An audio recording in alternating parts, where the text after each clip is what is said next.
Chapter 897, Siege Battle.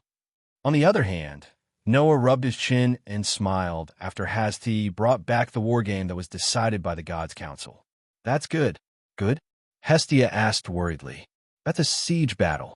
The enemy will definitely send in a considerable amount of troops. Also, Apollo's spawn will be on the defending side. Can you really take down a city guarded by the elites of Apollo's spawn alone? One had to know that under normal circumstances, sieges were only used when there was no other choice. In order to take down an entire city, one would have to pay a huge price. After all, the attacking side needed a large number of siege weapons such as catapults, siege chariots, ballistas, and so on. They also needed to think of a way to break through the city gate and take down the city. On the other hand, the defending side not only had the absolute advantage, they also had the city as a barrier. A simple rain of arrows could cause a large number of casualties. Therefore, in a siege battle, one would have to prepare 3 times more troops and supplies than the enemy in order to take down the city. Although there was no gunpowder or cannonballs in this world, magic was not any weaker than gunpowder or cannonballs. Its power was even greater than that.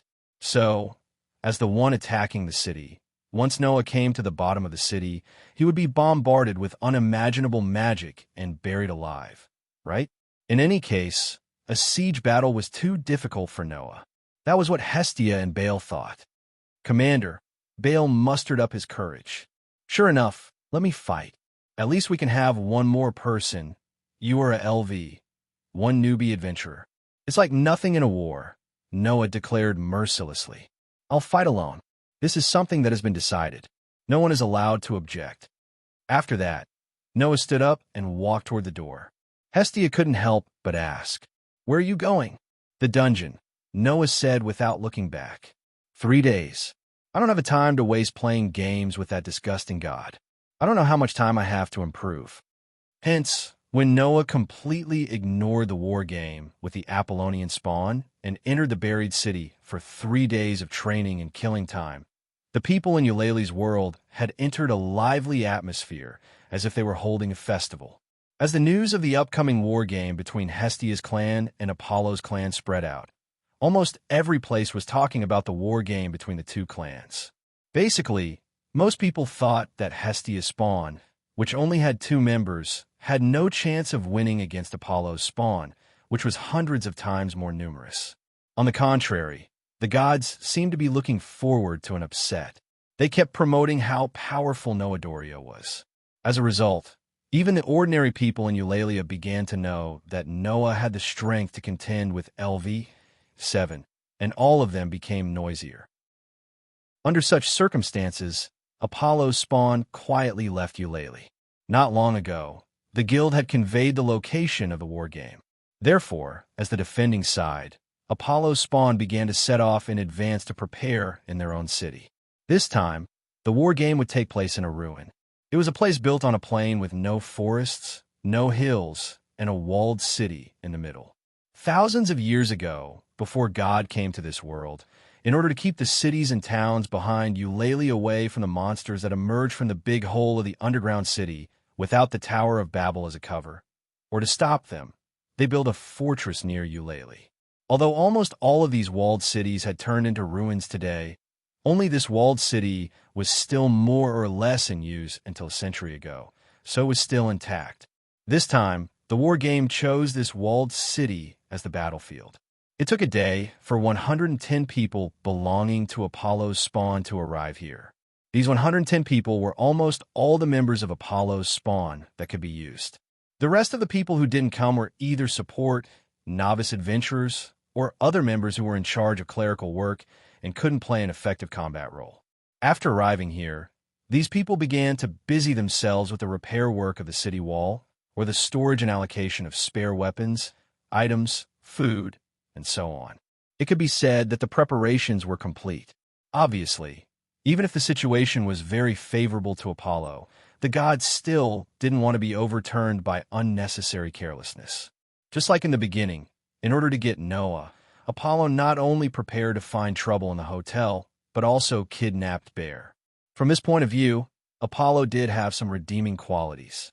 Thus, time gradually passed, while Eulalia's gods and humans were bustling with activity, and Apollo's minions were quietly busy. 3 days passed in the blink of an eye. It took a whole day to set off from Eulalia to the location of the war game. The guild used 3 days to prepare the site. 1 day was used to prepare for Apollo's spawn, who were the defenders of the city. Therefore, 2 days after the end of the gods' assembly, Apollo's spawn set off. As for the attackers, Hestia's spawn could only set off after 3 days. Plus the 1 day it took to move, the real war game actually took 4 days to start. On this day, Noah left Eulalia early in the morning and went outside. Here, a carriage had been prepared for a long time. Noah didn't even bring any luggage with him. He wore casual clothes and went to the city gate built on the city wall. He stopped in front of the carriage that was responsible for taking him to the war game stage. Hestia and Bear were also here. Seeing Noah stop in front of the carriage, Hestia looked up and looked at Noah. There was no worry in her eyes, only trust. "I'll wait for you here." "Okay." Noah nodded and looked at Bear with a smile. "I'll leave Hestia to you." "Yes," Bear replied loudly. "Good luck, leader." Noah smiled and waved at Hestia and Bear in a carefree manner. Then he got into the carriage. Through the window of the carriage, Noah looked at Bel and Hestia, who were staring at him from the outside, and said calmly, "Don't worry about it. Let's go back. It won't take long." Hestia and Bel seemed to be influenced by Noah's confident words. Their expressions softened a lot.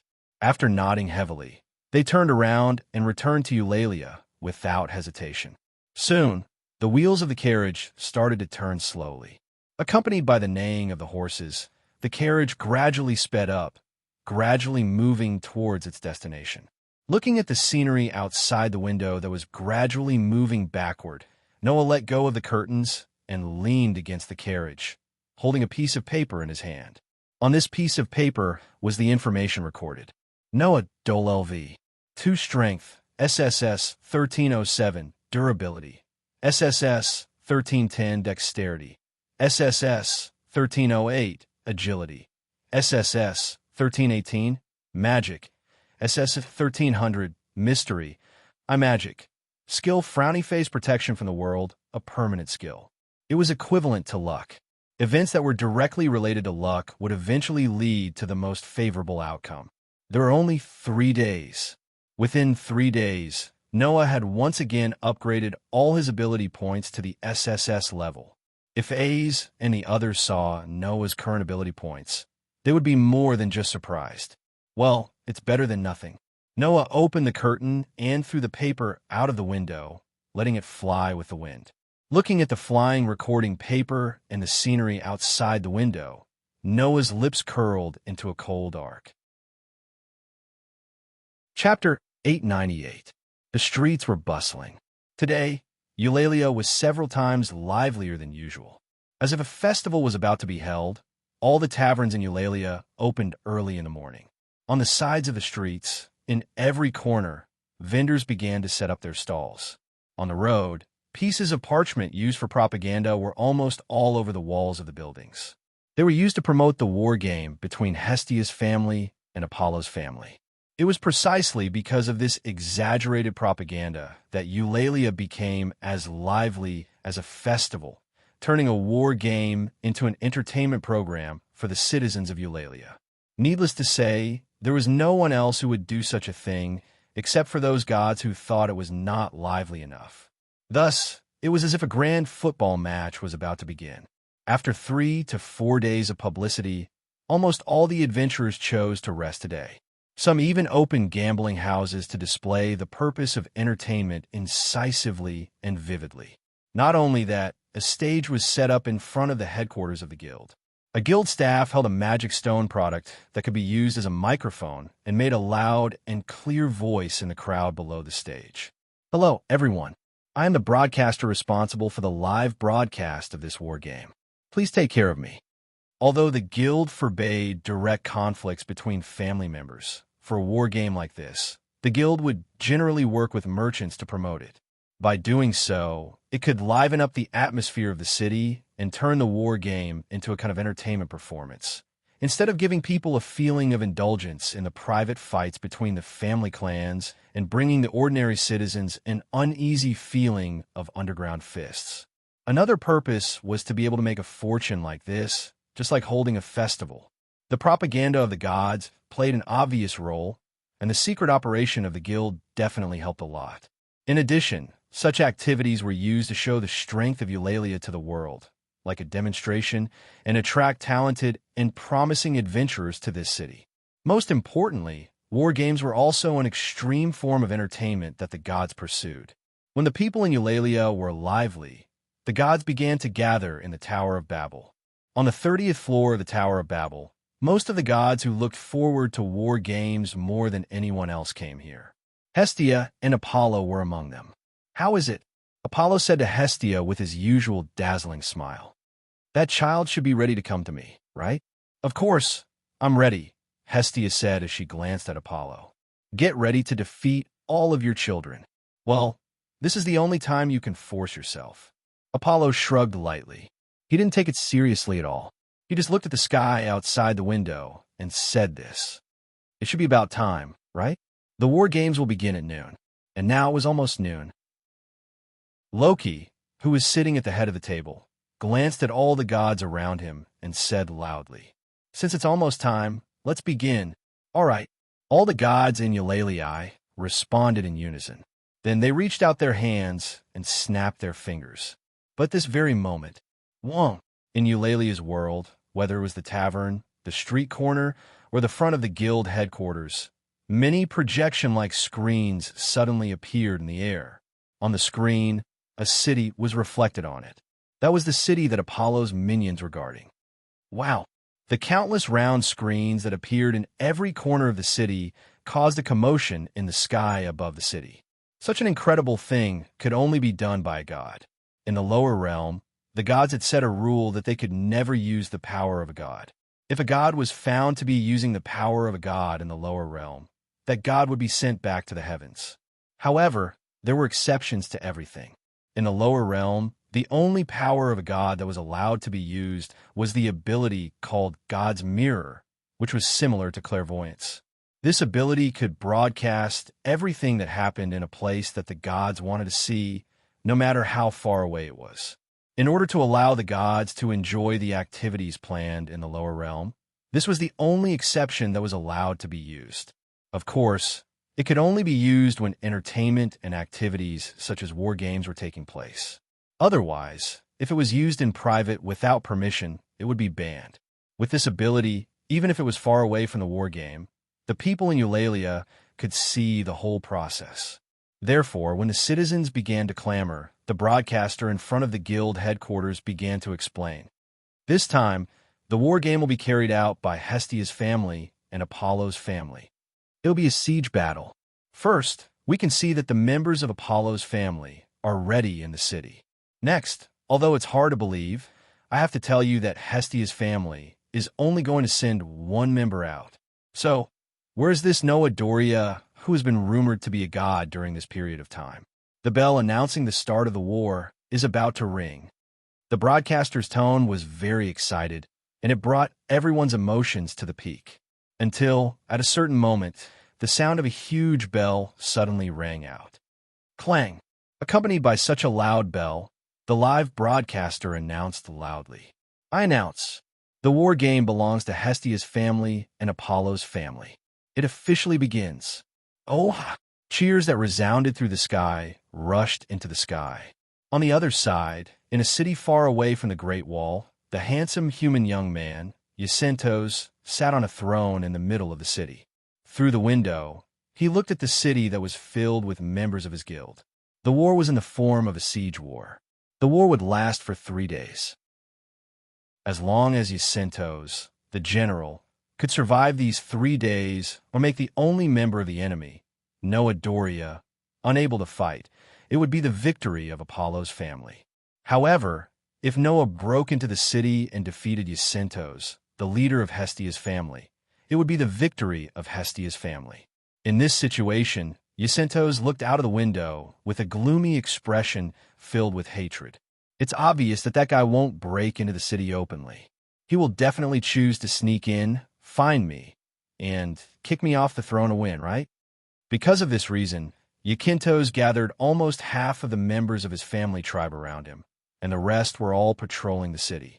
It could be said that the city was heavily guarded. This city was actually quite big. Originally, this was a fortress that was not enough to defend with 110 people. Therefore, Yakintos' arrangement reduced the number of soldiers in the city by half, and the number of soldiers in the city became even more insufficient. It doesn't matter. Anyway, that guy will definitely come here. Yacintos clenched his hand that was on the armrest of the throne, and his handsome face was twisted. When you come here, I will make you pay for the humiliation from a few days ago. Yacintos admired Apollo very much. From the beginning, Yacintos was full of jealousy and hatred toward Noah, who was favored by Apollo. This was the reason why Yacintos didn't hesitate to kill Abel as soon as he found an opportunity. Unfortunately, Yacintos' strength was only worth a kick from Noah. Recalling the embarrassment and humiliation that day, the hatred in Yacintos' heart began to boil. I won't let you go. I will never let you go. Noah Doria. At this moment, an instinctive sense of crisis suddenly appeared in Yacintos' mind, and his expression froze. Leader, a member of the group suddenly pointed outside and shouted with a face full of shock. There! Yacintos looked outside almost subconsciously. Then Yacintos saw it. The originally clear sky suddenly seemed to be boiling, and a layer of dark clouds suddenly rolled up like a whirlpool madly rolling up. What happened? Chapter 899. Dang! When the bell that announced the start of the war game rang from an unknown direction and spread throughout the ancient ruins. Unlike Eulalie, who was excited, the members of the Apollo family, who were acting as soldiers in the city at the center of the battlefield, felt their hearts skip a beat. This time, the war game was in the form of a siege battle, and the battle time was set to be 3 days. Although there was only one opponent, and it was a bit of an exaggeration to say that he was alone, the opponent was able to fight head-on with the only LV-7 in Eulalia for a period of time, and he was able to kick the strongest leader of Apollo's minions, Jacinthus, around like a ball. Therefore, even if they had an unparalleled advantage in terms of numbers and terrain, these people who belonged to Apollo's clan were all nervous when they thought about the strength of the enemy. So the atmosphere in the city was immediately heavy. However, compared to the heavy and tense atmosphere in the city, the atmosphere on the city wall was quite relaxed. After all, the opponent is only one person. No matter how strong he is, he can't directly attack the city from the front, right? A group of archers who were standing guard on the city wall focused most of their attention on the vast plain outside the city. While observing the movement on the plain, they were actually talking to each other. There was almost no cover on the plain in front of the city.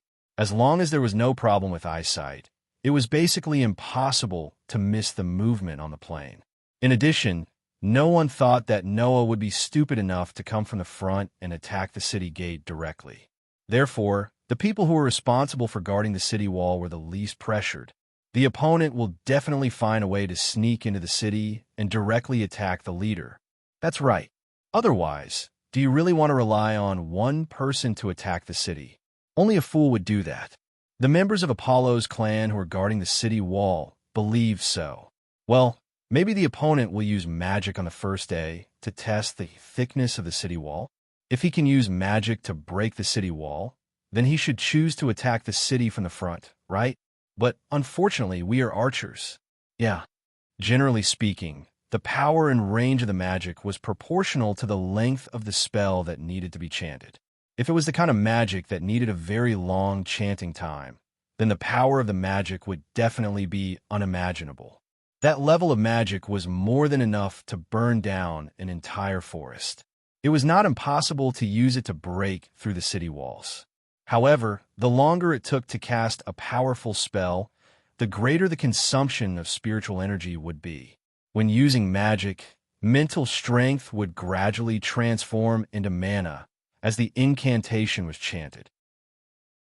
Naturally, the more concentration he consumed, the stronger the mana he converted into mana, and the easier was for others to sense his mana fluctuations. Therefore, if it was an extremely long incantation that could break through the city walls, it would probably be discovered by the people on the city walls halfway through. At that time, as long as a rain of arrows rained down while chanting magic, the enemy who couldn't be distracted would instead become a real target. It was because of this that these archers were so relaxed. The enemy would definitely not attack head-on. Instead, they would try to sneak into the city and take down the general directly. That was what all the people guarding the city thought. Therefore, everything that happened next was simply a nightmare that would haunt those who believed so strongly in the spawn of Apollo for the rest of their lives. An archer who was chatting happily with his companion inadvertently caught a glimpse of the scenery in front of him. He was stunned for a moment before he cried out in surprise. "Look over there." Amidst the exclamation of the archer, all the archers on the city walls were stunned. They turned their heads and looked at the front of the plain. Immediately, all the archers on the scene saw it. On the vast plain, right in front of the city, a figure slowly walked towards them while facing the strong wind. The hem of his knee-length coat fluttered in the wind, appearing very mysterious. Although there was still a distance between them, all the archers on the city walls could clearly see the appearance of the person, a human with black hair and black eyes. Apart from the only member of Hestia's clan who was the opponent of Apollo's clan in this war game. Who else could it be? Naturally, it was Noah. In front of all the archers on the city walls, Noah walked alone while facing the wind. He didn't chant any magic incantations, nor did he conceal himself. He just walked silently, looking up at the Apollo spawn who were gaping at him from above. Noah smiled all of a sudden. That smile made the hearts of the archers of Apollo's minions tremble. Release the arrows. On the city wall, an archer's hysterical yell resounded. Then, under the inexplicable fear, all the archers hysterically raised their longbows and aimed downwards. Whoosh, whoosh, whoosh, whoosh. After 2 or 3 seconds, an overwhelming rain of arrows immediately poured down from the city walls. They drew a perfect parabola in the air and shrouded Noah. Noah's field of vision was completely shrouded by the overwhelming rain of arrows. However, Noah's expression didn't change at all. Even the rhythm of his footsteps didn't change at all.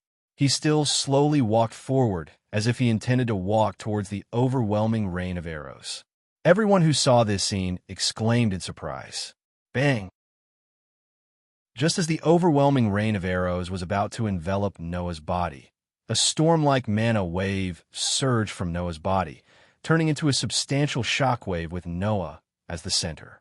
The shockwave spread to the surroundings with Noah as the center. Boom! Accompanied by the shockwave of magic wave, the rain of arrows that shrouded the city seemed to have hit an invisible wall and scattered without any suspense. What? The archers on the city walls were all stunned. Noah's footsteps didn't stop from beginning to end. He walked forward at a leisurely pace as if he was taking a stroll. The next moment, a voice that seemed to come from the horizon clearly reverberated over the entire battlefield. I, with a violent heart, tightly cover the sky. I declare, roll up a storm for me, rain for me, and never allow you to disobey my orders. That was a lie to provoke the gods in the sky. That was the spirit of words that made the gods, who were enemies, tremble. When the spirit of words that had stepped into the realm of gods and released the power to kill gods resounded over the entire battlefield, in Noah's heart, the outline of the stone plate that was connected with 10 patterns, and the pattern representing the storm lit up. Buzz. The whole sky trembled extremely abruptly, and then it suddenly turned dark. A thick layer of dark clouds appeared out of thin air, suddenly covering the whole sky, and like a lake that was stirred up, it madly rotated. After a while, a whirlpool-like layer of dark clouds was imprinted in everyone's eyes. At the same time, an extremely oppressive atmosphere pervaded the whole world. What's going on? Whether it was the gods and people in Eulalia, or the adventurers in the city, they were all shocked by the sudden change in the sky. Therefore, no one noticed it at all. In front of the city, Noah's footsteps had already stopped. He raised one of his hands and waved it down heavily. Whoosh! A huge tornado suddenly appeared from the middle of the vortex in the dark clouds. It shot out like a huge drill that descended from the sky. It pushed against the trembling space and violently landed on the city amidst a wave of ear-piercing whistling sounds. Boom!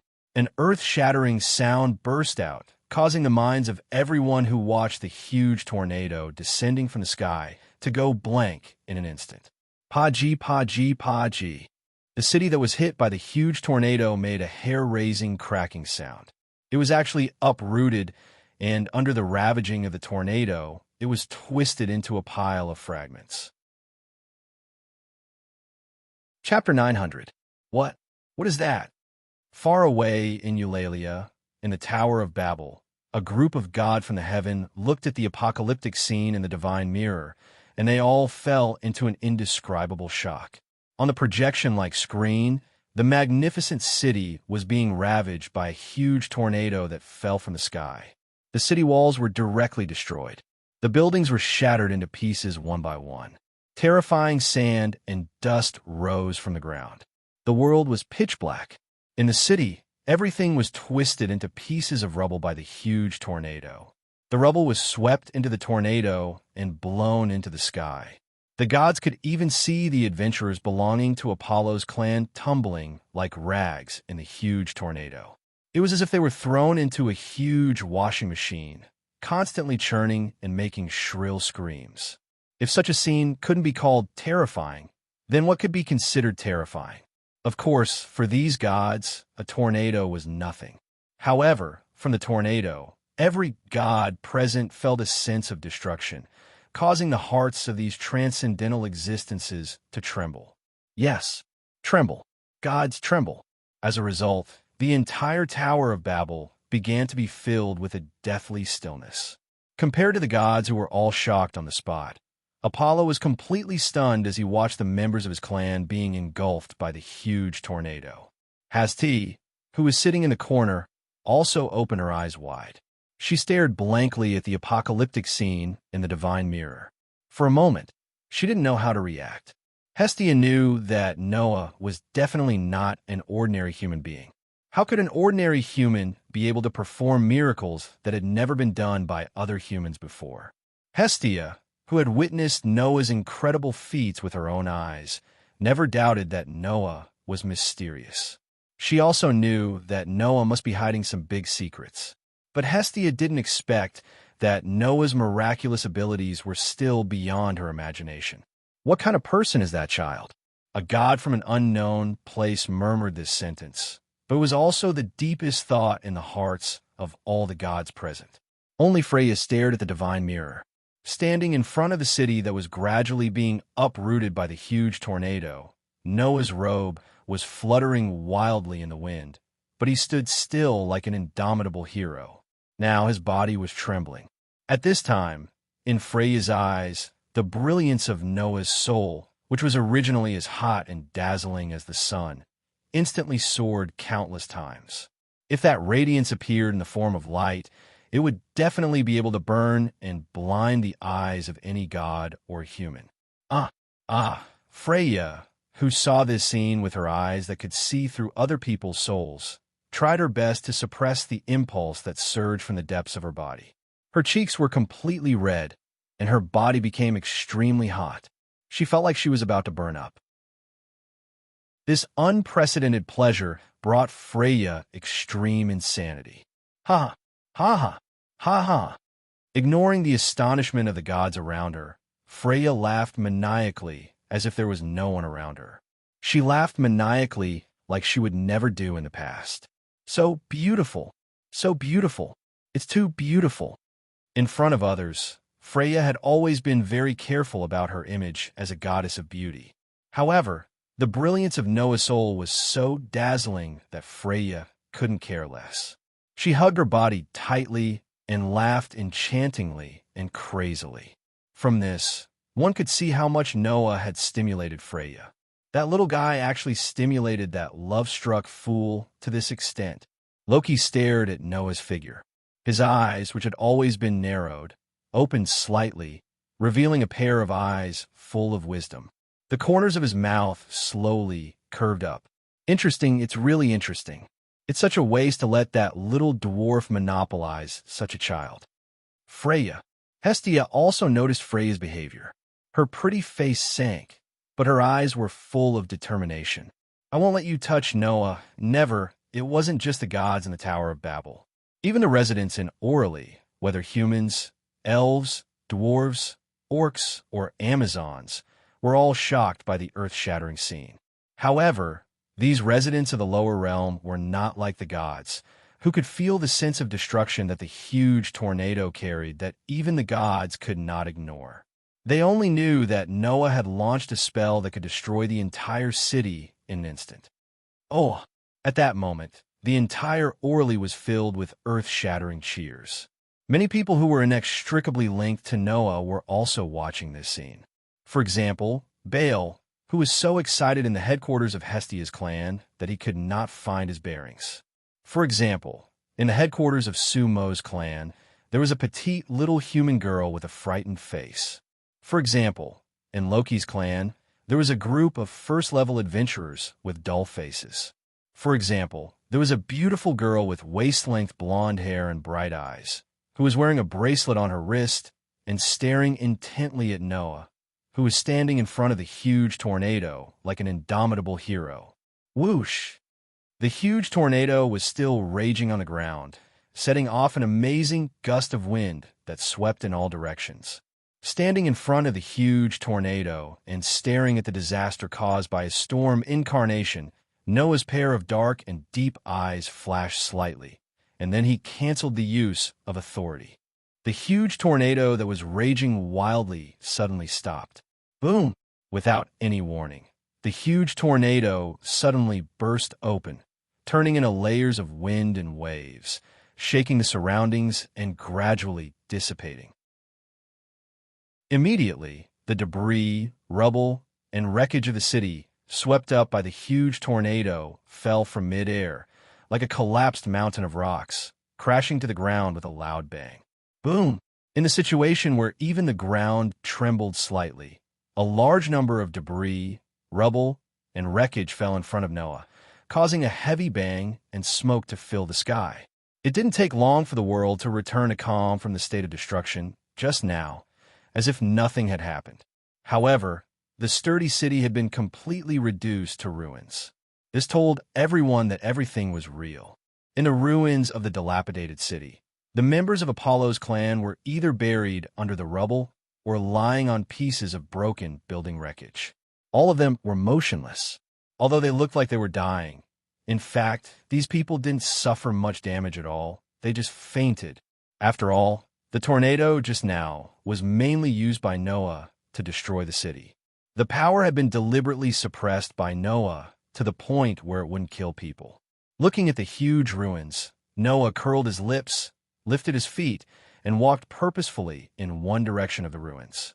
After crossing the piles of rubble, pieces of debris, and wreckage of buildings, Noah came in front of a person lying on the ground and looked at him condescendingly. "How do you feel, Captain Jacintos?" It was none other than Jacintos. Under Noah's purposeful control, the rest of the people didn't die. They just fainted. Only Jacintos still maintained a certain degree of consciousness. Jacintos, who was lying on the ground, raised his head with difficulty and looked at Noah, who was looking at him condescendingly. He looked around at his companions who had fallen in the ruins, and his body began to tremble. "You! How dare you!" Like an injured beast, Jacintos roared at Noah with his eyes wide open. "I want you to die." With a roar, Jacintos' body suddenly shot out, and he viciously pulled out the wavy long sword, which directly tore the air apart and attacked Noah with a sharp sound. Chapter 901. Hiya! In the roar that was no different from the roar of a wild beast, Jacintos, who was holding the wavy sword, madly dashed toward Noah with bloodshot eyes. At this moment, Jacintos, whose rationality had completely collapsed, only had hatred for Noah left in his heart. As a result, Jacintos, who had fallen into madness, suddenly forgot about it. Not long ago, when he faced Noah alone, what happened to the leader of the Apollo clan, who only had LV3. A cold light flashed in Noah's eyes as he looked at Jacinto's, who was charging at him. Noah had always hated mindless massacres. Therefore, Noah purposely suppressed the power of the storm for the ordinary members of Apollo's minions, who were once forced to join Apollo's minions by various underhanded means. He only allowed the storm to destroy the city and did not cause much damage to the members of Apollo's minions. But Jacintos was different. From the very beginning, this person harbored strong enmity, malice, and even killing intent towards Noah. Therefore, Noah didn't let Jacintos die under the power of the storm incarnation. Firstly, it was not good to kill him in front of so many people. Secondly, he planned to defeat him with his own hands. He had completely and utterly defeated this true enemy. Thus, facing the violently chopping wave sword, Noah only took a step forward, his body strangely tilting to one side. Swish! In the next moment, the sharp longsword that was suffused with a cold light brought along a sharp wind as it brushed past Noah's chest and landed in the air. Die! Jacintos roared crazily, and his eyes turned red. His hand moved, and the wavy longsword slashed out horizontally like an arc light. Looking at the sudden change in Jacinto's attack, the corner of Noah's mouth curled up, and he sneered. He suddenly clenched his fist and punched out, heavily colliding with Jacinto's wavy longsword. Of course, Noah wasn't stupid enough to use his body to block a sharp weapon. Even if Noah had the durability ability that was far beyond the ordinary LV. 2. Even if he used the enhanced magic, there was no way to make his body hard enough to not be injured. Therefore, Noah's punch accurately landed on the side of Jacinto's wavy sword, which was the flat surface of the sword. Clang! Accompanied by the sound of metal colliding, a huge force suddenly burst out from the wavy long sword and shook the hand of Jacinto's, who was holding the sword. Bang! A low muffled sound sounded, but Noah's body didn't move, while Jacinto's feet touched the ground, and he violently retreated more than 10 meters away. Seeing the fight between Noah and Jacinthus, and how Noah easily pushed Jacinthus back, the gods and people far away in Eulalia all cheered out loud. Now, no one doubted Noah's victory. No. In the Tower of Babel, Apollo's hypocritical face finally disappeared completely. What was left was only a pale face, and he was still shouting at the god's mirror. Jacintos, you can't lose. You can't lose. Seeing how Apollo looked as if he was holding on to his last straw, the gods around him looked at him with pity and sympathy. So, didn't I say it? Loki curled his lips. So shallow.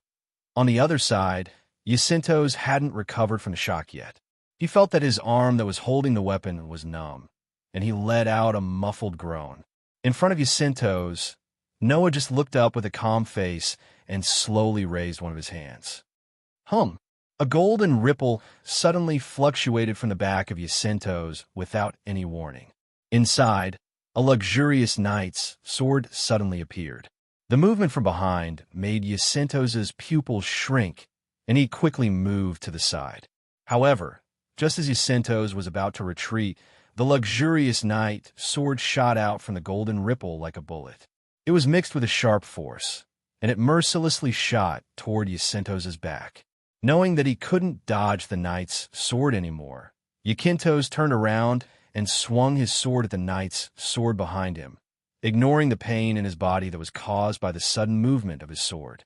Clank! The sound of steel colliding with steel was heard. Crack! Almost at the same time, the sound of the wavy sword in Jacintos's hand cracking echoed. Bang! Jacintos's wavy sword, which could only be regarded as a level 3 weapon, was directly shattered into pieces by the noble phantasm that only existed in myths and legends. Immediately afterward, a chain suddenly shot out from the golden ripples that hadn't disappeared yet. Like a whip, it viciously lashed at Jacintos. Dong! With a muffled sound, the chain that turned into a whip hit Jacintos's chest heavily. Poochie! The huge impact from his chest made Jacintos spit out a mouthful of blood, and his body flew backward like an arrow that was released from a bow. In the end, he crashed into a broken wall heavily. The sharp pain hit Yacinto's head, and his vision began to blur as his body fell down. Just as Yacinto's body was about to fall down, a hand suddenly reached out and grabbed Yacinto's neck, hanging him up. GUH! The feeling of suffocation replaced the sharp pain, and Yacinto's reflexively grabbed the hand that was grabbing his neck and began to struggle in pain. In the end, Yacinto's only saw a pair of dark and deep eyes that were filled with coldness. Since you want to take someone else's life, you should be prepared to be killed by someone else at any time. A voice drifted into Yacinto's ears. In order not to bring trouble to Hestia, I'll leave your life with her for now. In a few days, I'll go and get it myself, together with your most disgusting master god. After that, Yacinto's consciousness began to fade away and completely disappeared. Oh. In the divine mirror, Noah threw Yacinto's head down on the ground like a rag, and then turned around and left as if he had done something insignificant. The residents in Eulalia's divine mirror cheered loudly. Dang! The bell that announced the outcome of the battle echoed throughout the city. The battle is over. On the stage of the headquarters of the guild, the broadcaster leaned forward and shouted at the magic stone product in his hand with a red face. The winner is Hestia's family. The announcement of the victory made the residents cheer and the gods in the Tower of Babel laugh with satisfaction. As far as entertainment was concerned, the shock brought by Noah was sufficient entertainment. The gods were satisfied. Only Apollo retreated with a pale face. However, at this time, Hestia suddenly stood up from her seat at the round table and looked at Apollo with the most beautiful smile. That smile made Apollo's heart tremble. I remember that I haven't asked for the victory of the war game, right? Hestia's smile became more and more beautiful as she faced Apollo, who wanted to take her favorite child by force. Have you made up your mind? Apollo finally realized what kind of person he had offended. His face turned pale as he cried out in alarm. Wait. Who will wait for a pervert like you? I've tolerated you for a long time. Hestia shouted angrily. Apollo, I order you with the right of the winner of the war game. I'll confiscate all your property, disband your clan tribe. I'll banish you forever. You're not allowed to step into Eulalia for the rest of your life. Facing Hestia's merciless order, Apollo screamed miserably.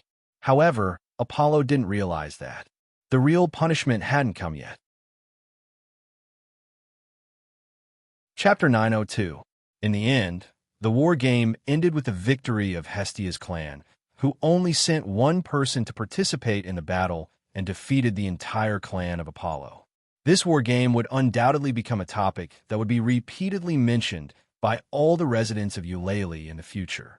After all, no one could forget that Noah used a tornado to defeat the entire city, and he also defeated the clan of Apollo and played with the level 3 Yacinthus in the palm of his hand. In addition, the previous gods deliberately promoted the fact that Noah could compete with the only level 7 in Eulalia. It was believed that from now on, the whole world would remember the name Noah Doria. No one would doubt it. This person would become a legend. Many people began to look forward to seeing with their own eyes the person who could summon such a devastating tornado with a wave of her hand in Eulalia. On the other hand, as the loser, Apollo's family clan began to obey Hestia's request and disbanded immediately. Those who had received Apollo's favor would all be liberated by Apollo, and they would no longer belong to him. After being liberated by Apollo, the favor of these former members of the clan of Apollo would not disappear. Even if Apollo was really dead, those favor would not disappear. Hestia also said that the favor of the gods was at best an accelerant used to draw out the possibility of the people in the lower realm. In such a case, the possibility of the people in the lower realm that had been drawn out naturally would not disappear. However, without the main god, the ability value could no longer be updated, and the favor from the gods would also lose its vitality, so the possibility of being drawn out would be in a frozen state.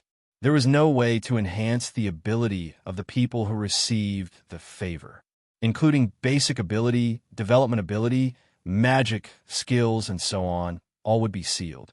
Of course, it was only because of the loss of the main god that the effect could not continue to be maintained, but the possibility of being drawn out did not disappear. When these people rejoined the clan and received the blood of the main god of other clan, the sacred text engraved on the back of these people would once again exert its effect without any decrease. Therefore, some of these former members of Apollo's clan began to explore their future path. Some accepted the recruitment of other clans, and some were unable to recover from the setback. Everyone had their own path of development. Naturally, a small number of people who were really fascinated by Apollo would continue to follow Apollo and leave Eulalie. For example, Jacinthus. This person would definitely leave with Apollo. As for all the property left by the clan of Apollo, it all belonged to the clan of Hestia. In the dark night at the city gate of Eulalie, a group of people came out of the city sparsely. Looking around at the few members who were following him, Apollo recalled the glory days of the past. His face was filled with bitterness. Those adorable children that I finally managed to get my hands on have all left me. This was the result of forcefully seizing and using all kinds of pestering and underhanded methods to pursue the person one liked. As a result, except for the people led by Jacinthus, more than 80% of the clan of Apollo did not choose to follow Apollo, and they left this god who was extremely dirty in all aspects without hesitation. Apollo, are we just going to let it go like this? Jacinthus' face was full of unwillingness. It's all because of that Noah dole that we have fallen to this state. Apollo, that man is not worthy of so much love from you. Like Jacinthus, the rest of the people who followed Apollo more or less showed some unwillingness and hatred. It can't be helped, Jacinthus. That child is too outstanding, too dazzling. Even Goddess Freya and Goddess Loki are trying to get that child. How can I, Apollo, not be captivated by him?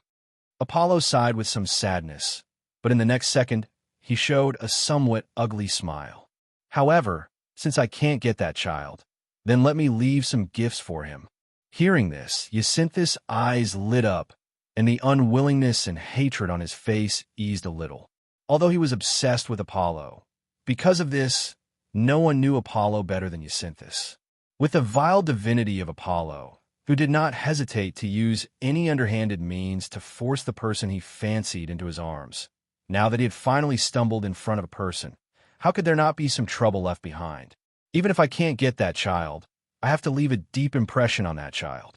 Apollo's dazzling smile, as usual, bloomed in the dark night.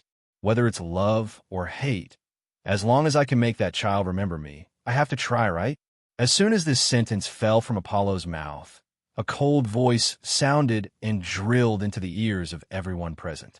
I think, let me leave an unforgettable impression on you. When that cold voice sounded and drilled into the ears of the remaining members of Apollo's family, led by Apollo, everyone present was shocked, and they suddenly raised their heads and looked forward. They saw that under the dark moonlight, a figure appeared on a tree without them noticing. Leaning against the trunk, he looked down at the group of people led by Apollo with a faint smile on his face that made everyone feel a slight chill in their hearts. "It's you," Apollo said in shock. "It's you." Jacinthus was slightly stunned at first, but then his face sank, and hatred appeared in his eyes. Noah Dole.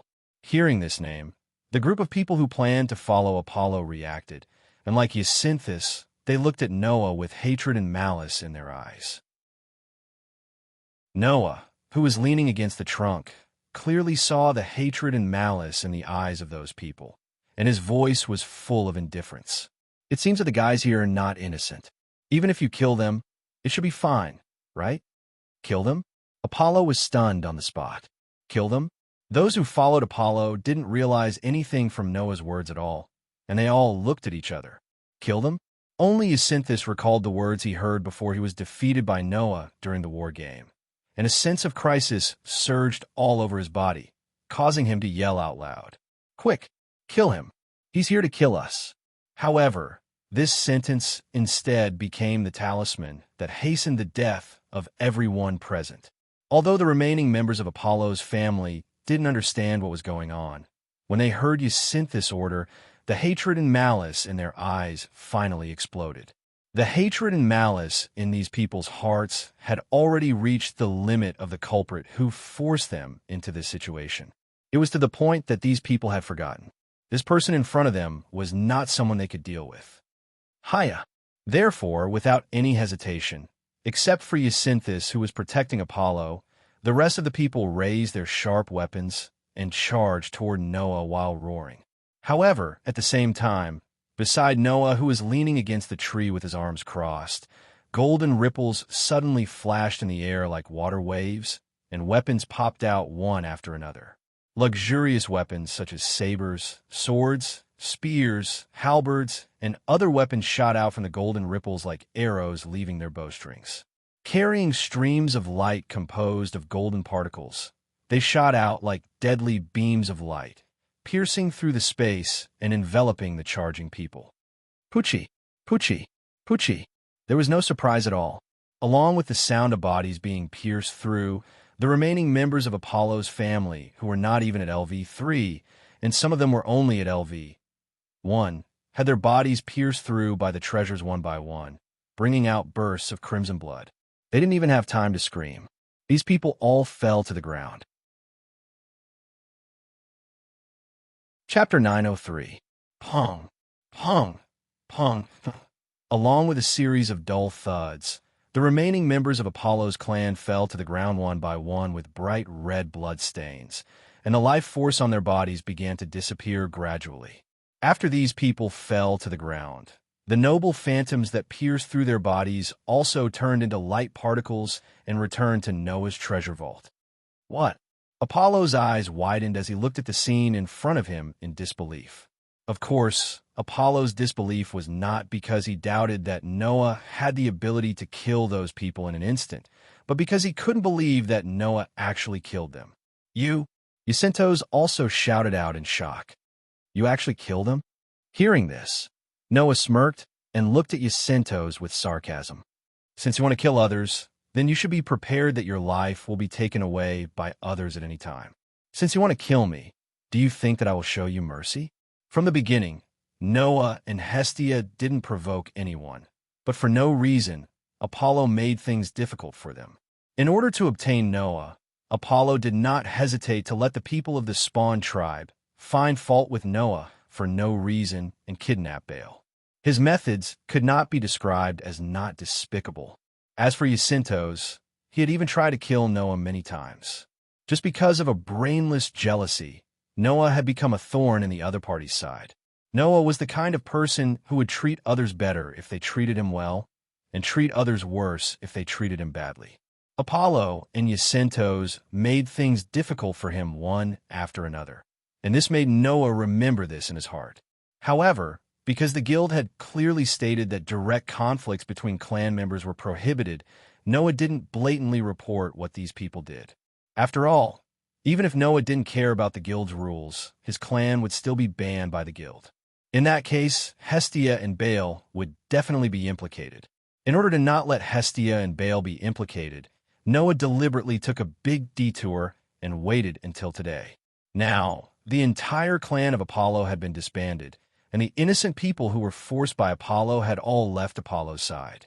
Only these people who were on Apollo's side were left. In addition, Apollo had been exiled from Eulalia forever, so even if Noah killed these people here, it wouldn't attract anyone's attention. I have tolerated you for a long time. Noah jumped down from the tree and landed steadily on the ground. There were golden ripples floating behind him like a shadow, and they moved with Noah's movement. Raising his head, Noah looked at Apollo and Jacinthus, whose expressions changed drastically. He no longer concealed the coldness in his eyes and released a shocking, murderous intent. Today, let me settle this score with you. Feeling the shocking, murderous intent from Noah at this moment, not to mention Jacinthos, Apollo was the first one who couldn't take it. He took a step back and screamed with a pale face. Yeah, Jacinthos. Hearing the screams of Apollo, although Jacinthus was also shocked by the shocking, murderous intent, and his body was frozen on the spot, the fear in his heart aroused even more intense unwillingness and hatred towards Noah. making him scream hysterically. You, a lowly and weak adventurer from a clan. Want to kill me? Dream on. Twice. From beginning to end, Ykynthus had been defeated by Noah twice without being able to fight back. Ykynthos knew that with his strength, there was no way he could win against this terrifying opponent in front of him.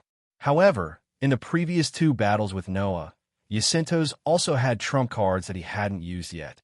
To be precise, it should be said that in the face of Noah's terrifying strength that was far above his own, Ykynthos didn't have time to use his trump card twice, and he was easily defeated by Noah. This time, Ykynthos wouldn't overestimate himself and challenge Noah again.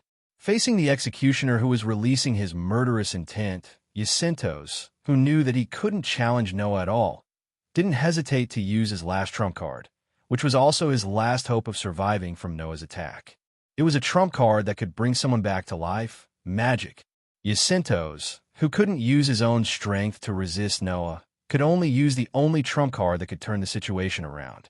Ykynthos immediately jumped back with all his strength.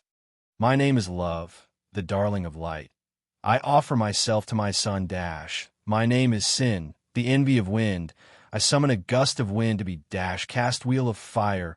Come on, wind of the west. In this jump, under the threat of death, Ykynthos chanted his magic incantation at an unprecedented speed, and a huge amount of magic power transformed from his mind power surged back and forth around Ykynthos. Seeing this, Noah narrowed his eyes, but he didn't stop Ykynthos. He just stood there without moving. Seeing this, Ykynthos was happy and angry. He was happy that Noah didn't want to stop him from using magic. He was angry that Noah underestimated him. Under the control of his emotions, Ykynthos roared, twisted his upper body, lowered his center of gravity, and lowered his left arm while raising his right arm high. His posture was like a sports player throwing a discus. Wong.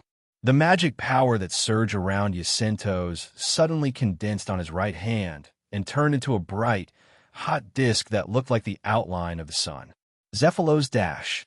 As Ykynthos roared the name of the magic spell, he swung his arm and pushed his right hand hard, throwing out the big disc that looked like a real discus. Wong. The bright and dazzling sun suddenly rotated at a high speed, emitting a trembling sound that caused the space to tremble.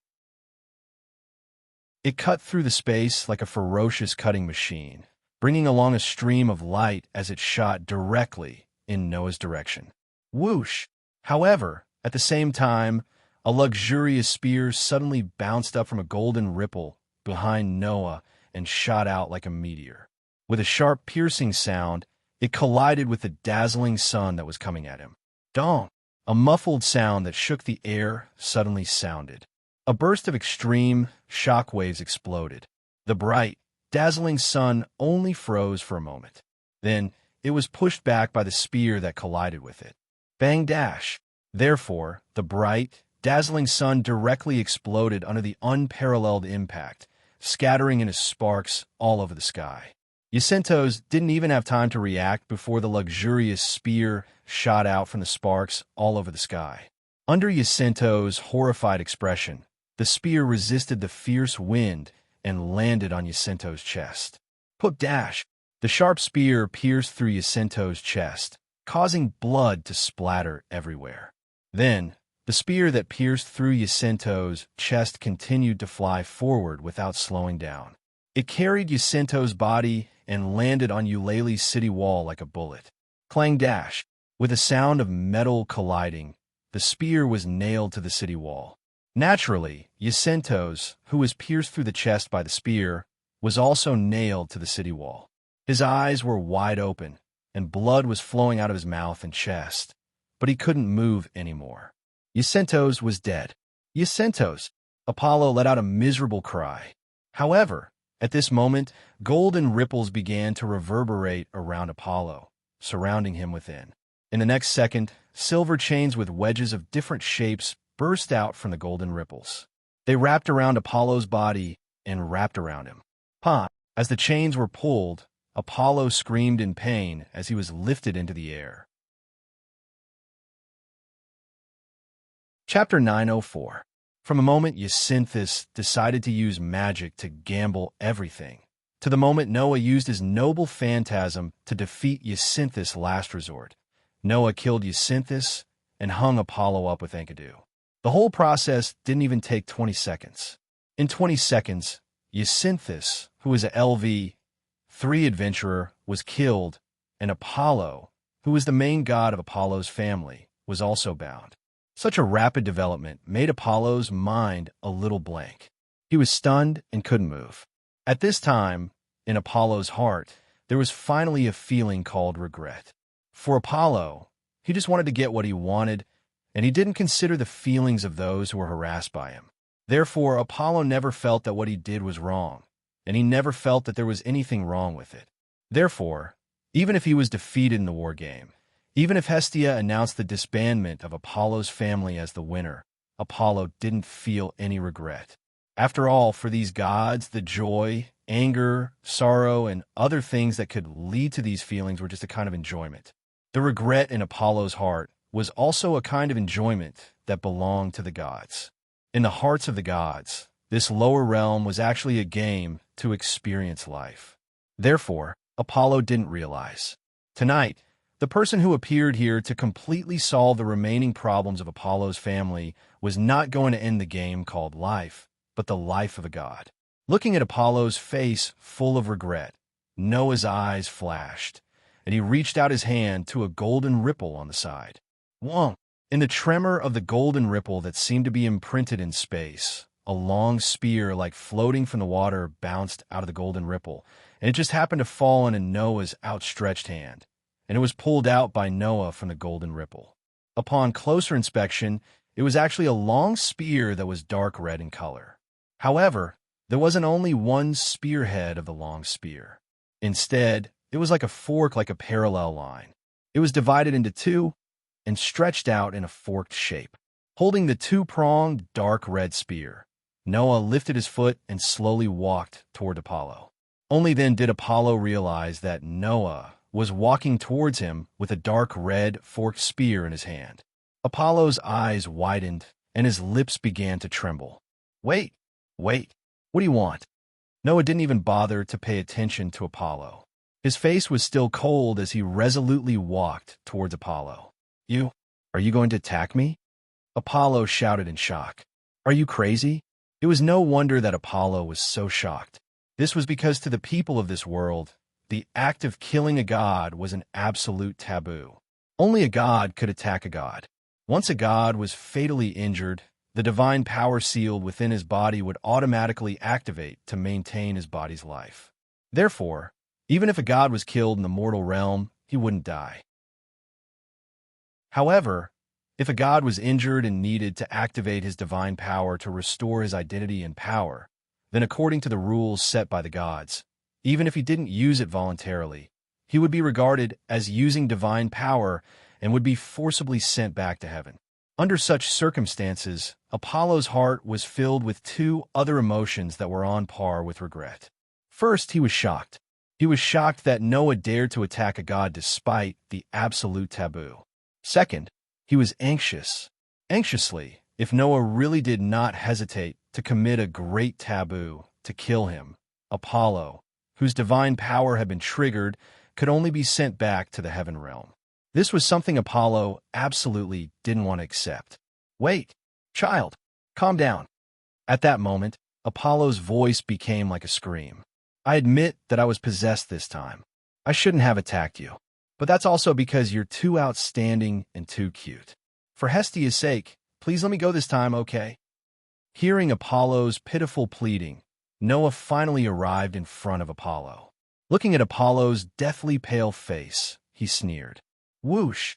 Without any warning, Noah spun the dark red spear in his hand and performed a beautiful spear dance.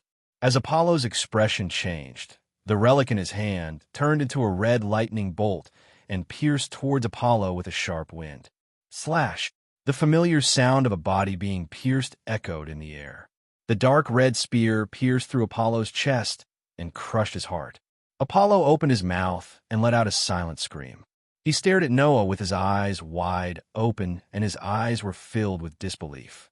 Let you go this time? Noah, who was holding the dark red spear, laughed sarcastically.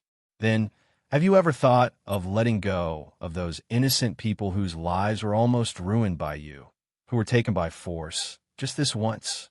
Apollo's eyes widened, and finally, the light in his eyes began to fade. Clang! At that moment, a strong light that was stronger than any light in the world burst out from Apollo's body and illuminated the darkness. Undoubtedly, the divine power in Apollo's body, which was fatally injured, was triggered automatically to save Apollo's life. The dazzling light kept flowing around Apollo's body and restored the light in his eyes that was about to fade away. Buzz!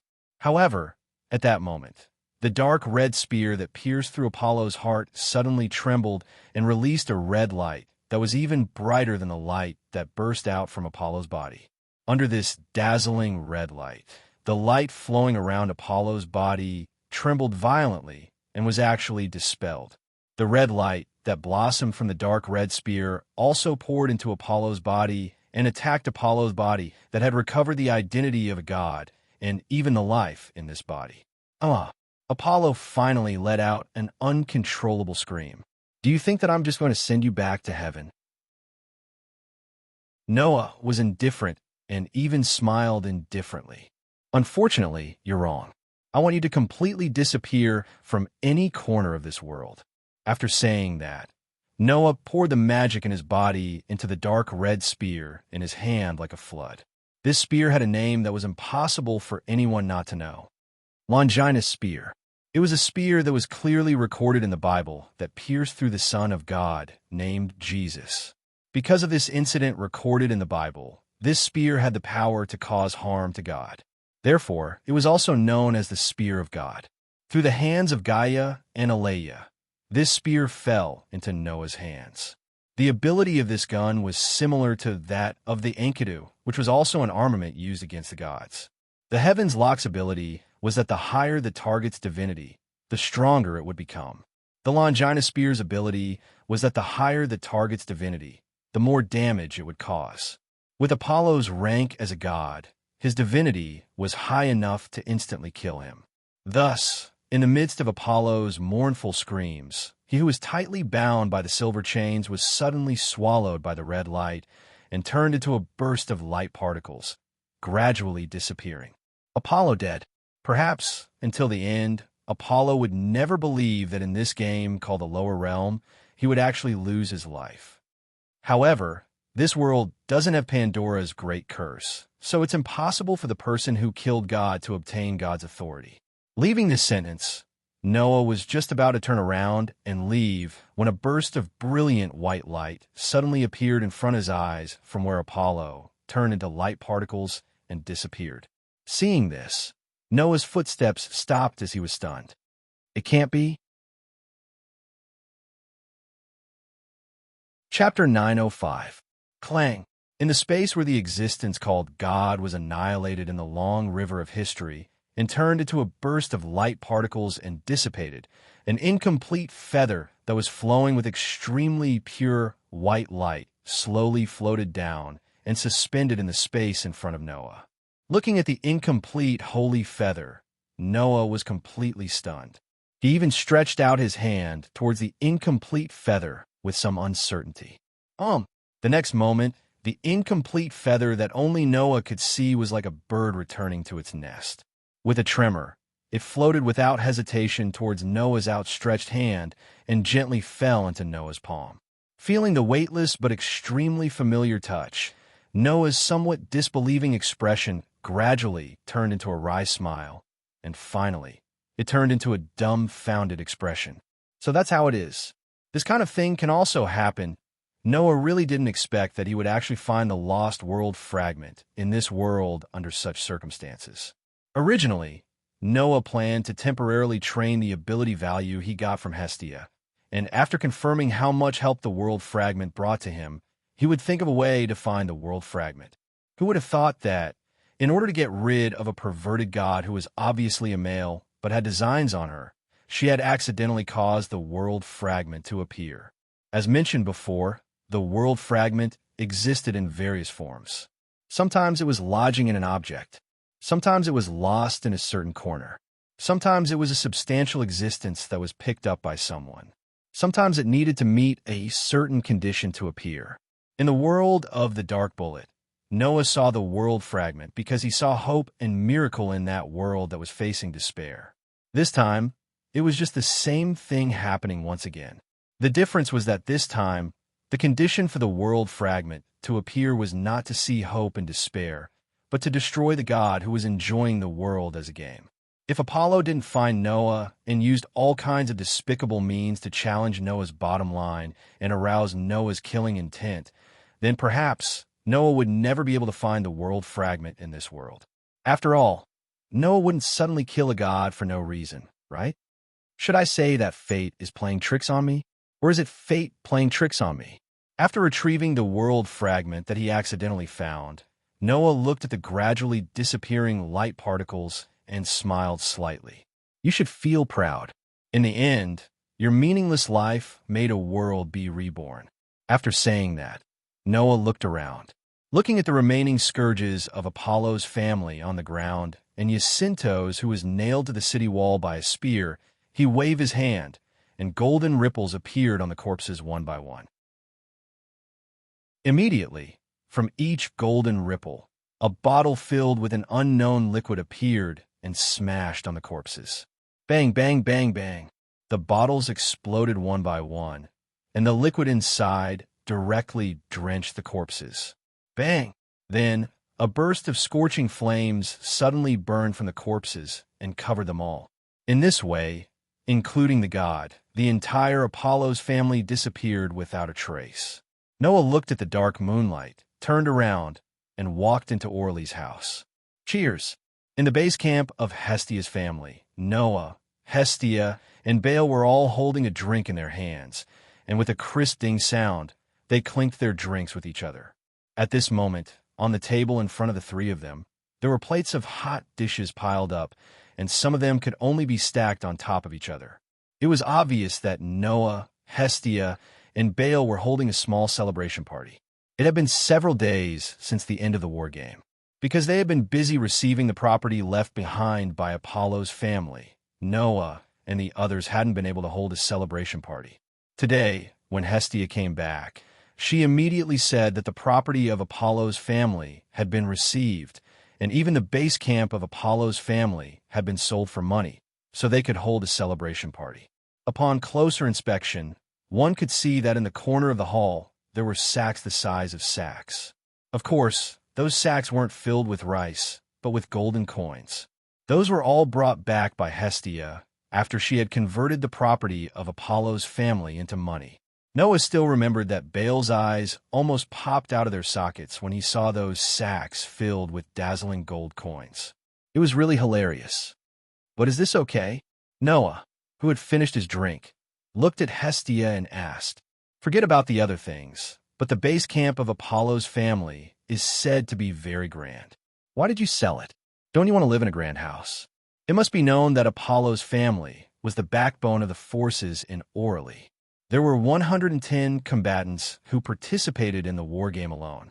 To let so many people live in a base camp, one could imagine the size of the base camp. Even if it couldn't be compared to the base camp of Loki's family, which could accommodate thousands of people, it definitely wouldn't be worse than this house that could only accommodate 3 people. Why didn't Hestia want to move there? There's no need for that now, Hestia said without hiding anything. Not only did you buy this house, Noah, but we've also lived here for less than 2 months. I feel a little reluctant to give it up so casually. Anyway, there are only 3 of us, so there's no need to live in such a big place. I'm very satisfied with this place. I also think this place is good. Baal nodded and said embarrassedly, I won't be used to living in a place that's too big. But I don't think it's good to sell the mansion so casually. Noah scratched his cheek and said, after the war game, after seeing my performance, there should be a lot of people who want to join our clan tribe. Well, although it sounds like I'm bragging a bit, you're not boastful, Noah, Hestia corrected him. Your performance in the war game was without a doubt the best. That's right. Baal nodded even more quickly as if he wanted to increase the credibility of his words. Captain, You were really amazing that day. You destroyed a city with a single spell. You defeated the entire Apollo's family single-handedly. I'm sure many people in Orly are starting to admire you, Captain. I'm embarrassed to be told that by my own people." Noah smiled embarrassedly and shrugged. "If that's the case, many people will want to join our family. When that time comes, this small place won't be able to accommodate so many people, right?" "You're right." Hestia's expression became a little uncertain. "It's just that I don't want to suddenly increase the number of members." "You don't want to suddenly increase the number of members?" Baal was stunned. "You don't want to suddenly increase the number of members?" Noah was also stunned. "Why is that?" Hearing this, Hestia couldn't help but recall what had happened when the war game announced the victory of Hestia's family. She had judged Apollo and waited until the gods began to leave the Tower of Babel. After Hestia judged Apollo, the gods who were gloating over Apollo's misfortune took the initiative to escort Apollo and witness him passing the property of Hestia's family to Hestia. Seeing Apollo being escorted away by the gods, Hestia was in a good mood and planned to follow them. Hestia. At this time, a voice stopped her. Chapter 906. Hestia. The voice that called out to Hestia was an extremely seductive voice that could make one's body go numb, as if one's soul would be taken away. Hearing this voice, the smile on Hestia's face froze as her heart sunk. However, Hestia couldn't ignore the voice. She slowly turned around and looked at the source of the voice. A beautiful silver-haired goddess stood up from a seat at the large round table and came to Hestia with a gorgeous smile on her face. Seeing this smile, Hestia's heart sank even deeper. It was not a friendly smile at all. It was as if she was looking at a childhood friend who had taken away her favorite toy. It was a smile as if she had done something wrong. That child is really outstanding. Hestia naturally knew who Freya was referring to. Biting her lips, the petite goddess glared at Freya. "So, what do you want?" "It's nothing." Freya smiled sweetly as if she was talking to herself. "Originally, I wanted to observe the child for a while because he seems to be hiding a lot of secrets. Even I don't dare to say that I can win him over. Noah is not a toy." Hestia resolutely interrupted Freya's mutterings. "Don't take him away as if he's an object." In terms of affection, Freya was almost no different from Apollo. In terms of cruelty, Freya was even more ruthless than Apollo. At least, after Apollo had won the girl's heart, he would treat her like a human. But Freya treated the person she liked like a collector's item.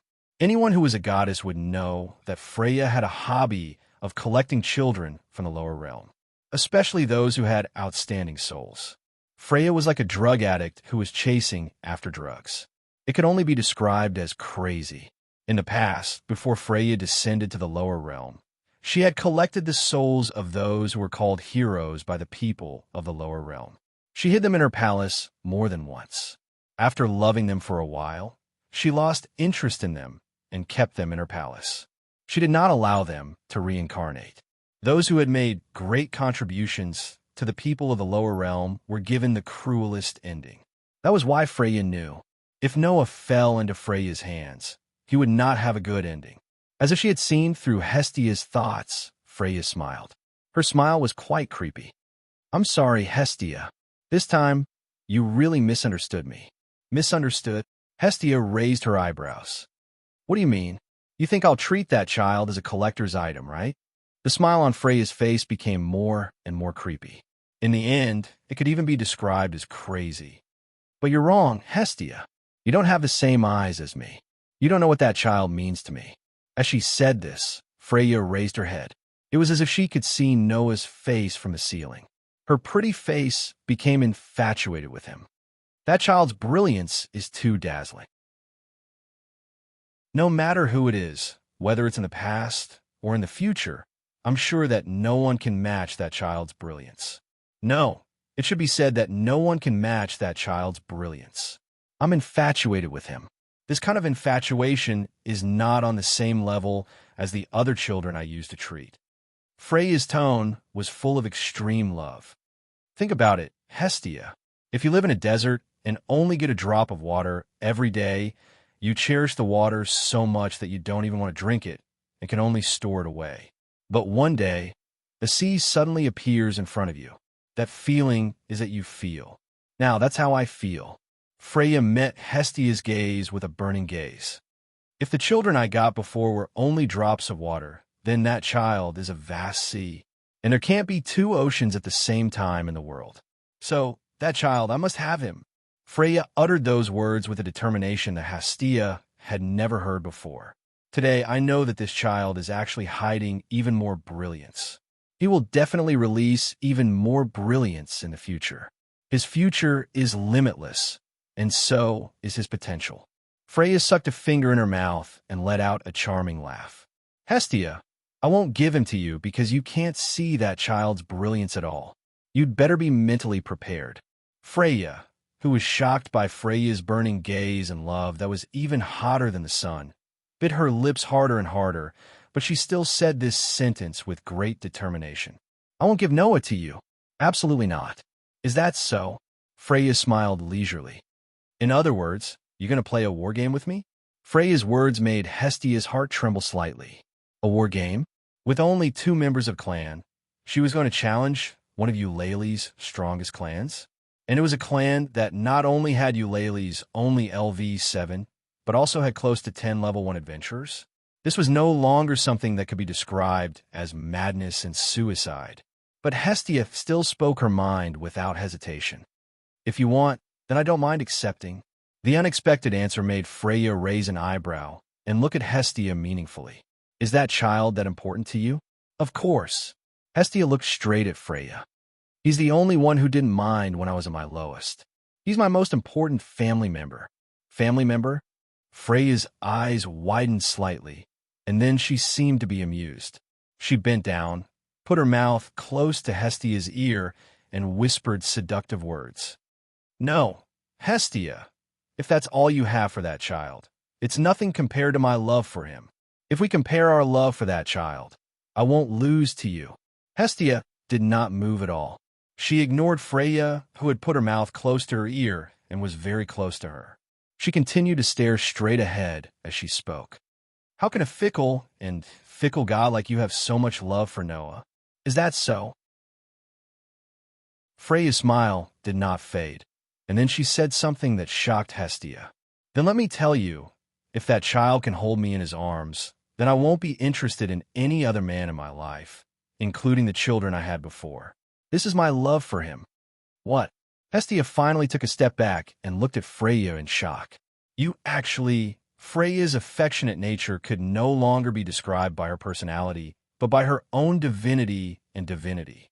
Ryder once said that her sister was destined to be violated, and there was no other way to preserve her purity other than death. She was like a goddess who was destined to have such a fate. Freya's affectionate nature had also risen to the level of fate. It was precisely because the gods had the same thing that they were eternally unchanging. But I'm willing to change for that child, Freya said with a smile without a trace of confusion. Now, do you understand the extent of my love for him? Hestia could not say a word. For now, I won't do anything to that child. Freya showed a charming smile. After all, you only need family. When your family grows to a certain extent, then I'll go find him. With these words, Freya turned around and left the scene with her melodious footsteps. Hestia looked at Freya's back as she gradually disappeared into the distance. She lowered her head, and her eyes were filled with uncertainty. Chapter 907. She couldn't help but bite her lip when she recalled what had happened back then. Noah and Baal exchanged glances with each other when they saw Hestia suddenly falling into silence. What's the matter? Noah keenly sensed that Hestia seemed to have something on her mind. Did something happen? Hestia didn't speak. She just raised her head and stared at Noah. After a while, she suddenly hugged Noah. Baal's eyes widened and his face flushed. Even Noah was a little startled by Hestia's sudden action. It couldn't be helped. The impact of Hestia's petite yet beautiful figure was simply too wonderful for words. No matter how much time had passed, Noah still couldn't get used to this contrast. Noah's tone sounded annoyed as he couldn't control his emotions. Hey, didn't I tell you not to hug me so easily? Before Noah could finish his sentence, his voice suddenly weakened. Hestia, who was hugging Noah tightly, was trembling slightly. Hestia's eyes, which were fixed on Noah, were also filled with extreme uneasiness. Noah had never seen such uneasiness in Hestia before. When Noah saw the uneasiness in Hestia's eyes, he suppressed the trembling in his heart and became speechless. Noah, Hestia's slender arms hugged Noah tighter and tighter. Her voice was filled with deep uneasiness. You won't leave me, right? When these words came out of Hestia's mouth, both Noah and Baal's expressions returned to normal. My lord. Baal opened his mouth as if he wanted to say something, but because he was too clumsy, he didn't know what to say. Noah regained his composure at once. His attention was no longer focused on Hestia's soft body. He put his hand on Hestia's head and gently stroked it as if he was comforting her. Why did you suddenly say that? Because I'm not as smart as Loki, and I'm not as charming as Freya. Even Apollo's brain is much better than mine. A useless god like me can't do anything other than hide at home and read books all day. Hestia's tone was full of dejection. You, on the other hand, not only have terrifying potential, talent, and possibilities that even the gods can't see the bottom of, but even Eulalie's only LV7 couldn't do anything to you. You uprooted the entire spawn of Apollo, and Freya and Loki even threatened that they couldn't take you away by force. Is it really okay for an excellent child like you to follow a useless god like me? Saying this, Hestia's lips trembled, and her expression revealed an unprecedented weakness. Do I really deserve to have you? In just one or two sentences, all of Hestia's uneasiness and weakness were exposed. But there was nothing she could do about it. Just like what Hestia had said, Noah's performance in the past 1 to 2 months was unparalleled. Even if he had obtained the two most powerful spawns of Ololai, Freya's spawn and Loki's spawn, which are also known as the twin kings of Ololai, Noah's performance was unparalleled. Freya once said that Noah's brilliance was the most dazzling she had ever seen in her life. Even if it was the eternal calamity, no one could match it. Although Hestia couldn't see the brilliance of Noah's soul, in the past 1 or 2 months, she had seen the incredible and terrifying possibilities in Noah's body with her own eyes. Therefore, Hestia had reason to believe everything Freya said. The child in front of her didn't dislike her and formed a family bond with her called spawn of Apollo. No matter in the past or in the future, there couldn't be a better existence than him. Did she really deserve to have such an excellent human being who was like the darling of the world? After the conversation with Freya and witnessing Noah's growth and achievements with her own eyes, Hestia really didn't think that she deserved to be with Noah, even if Hestia was a god. Or rather, it was precisely because Hestia was a god that she thought that she wasn't a good match for a child from the lower realms. That was sufficient proof of how outstanding Noah was. Such an excellent child shouldn't be with a useless god like him, and she shouldn't be with a weak clan like Hestia's clan. Hestia, who had this thought, felt really uneasy and scared. This was definitely the first time in her life that she felt so uneasy and scared. One could imagine how important Noah was to her as a family member.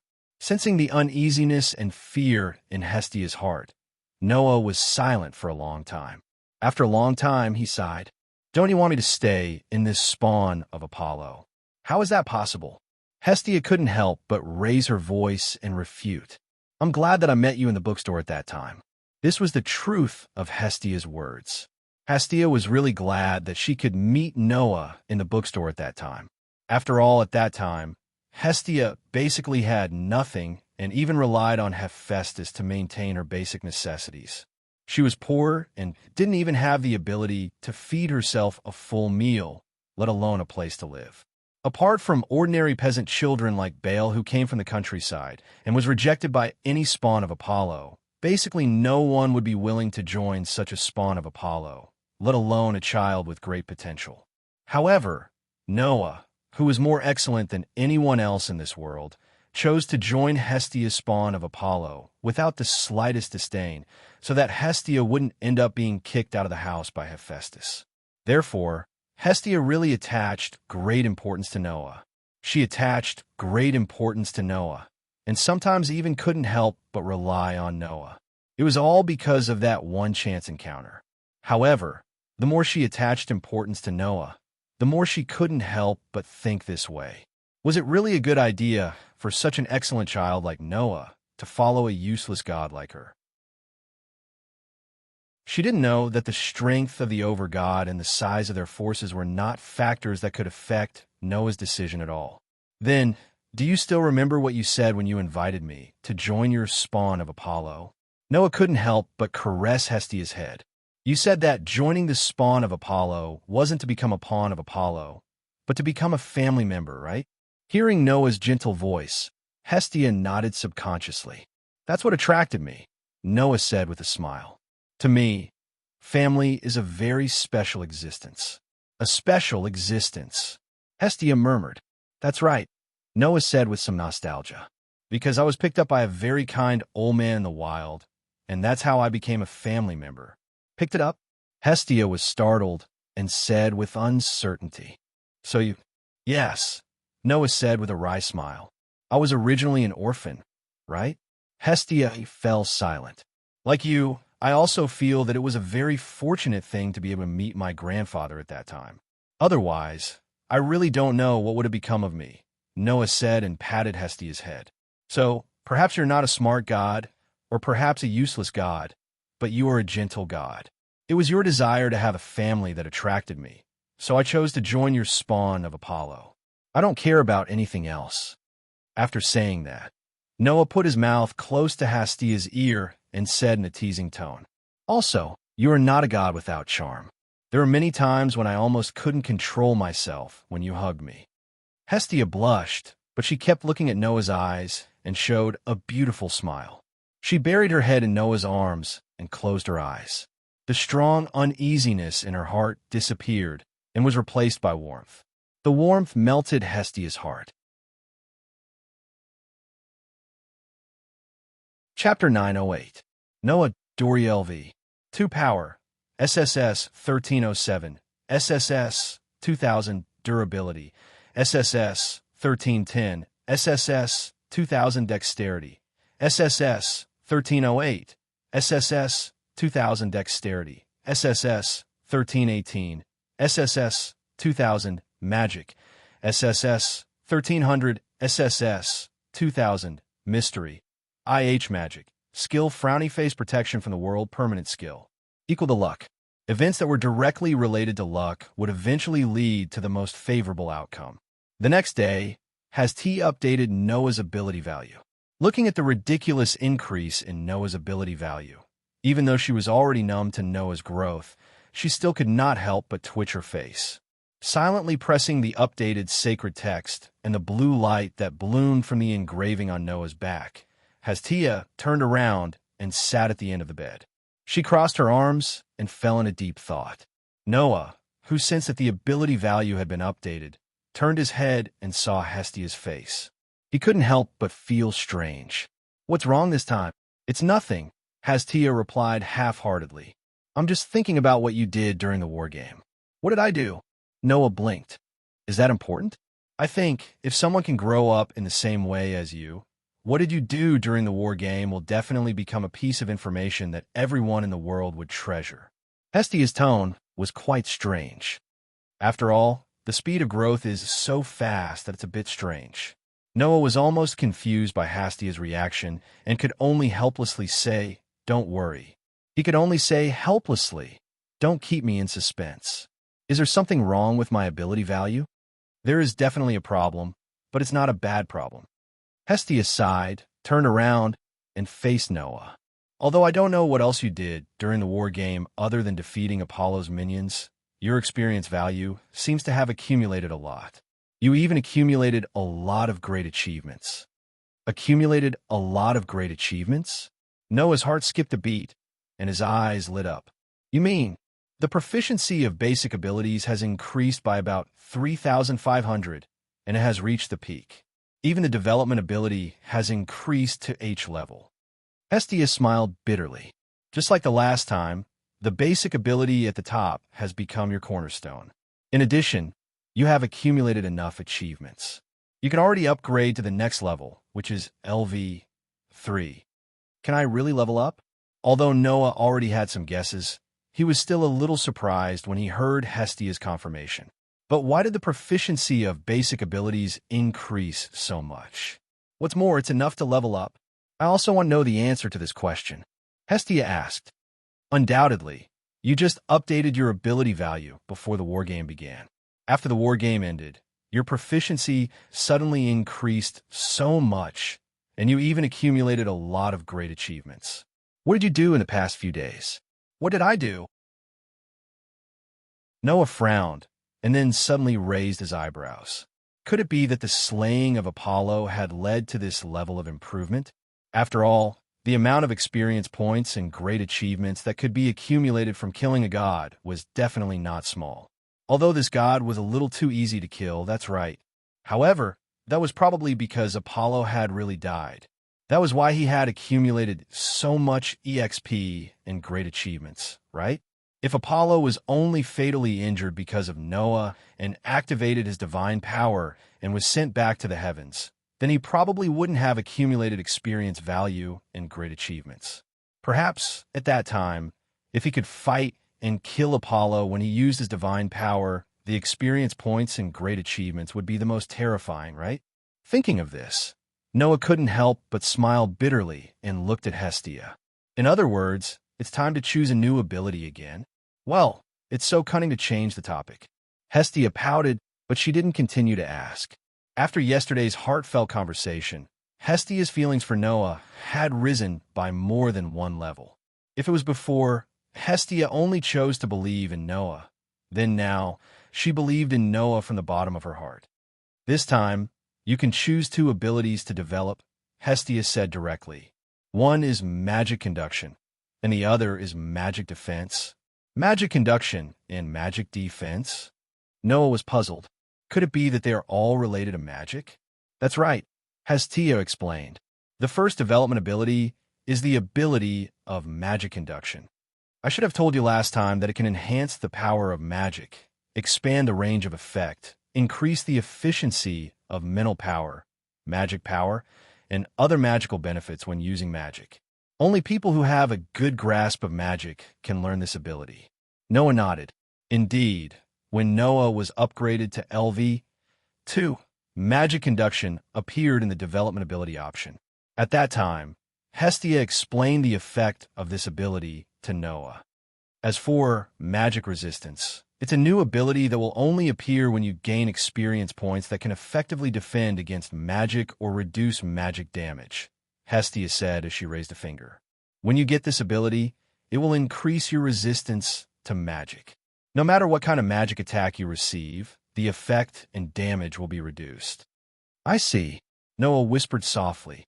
Then it is probably because I directly cracked the magic that Jacintos used on me last time. So I got this experience and this ability, right? Then which one are you going to choose? Magic conduction, that can increase the effect and power of magic? Or magic defense, that can reduce the effect and damage of magic? Hestia said to Noah, I suggest you choose magic defense. It is very useful to be able to reduce the effect and damage of magic. No. Noah shook his head without hesitation. I choose magic conduction. Noah didn't need the ability to reduce the effect and damage of magic at all. With the magic resistance from the God Slayer, why would he need magic defense? Really? Hestia puffed up her cheeks.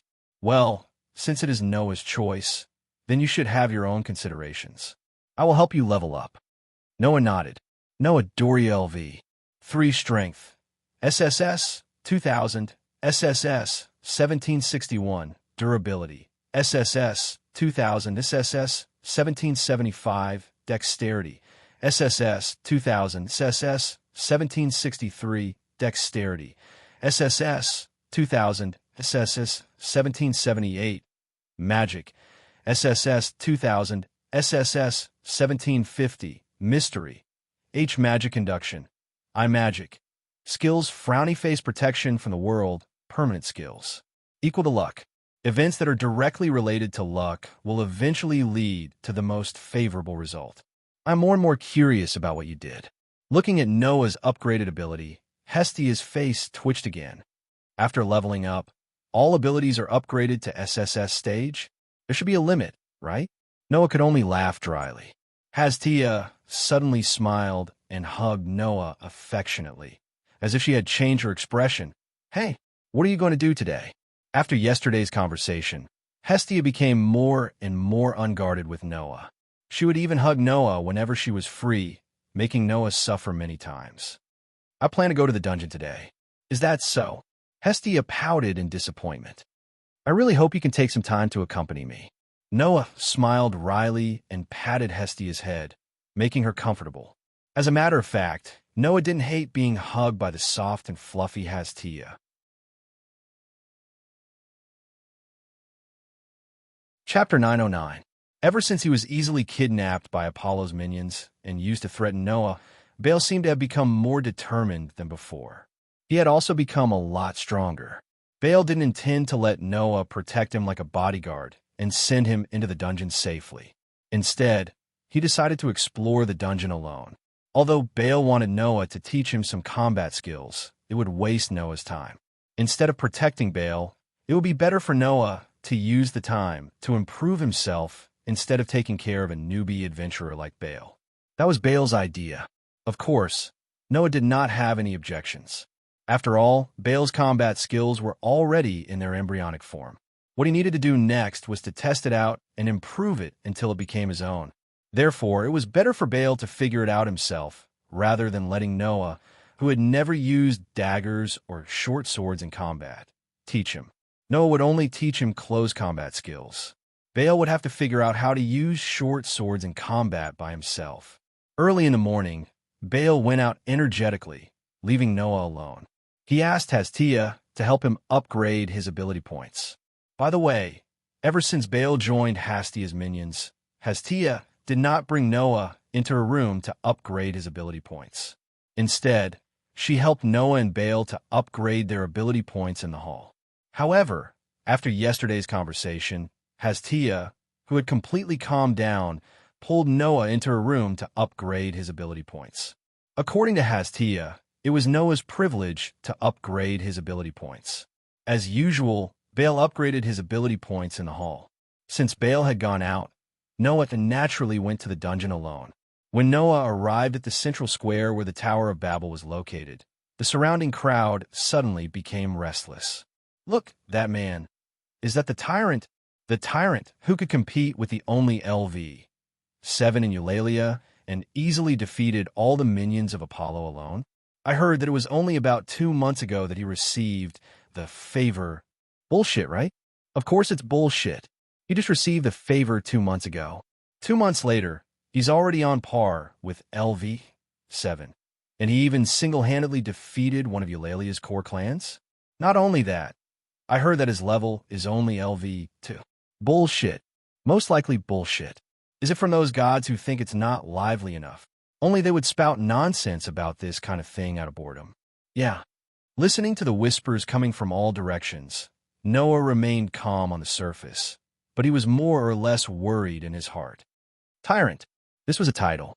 However, at first, this was not the title given by the gods to the senior adventurers who had risen to LV2 through the gods' assembly. Since the end of the war game, the residents of Eulalia did not know when it spread the name of Noah. The reason for this title was because Noah summoned a huge tornado in the war game and destroyed the entire city. He also killed the LV3 Synthis so quickly. After that day, every time the residents of Eulalia talked about this topic, they would use this saying. Too violent. Too cruel. It was too exciting. Just like a cruel and violent monarch. At some point in time, such a title had been placed on Noah's head. The gods seemed to be quite satisfied with this title. They felt that this title was too appropriate for Noah's performance. Therefore, the title of Tyrant was implemented without the decision of the gods, and even the guild officially recognized it. He got a title without going through the gods. It was estimated that only Noah had such treatment. But this was not the most important thing. The most important thing was that because Noah's level of power was not like LV2, even if he got the title, the guild didn't seem to have made Noah's level public.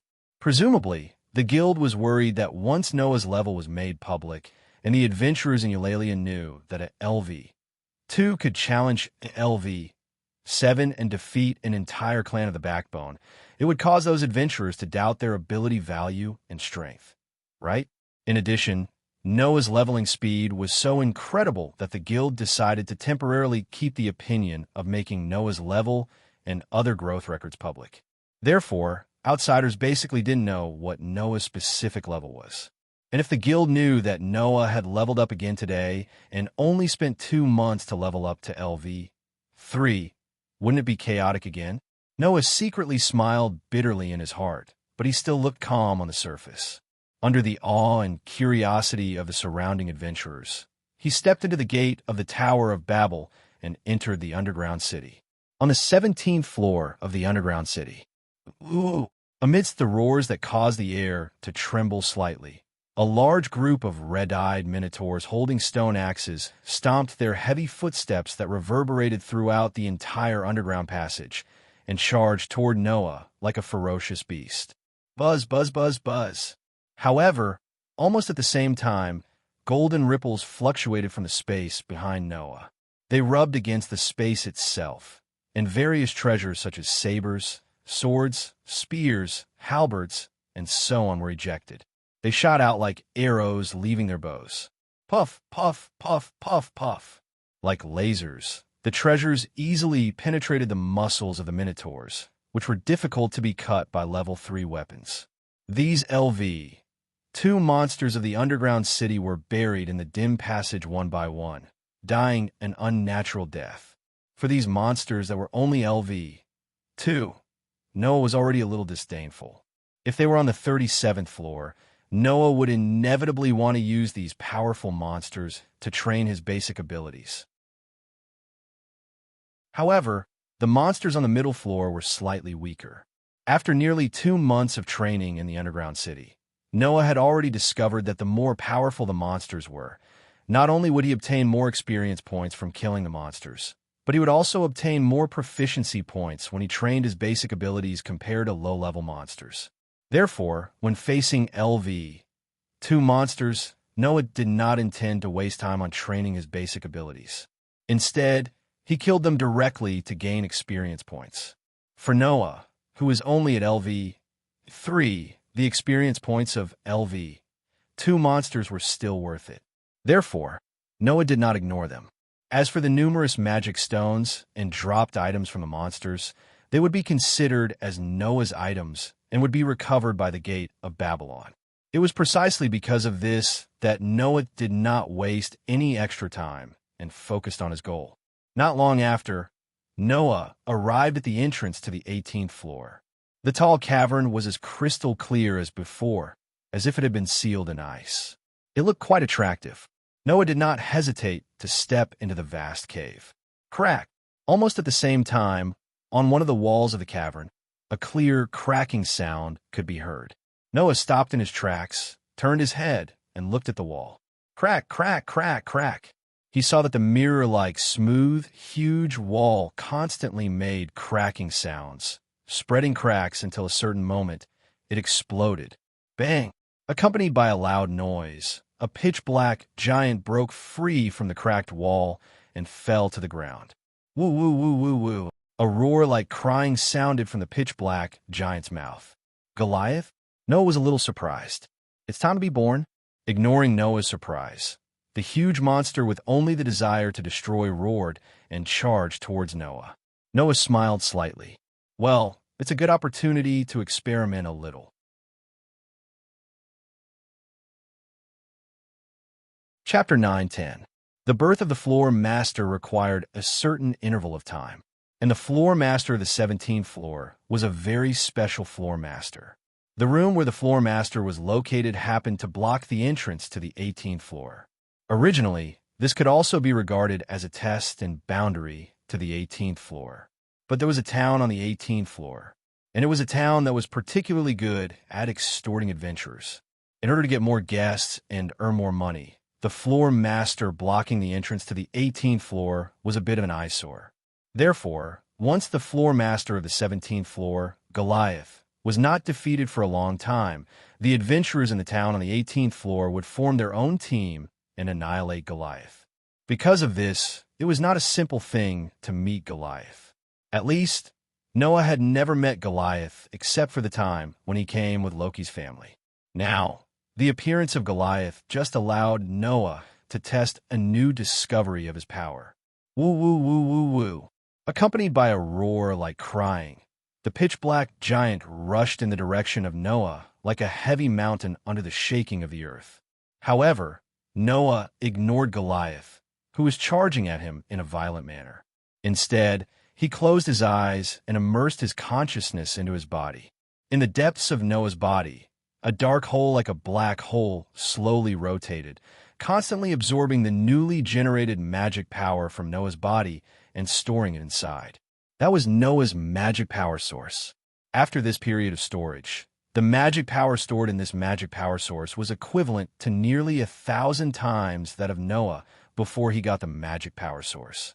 One had to know that Noah's magic power was boundless to begin with.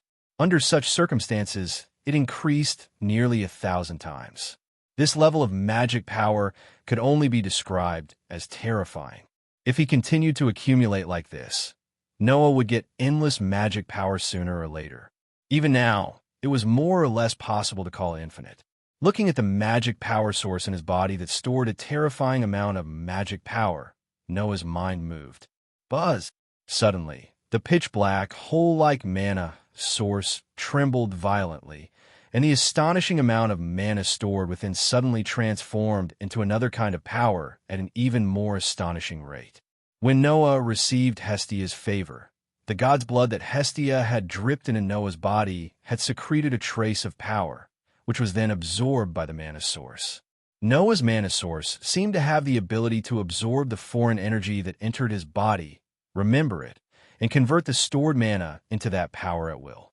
Noah called this power divine power. At this moment, under Noah's urging, Noah's mana source that stored mana transformed into a divine power source that stored divine power. Then, Noah abruptly opened his eyes. Bang! Like a golden flame, divine power burst out of Noah's body and turned into a wave of air that covered Noah's whole body. Immediately, in Noah's mind, the outline of the stone plate that was connected to the 10 patterns and the pattern of an indomitable giant lit up. Giant that covers the sky and covers the earth with his hands, I will let this divine power flow into my body. From now on, I will display the ultimate power that no one can match.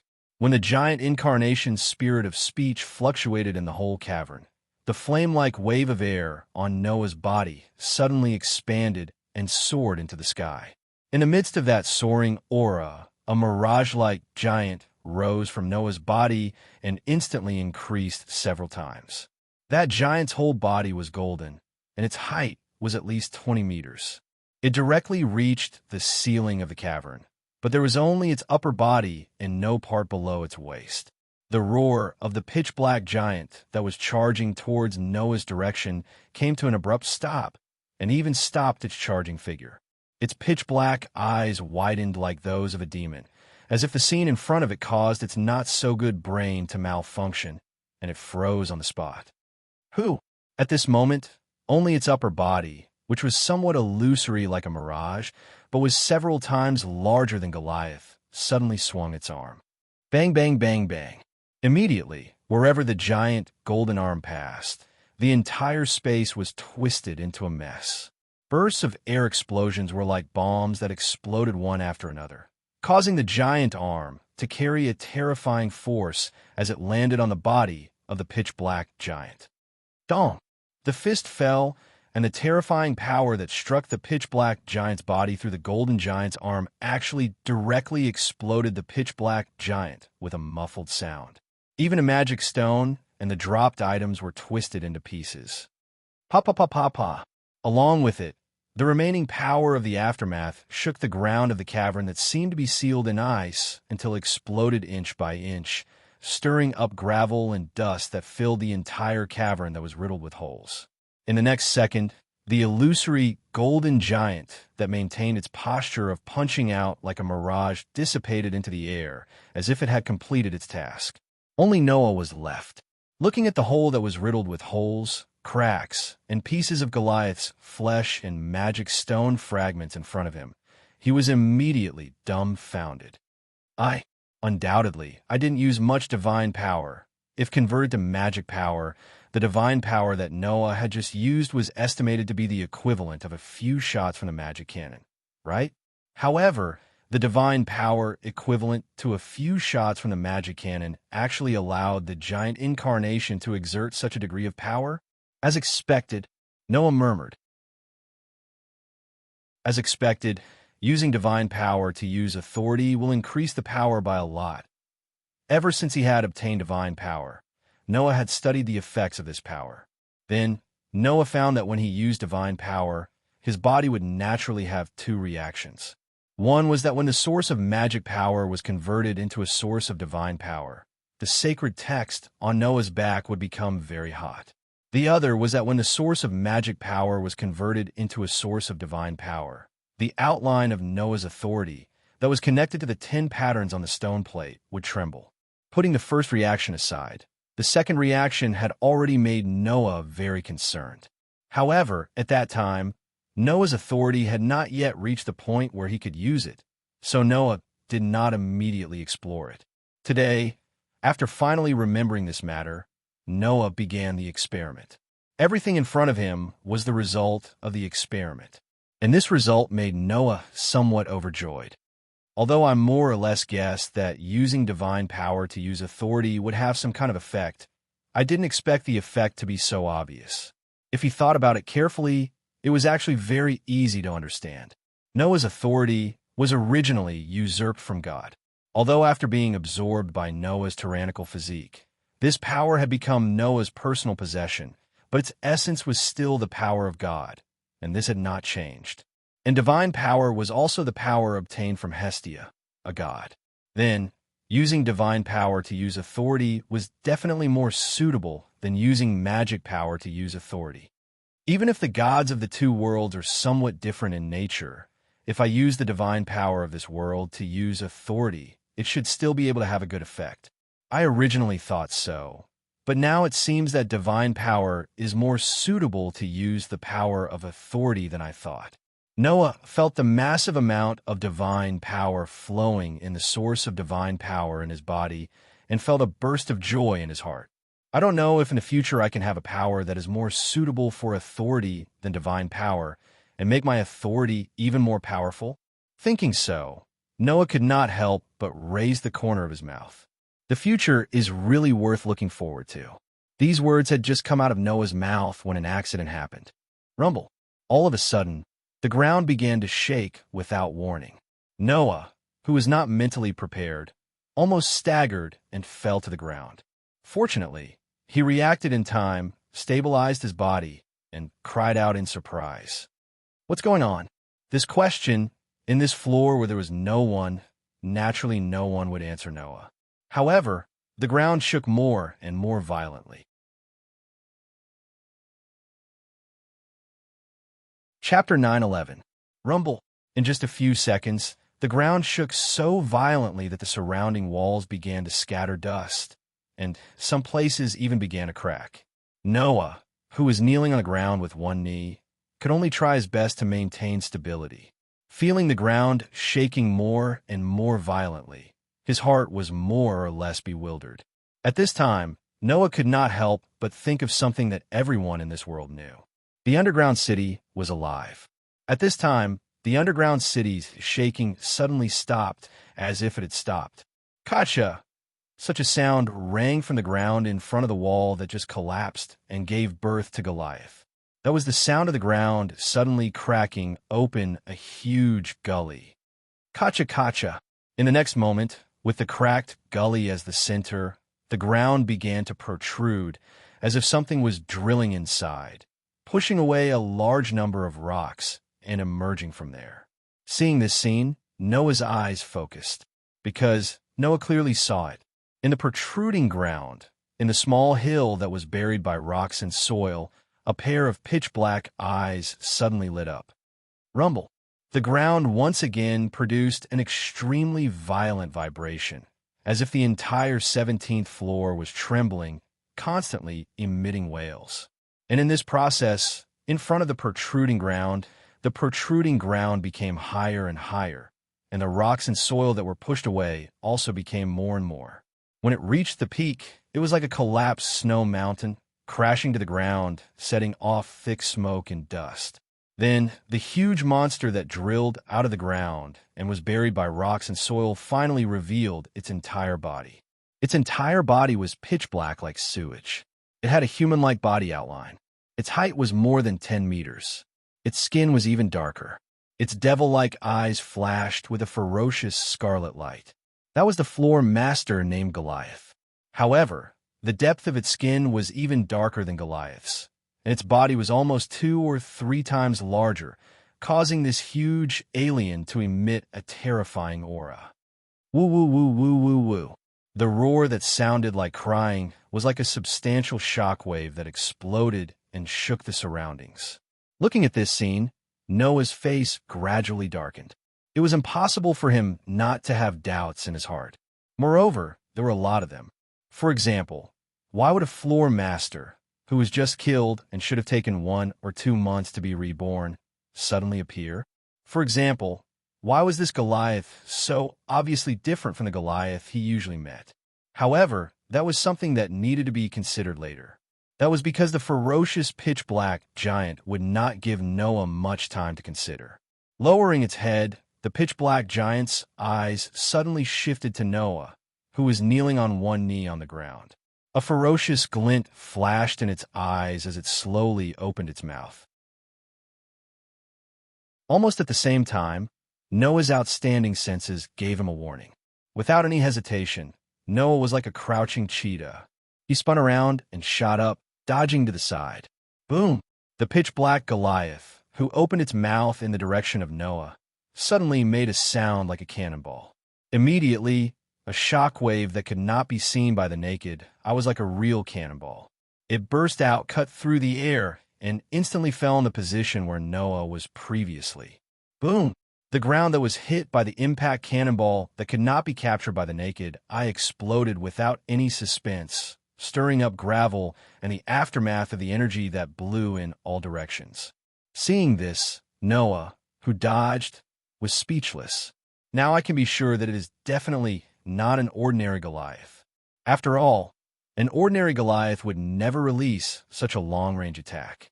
In addition, the breath of the pitch-black Goliath was also stronger than the breath of the ordinary Goliath. It should not only have the attack that the ordinary Goliath did not have, but also the strength that the ordinary Goliath did not have, right? At least, Noah felt that this pitch-black Goliath was definitely not only LV4. In terms of level classification, a conservative estimate is that it should have reached LV5. After coming to such a conclusion, Noah's eyes were cold. Unfortunately, it is only LV5. After the words, Noah's figure stagnated, and then, like a gust of wind, he rushed forward quickly. Woo woo woo woo woo. The pitch-black Goliath suddenly roared in the direction of Noah, who was rushing toward him. Boom! With the sound of the cannonball, the shock wave that could not be captured by the naked eye was like an invisible cannonball. It shot in front of Noah almost in the blink of an eye. The powerful pressure carried by the impact cannonball caused the surrounding air to vibrate slightly. If it was another person, even if it was LV5 like the pitch-black Goliath, it would be extremely troublesome for this invisible attack. Unfortunately, the attack that could not be captured by the naked eye was basically no different from a visible attack for Noah, who had the sensing ability. So, Noah clenched his fist, and a bright vortex of air fluctuated on his fist. Under Noah's waving, it fiercely blasted toward the incoming impact cannonball. Boom! With a loud explosion, the invisible impact cannonball was blown up by Noah's annihilation blow and turned into a gust of wind, brushing past Noah's body and blowing around. However, The space in front of Noah suddenly shook, and a fist like a boulder rubbed against the air, carrying a violent airflow, and blasted in front of Noah's eyes. In the face of this punch, Noah's figure swayed strangely, like a leaf blown away by the wind, and directly dodged the pitch-black Goliath's fist. Boom! The huge fist fell on the ground, and once again, the ground was blown up, and a small crater was created. Buzz! At this moment, Noah, who had dodged to the side of the pitch-black Goliath's fist, suddenly fluctuated with a golden ripple, and a variety of relics popped out, shooting out like lightning. Puff, puff, puff. The extremely sharp relics fell directly on the pitch-black Goliath's head, and with a tearing sound, they pierced through the muscles on Goliath's face. However, they only pierced halfway, and were stuck, unable to go any further. Woo, woo, woo, woo, woo, woo. The pitch-black Goliath roared angrily, and suddenly waved its huge palm, slapping toward Noah. Noah only felt that the whole world seemed to have darkened, and he immediately retreated. Boom! The huge palm slammed on the ground, causing the ground to shake, and cracks spread out. The skin is quite hard. Even an E-grade relic can't penetrate it. Noah stared at the pitch-black Goliath. In the golden ripples around him, a variety of relics, such as sabers, swords, spears, halberds, and other relics, emerged again. Then, let's try a D-grade relic. As soon as he finished speaking, the sharp relic immediately turned into a stream of light, shooting out like a laser. Woo, woo, woo, woo, woo, woo. The pitch-black Goliath roared angrily, and this was the last sound that it made.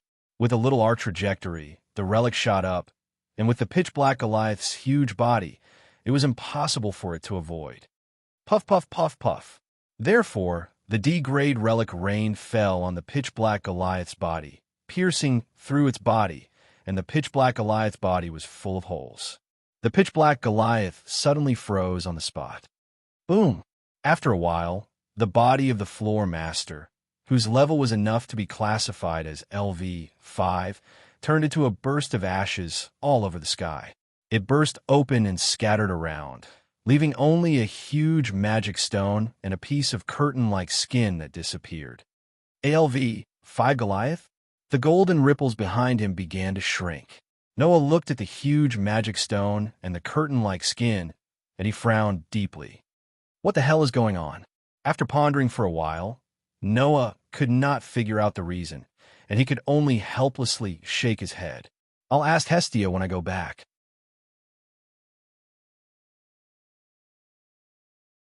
Chapter 9:12. It took a little more time. Noah, who had successively defeated a LV4 floor master and LV5 floor master, did not stay in the dungeon. Instead, he first went to the safety floor on the 18th floor to check the situation. After confirming that the 18th floor was not affected by the abnormality on the 17th floor, he returned to the 11th floor. It seems that only the 17th floor should be affected. The rest of the floors did not even have the slightest vibration. On the 11th floor, which was filled with thick white fog, Noah could not help but worry as he moved toward the entrance to the 10th floor. I hope that at that time, there were no other abnormalities on the 17th floor, and that the adventurers exploring the 17th floor were not affected. Although he did not know why the 17th floor had such an abnormality, if the problem was with Noah and the rest of the innocent adventurers were affected, then Noah would definitely not be able to sleep well.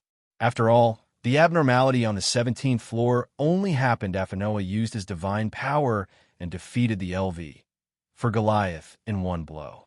Noah had reason to believe that the abnormality was with him. Is it the problem with the divine power? Or is it the problem with authority? Noah was puzzled. It should not be the problem with authority. In the dungeon, Noah had used authority several times before. At that time, there was no problem. Then, the problem today should not be with authority. Then, is it the problem with the divine power? Noah thought to himself, could it be that the god of this world has something to do with the dungeon? He could not figure it out. Noah's brain was not bad. However, he had only been in this world for about 2 months. There were many things that Noah had not come into contact with. In the case of insufficient information, no matter how good Noah's brain was, he could not figure out why. It's more reliable to go back and ask Hestia. In the end, Noah could only come to this conclusion helplessly. He quickened his pace and continued to walk forward in the thick fog.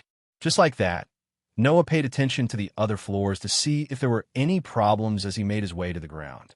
He didn't have the time to deal with the monsters he encountered along the way, so he avoided them and arrived on the 7th floor. As soon as he entered the 7th floor, Noah heard an angry shout. "Why are you dawdling over there? Hurry up and catch up." The overly violent scolding made Noah unconsciously turn his eyes to the source. Then Noah saw it.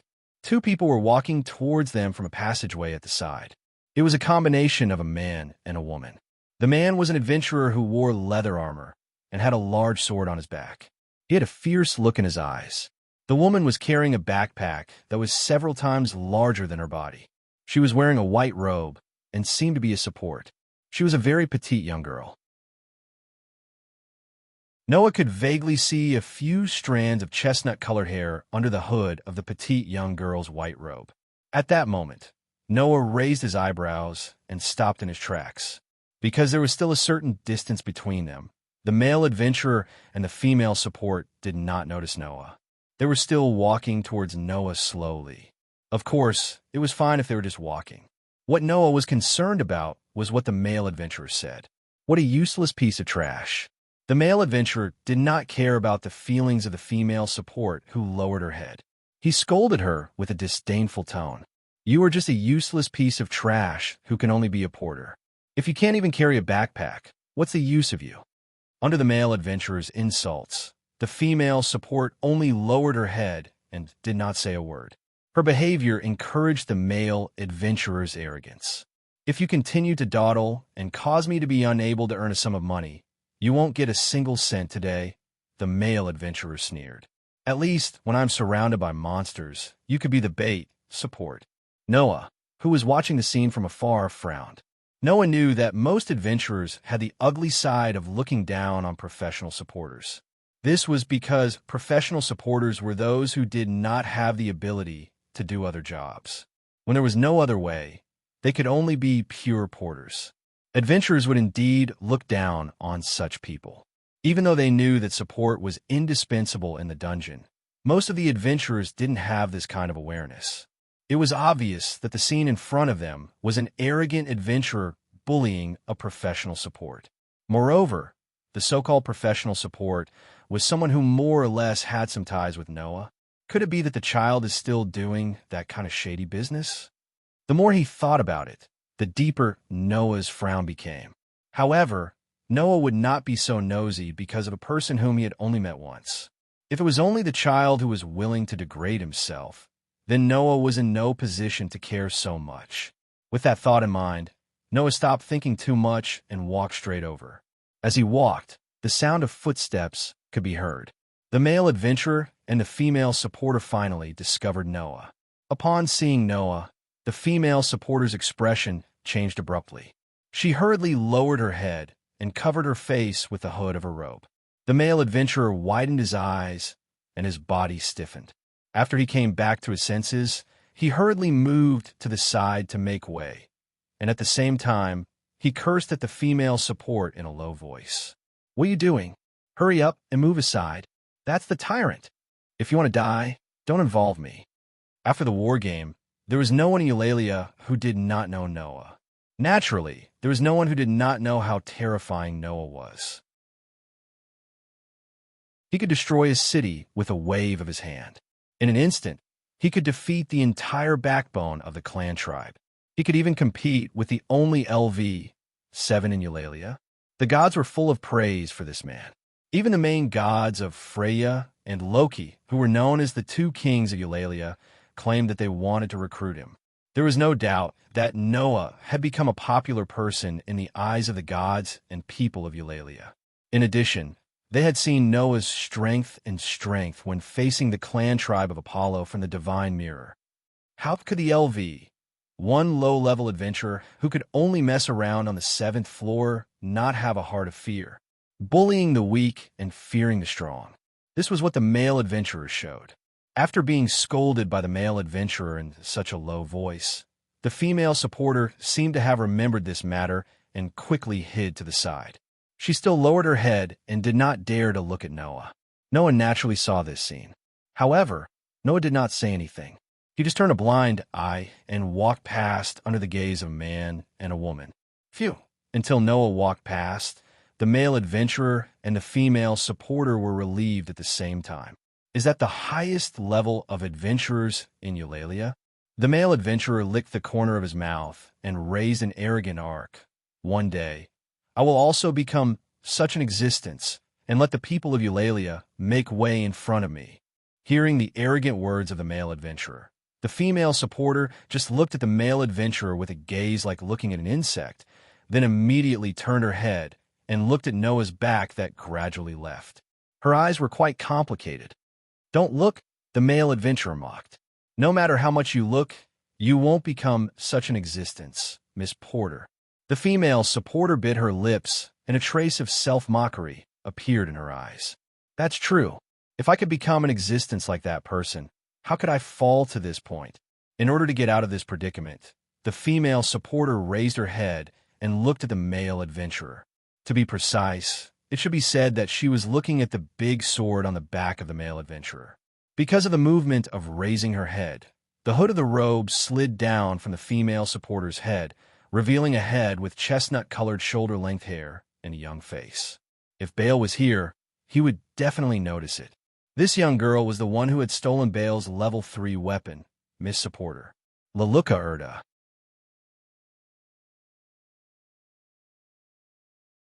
Chapter 9:13. The Dungeon Change. In the headquarters of Hastia's clan, Noah told Hastia about what happened on the 17th floor. Hastia was startled and became suspicious. "Why did the dungeon change?" "I don't know. That's why I came back to ask you," Noah said with a wry smile. "I had just finished off the floor master, Goliath, when there was a sudden vibration on the 17th floor. Then, another Goliath appeared. Moreover, even his potential ability definitely surpassed the Goliath of level 4 and reached the level of level 5. "LV5? Hastia asked in surprise. "Really? I've never heard of such a thing before." "Really?" Noah asked. In other words, Goliath, who had never been at LV for before, suddenly leveled up to LV5? "Not only Goliath, but I've never heard of a level 5 Goliath being upgraded." After the level 5 Goliath was defeated, another level 5 Goliath appeared. Hestia said with uncertainty. "Could it be that you're mistaken? Do you think I'm mistaken about such a big thing?" Noah rolled his eyes. "Whether to level 4 Goliath or a level 5 Goliath, I defeated them myself. Can't I see the difference between them?" "That's true." Hestia frowned. "Then what's going on?" Seeing Hestia's frown, Noah felt that the time was right and asked the question he was most concerned about. "Is it possible that external factors caused the changes in the dungeon?" "External factors?" Hestia looked at Noah. "What do you mean?" "For example, if a condition is met, the dungeon will immediately breed a level 5 Goliath that is more powerful than the previous level 5 Goliath," Noah said. "When a condition like defeating a level 5 Goliath appears, the dungeon will be triggered and breed a new level 5 Goliath. Is it possible?" "Well," Hestia tilted her head with a troubled look on her face. "It's possible, but I've never heard of it before." "Perhaps it's not a condition?"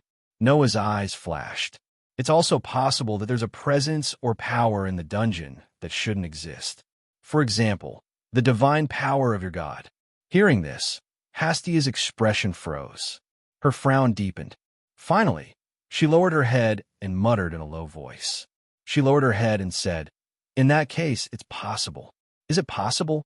Noah noticed the change in Hestia's attitude and quickly asked, "How should I put it?" "It's just like what you said," Hestia said as she looked at Noah seriously. "It's possible that a god broke into the dungeon and caused the strange changes." "Really?" Noah's heart skipped a beat, but he didn't show it on his face. "Why would a god enter the dungeon and cause the strange changes?"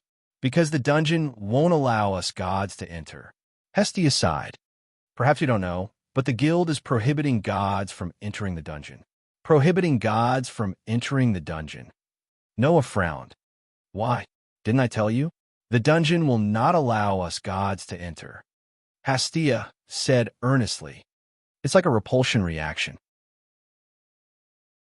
The dungeon is rejecting us gods. If we enter the dungeon, we'll incur the wrath of the dungeon. The dungeon will be angry. Noah was curious. The dungeon will be angry? Don't underestimate the dungeon, Noah, Hestia said solemnly to Noah. The dungeon is alive. It can give birth to creatures called monsters and produce all kinds of resources that can't be found on the surface. This is why it repels gods like us.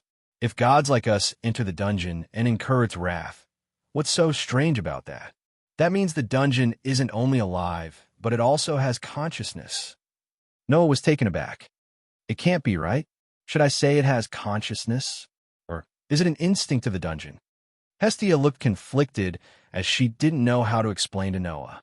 She shrugged her shoulders and said, The dungeon is full of mysteries. Because there are too many unknowns in the dungeon, it attracts adventurers from all over the world to explore. Whether the dungeon's rejection of the gods is due to the dungeon's own consciousness or a pure instinct, it's up to you to find out. We, the gods, can only observe the progress of the children. Noah nodded thoughtfully. Maybe it's just like what you said.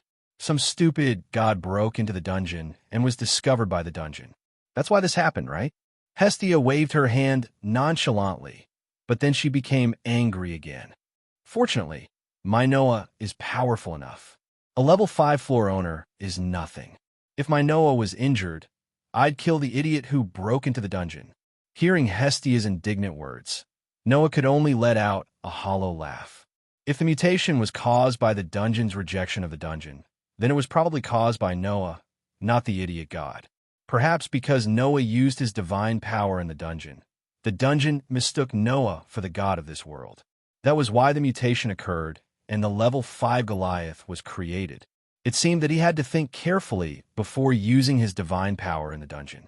However, if he made good use of it, perhaps Noah could keep farming the level 5 Goliath on the 17th floor. Noah felt happy when he thought of this.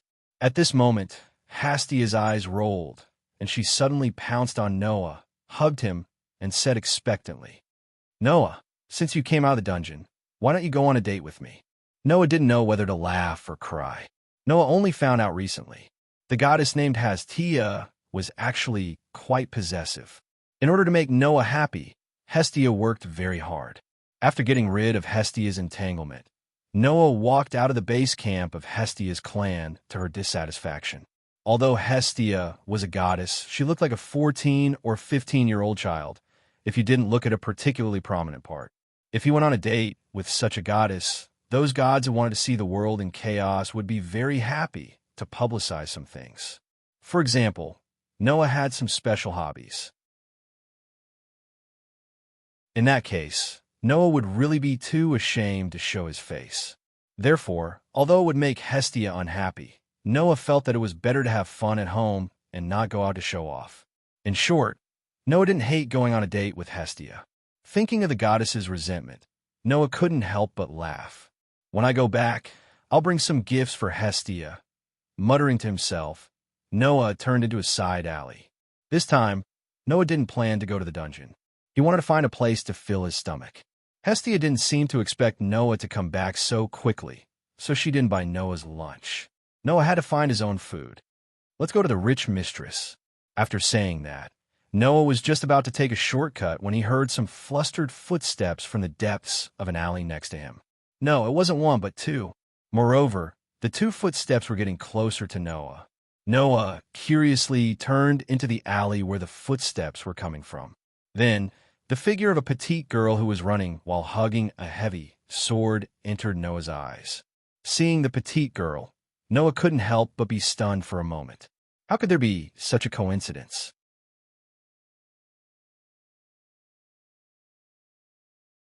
Chapter 9:14. Looking at the petite girl who was running blindly towards him while hugging a huge sword that was completely disproportionate to her body, Noah raised his eyes slightly and looked behind the petite girl. There, a male adventurer in leather armor was glaring at the petite girl who was running in front of him with a ruthless expression. There were even green veins popping out on his temples, and he looked extremely angry. "You damn piece of trash. Let's see where you're going to run to." The male adventurer's roar caused a look of fear to appear on the petite girl's face. However, Noah, who was in front of the petite girl, could clearly see this scene. Even though there was great fear on her face, there was still a trace of stubbornness and unyielding in the eyes of the petite girl. She hugged the huge sword tightly and gritted her teeth as she ran forward with all her might. As a result, the petite girl who had to take care of the pursuers behind her did not notice at all. At the corner in front of her, there was a person. Seeing that the petite girl was about to crash into him, Noah turned his body slightly and dodged. However, this action also caused the petite girl to notice Noah's existence. She turned her head and looked in front of her. Immediately, her eyes became flustered. In a moment of panic, the petite girl who was running forward suddenly stumbled and fell forward. Seeing this, Noah, who was turning his body to the side, squatted down and reached out a hand to catch the petite girl who was falling. He allowed her to fall on his arm so that she would not hit the ground directly. However, the huge sword that the petite girl was hugging was thrown out and fell to the ground with a clang. Looking at the huge sword that was thrown away, the little girl let out a cry of surprise. She couldn't help but reach for the huge sword. She didn't even notice that she had fallen into someone's arm. Noah could only helplessly say, "Are you all right?" Hearing this voice, the petite girl finally noticed Noah's existence. However, when the little girl turned around and saw Noah's full face, her pupils shrank and her expression changed completely. Facing that familiar cute face and big round eyes, Noah smiled indifferently. "Long time no see, Lily."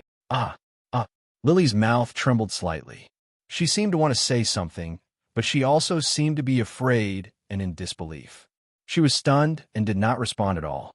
It was at this moment that the male adventurer caught up with them. "Did I catch up to you? Despicable human race." Only then did Lily react. In a panic, she ran away from Noah and sat on the ground. It seemed that Lily was more afraid of Noah than the male adventurer. That was only natural. Compared to an unknown adventurer, Noah's reputation was undoubtedly the loudest in all of Eulalie. The two were not on the same level at all. If she had to choose who she was more afraid of, it would naturally be Noah. Of course, the reason why Lily was so afraid of Noah was because she had previously stolen the level 3 weapon that Noah had given to Baal. Lily should be afraid of being pursued by Noah, right?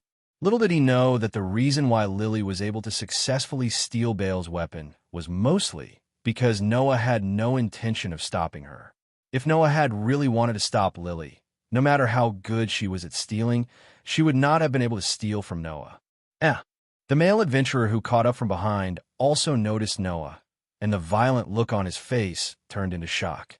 It's you again?" In the morning, Noah had met the male adventurer and Lily on the 7th level of the underground city. So now that they met again here, both the male adventurers and Lily were very surprised. Naturally, Noah also felt that it was too much of a coincidence. But since Noah had met them, it would not be strange for him to ask a few questions, right? Noah glanced at Lily, who was paralyzed on the ground and looking at him with a frightened expression. He then glanced at the male adventurer, patted his knee, and stood up. "What are you guys doing?" His words woke Lily and the male adventurer up from their stupor. This despicable human stole my sword." The male adventurer hurriedly pointed at Lily. "I'm here to retrieve my sword." As expected, in the morning, when they had met on the 7th level of the underground city, the male adventurer had been carrying a large sword on his back. But now, the large sword had fallen into Lily's hands. In addition to Lily's previous record and the chase just now, Noah had already guessed the gist of it. At that moment, Noah frowned and looked at Lily. "Are you still doing this kind of thing?" Originally, Noah thought that Lily might be in need of money, so he let Lily steal Baal's weapon. With Lily's status, even if she was in need of money, a weapon worth 7 or 800,000 Varus should be able to solve the problem. Thinking that if he helped Lily solve this problem, Lily would not steal anymore, so Noah let Lily go. But in the end, this young lady was still a thief? Did she have her difficulties? Or did she really give up on herself? Seeing Noah frown, Lily was even more afraid, and her body shrank into a ball. The male adventurer probably thought that Noah was a comrade on his side, and he was overjoyed all of a sudden. That's right. A useless porter actually dares to steal from us adventurers. You deserve to die. The male adventurer pulled Noah to his side and laughed angrily at Lily, who was sitting on the ground. You piece of trash. See if I don't teach you a lesson. Just as the male adventurer was about to walk towards Lily, a large sword was suddenly thrown into the air towards the direction of the male adventurer. Before the male adventurer could react, the large sword crashed into his arms, causing him to catch it in a hurry. He stared blankly at Noah, who threw the sword to him. The sword is yours, right? Noah said calmly. Take it with you. Eh? The male adventurer pointed at Lily with uncertainty. But this little human, what? Noah looked at the male adventurer with a smile that did not seem like a smile. Do you think that I will watch you commit violence? But, look, she's a thief and a useless porter, the male adventurer said with a forced smile. A piece of trash like her actually dares to steal from us great adventurers. If we don't teach her a lesson, won't anyone be able to bully us? Hearing this, Noah laughed. His laughter was somewhat sarcastic. Walking forward, Noah looked at the stiff-faced male adventurer up close. He extended a hand and pointed at the male adventurer's chest. Since you can bully others, why can't others bully you? The male adventurer's face began to twitch. If you bully the weak here, then can those who are stronger than you bully you too? Noah pushed the male adventurer away. If you can't even figure out such a problem and think highly of yourself here, I advise you to stop being an adventurer. Otherwise, you'll only be able to do so for the rest of your life, Mr. Great Adventurer. The male adventurer's face immediately turned red, and his expression became distorted. However, he couldn't say a word to refute, let alone refute Noah. Damn it! The male adventurer could only glare at Lily resentfully. Consider yourself lucky. After saying that, the male adventurer left with a face full of misfortune. After the male adventurer left, Noah glanced at Lily, who was sitting on the ground, paralyzed. As you can see, most adventurers are like this.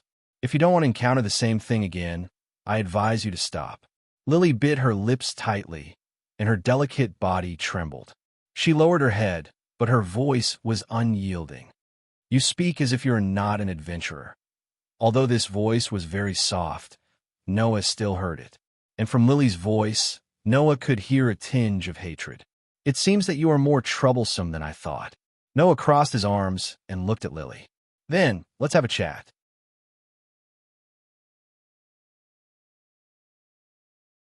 Chapter 9:15. Chat. Perhaps Lily felt that she couldn't escape even if she wanted to, so she went all out and taunted. I'm sorry. Lily has nothing to talk about with the adventurer. From Lily's voice, Noah did hear a kind of unapproachable meaning. Obviously, Lily didn't have any good impression of the so-called adventurers, and she hated them. However, that was also natural. As a professional support, Lily must have been humiliated by those unruly adventurers more than once like today. So, Lily hated adventurers. How is it strange? Your words sound like those women who hold the idea that no man is good, right? Noah curled his lips. Just because of the existence of that kind of trash, you think there's no good adventurer in this world? No choice, at least. Lily has never touched such a person, so Lily hates adventurers the most. Lily sneered and said self-deprecatingly. Anyway, Lily is such a person. Not only does she have no ability, she can only be reduced to being a support. Furthermore, she has always been stealing other people's things. Even Lily herself hates this kind of Lily. The famous tyrant naturally wouldn't like someone like Lily. Are you going to be stubborn this time? Noah looked down at Lily, who was sitting on the ground, and asked such a question. Since you know that it's annoying to steal other people's things, but you still do that kind of thing knowingly, are you so short of money? Yes, Lily is short of money, and I'm short of a lot of money. Lily met Noah's gaze and looked over. So, Lily has already sold the level 3 weapon produced by Hephaestus's clan. Even if you teach Lily a lesson, Lily won't be able to return it. Hearing this, Noah didn't speak anymore. He just looked directly at Lily's big round eyes, as if he wanted to see through everything about Lily. His deep eyes almost made Lily have a feeling that she would be sucked in. Under such a direct gaze, Lily couldn't help but feel a little timid. She subconsciously lowered her head and looked away. After a long time, Noah withdrew his gaze and turned around. I see. Since that's the case, you can wait for me at the Central Square tomorrow morning. Eh? Lily was suddenly stunned. Central Plaza? Why? Is it strange? Noah said without turning his head. Don't you usually look for adventurers to team up with? Hearing this, Lily was a little unable to react. Indeed, Lily usually looked for adventurers and begged them to team up with her. But that wasn't really looking for teammates, but looking for prey. In order to collect the money she needed, Lily had been using this method to explore the dungeon with the adventurers who had formed temporary teams. Then, she would look for opportunities to steal their valuables. It was a tried and tested method. Hence, to Lily, the adventurers who teamed up with her were not her teammates, but her prey. It was also because of this that Lily couldn't react to Noah's words. This was because Lily didn't know what Noah meant by that. Noah didn't know if he had expected Lily's reaction, but he smiled with his back facing Lily. Aren't you short of money? Then come and be my supporter. Be your supporter? Lily, who hadn't reacted yet, was bewildered by this sudden declaration. Think about it. Noah didn't give Lily time to react and threw this sentence at her. Tomorrow, gather at the fountain in the Central Plaza. If I don't see you when I arrive, take it that you're not coming. I won't wait for you. After saying that, Noah waved his hand and went straight into the alley next to him. Lily was left alone as she stared blankly in the direction that Noah had left. Her expression was extremely uncertain. The next day, Noah got up when Hestia was still sleeping. After changing his clothes, he went out directly. At this time, the sun had just risen, but there were many pedestrians on the street outside. Most of them were adventurers who were ready to go. They were all walking towards the Dungeon of Babel. Noah blended into the crowd with ease. While the pedestrians around him were pointing and gossiping, he moved in the direction of the Central Square. Bale got up earlier than Noah. Therefore, Bale had already set off for the dungeon. Noah was about an hour later than Bale, which showed how hard Bale worked. Now, Noah had really become famous. Being famous had its advantages and disadvantages. The advantage was that when Noah walked on the street, the people around him would make way for him. They wouldn't crowd together with Noah. The disadvantage was that the people around him were talking about him and pointing at him. Fortunately, Noah had long been used to people's gazes, so he didn't stop and went all the way to the Central Plaza without any obstacles. At the intersection of the 8 streets that connected to Ololai in all directions, there was a fountain in front of the Tower of Babel. That was the fountain closest to the Tower of Babel.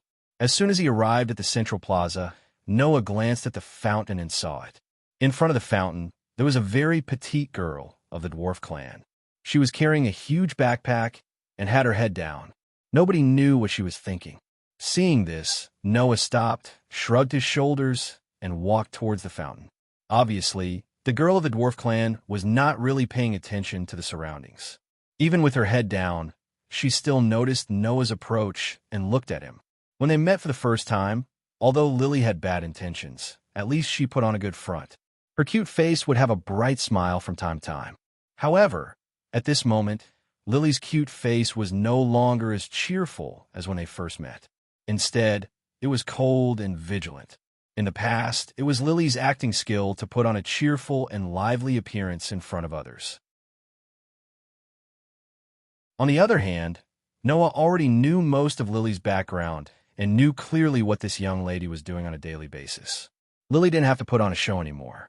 She didn't hesitate to show her dislike and vigilance towards adventurers. Unfortunately, Noah turned a blind eye to it. He brushed past Lily and walked toward the Tower of Babel. Since you are ready, let's go. Lily stared at Noah's back and followed him silently. While following him, she spoke in a low voice. As she walked, she whispered, Now, can you tell Lily what Lord Noah is going to do? Do you even need to ask? Noah answered without hesitation. Of course, it's to enter the dungeon. Is that so? Lily's voice wasn't relaxed at all. Instead, it had a tinge of sarcasm. Could it be that Lord Noah really only intends to team up with Lily? What else? What do you think I'm going to do to you? Noah kept walking forward with a calm look on his face. If I had intended to do something to you, I would have done it yesterday. I wouldn't have needed to lure you into the dungeon. Aren't you aware of that? That's why you're here today, isn't it? Sherlock said as he shook his head. Does that mean Lord Noah only wants to explore the dungeon with Lily? Lily's tone was rather unpleasant. Do you think Lily will believe you? If you don't believe me, you can leave now. I won't stop you, Noah said calmly. I'm only giving you a chance. It's up to you whether you want to seize it or not. Chance? Lily frowned. What chance? A chance for you to achieve your goal and turn over a new leaf, Noah said. As fellow sufferers who have similar stories, we can empathize with each other. Lily was at a loss for words. At this time, Noah changed the topic. What's the deepest floor that you've been to? Lily was silent for a while. After a while, she gave up and spoke. Lily followed a team and reached level 11. Level 11. Noah smiled suddenly. Let's go to level 17 today.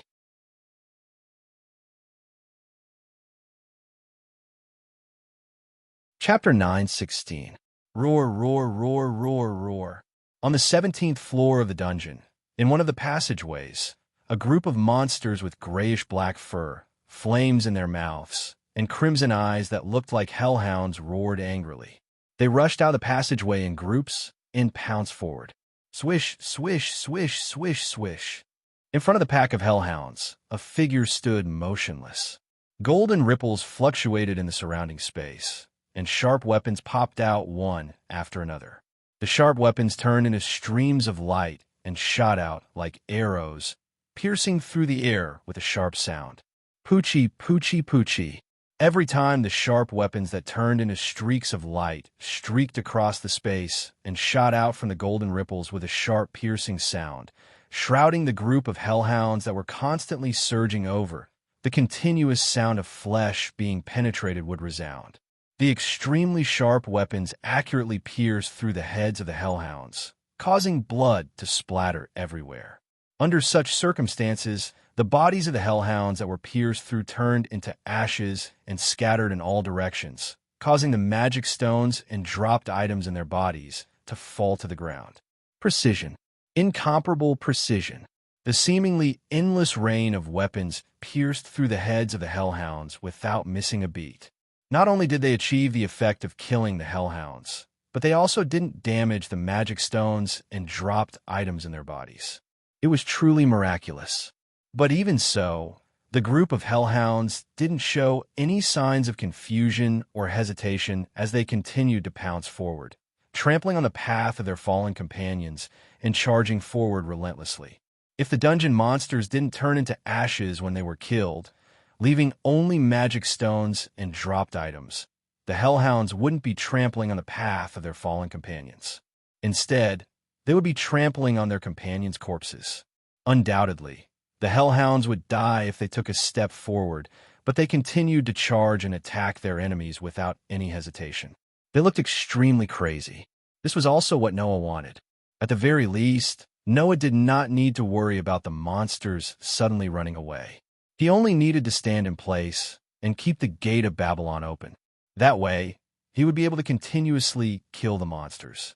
Over time, under Noah's frighteningly high killing frequency and luck, the magic stones and dropped items from the hellhounds piled up like sand on the ground in front of him. Normally, when Noah killed a hellhound and dropped magic stones and items, the Gate of Babylon would treat these items as Noah's and automatically recycle them. However, this time, Noah blocked the automatic recovery function of the Gate of Babylon, causing the dropped items to pile up all over the ground. Of course, it wasn't because Noah didn't want them, but because he wanted to let the other reinforcements collect them. About 5 minutes later, the Hellhound army was completely annihilated, leaving behind only a ground full of magic stones, teeth, claws, and other dropped items. Looking at the magic stones and dropped items piled up on the ground, Lily, who was behind Noah, was speechless. This was definitely the first time in Lily's life that she had seen such an efficient way of killing enemies. This was already not an efficiency that could be achieved by a single person. To put it bluntly, unless there was a large team of hundreds or even thousands of people, and all of them had to be at least LV, 2 adventurers, otherwise, it was impossible to achieve the same efficiency. With this kind of efficiency to earn magic stones, why worry about not being able to make a lot of money? What made Lily even more shocked was the number of dropped items. The number of dropped items was almost the same as the number of magic stones, which told Lily that the items that should have been obtained when one was lucky in the past would be dropped by almost every monster on Noah's body. If this level of magic stones and dropped items were to be exchanged for money in the guild's exchange center, the amount of money that could be exchanged would be quite terrifying, if not astronomical, right? Lily didn't know how to react to this at all, and could only stand there for a long time without responding. On the other hand, Noah himself seemed to be the most normal person in front of him. He leaned against the wall, hugged his arms, closed his eyes, and started to take a nap. Pack up the dropped items, then continue. Yes, yes, Lily stammered in response, but her expression was still as stiff as ever. But, Lord Noah, I don't know if Lily's backpack can hold so many items. Then pack up the items in front of you first, Noah said without even opening his eyes. This is the 17th floor, and the safety floor of the 18th floor is just below. If your backpack is full, you can just sell it there at a low price. It was indeed a low price. After all, in order to make a profit, those guys who bought magic stones and dropped items in the town on the 18th floor would lower the price to the minimum. However, in the case that the adventurers' backpacks were full, they could only choose to sell it there. Otherwise, even if it was more cost-effective to sell it on the surface, considering the time it would take to return to the surface, it would be better to sell it at a low price on the 18th floor. Hence, under normal circumstances, when the adventurers came to a floor that required a lot of time to travel, they would only have 2 choices after their backpacks were full. Either they would waste a lot of time and sell the magic stones on the surface, or they would sell it at a low price on the 18th floor and use the time to continue earning magic stones. When comparing the 2 options, the latter would usually earn more in the end. Even if the adventurers felt the pinch, they could only choose to sell it on the 18th floor. This was the motive of those scammers in the town on the 18th floor.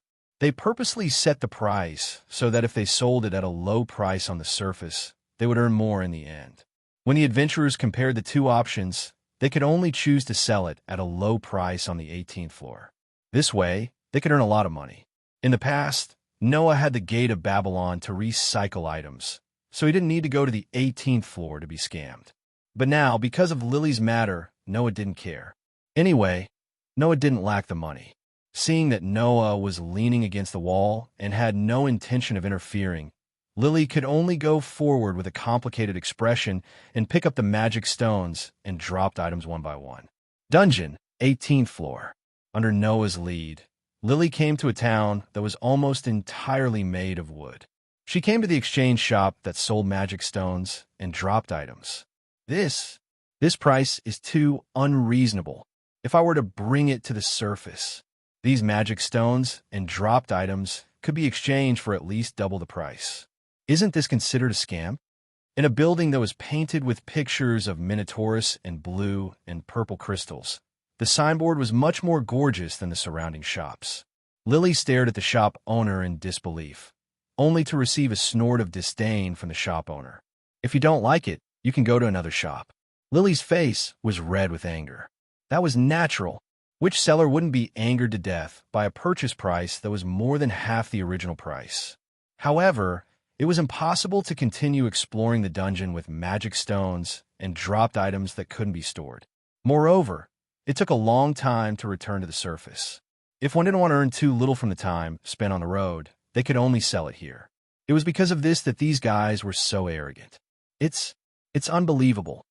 In the end, Lily, who could only choose to sell her magic stones and dropped items in this shop, walked out with an ashen face and a flustered look. That's why Lily hates adventurers. Every one of them is so greedy. I really don't want to be compared to these guys, who only know how to rip people off. Noah sighed. All right, buy some time and continue exploring. Yes. Lily could only agree gloomily.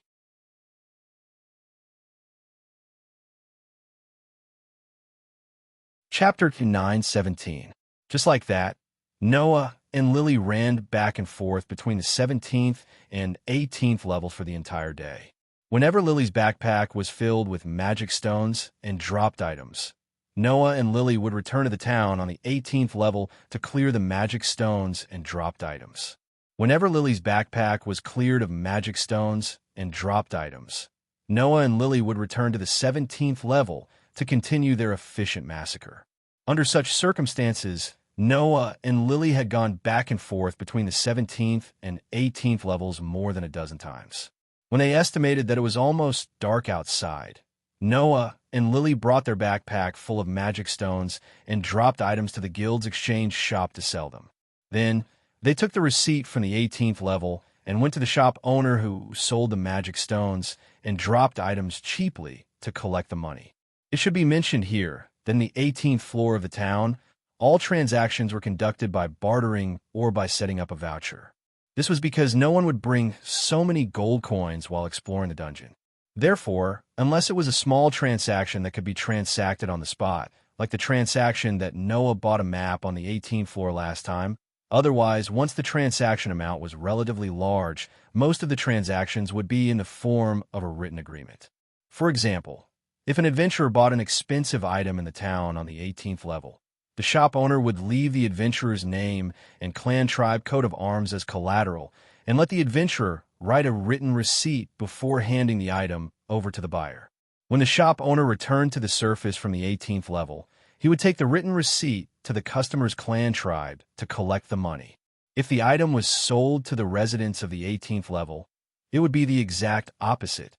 The shop owner would write a written receipt and let the customer collect the money from his clan tribe. Noah and Lily had sold a large amount of magic stones and dropped items on the 18th level, so naturally, it was not a transaction that could be carried out on the spot. Therefore, when Noah and Lily returned from the dungeon, they had the written receipt from the shop owner who had bought their magic stones and dropped items.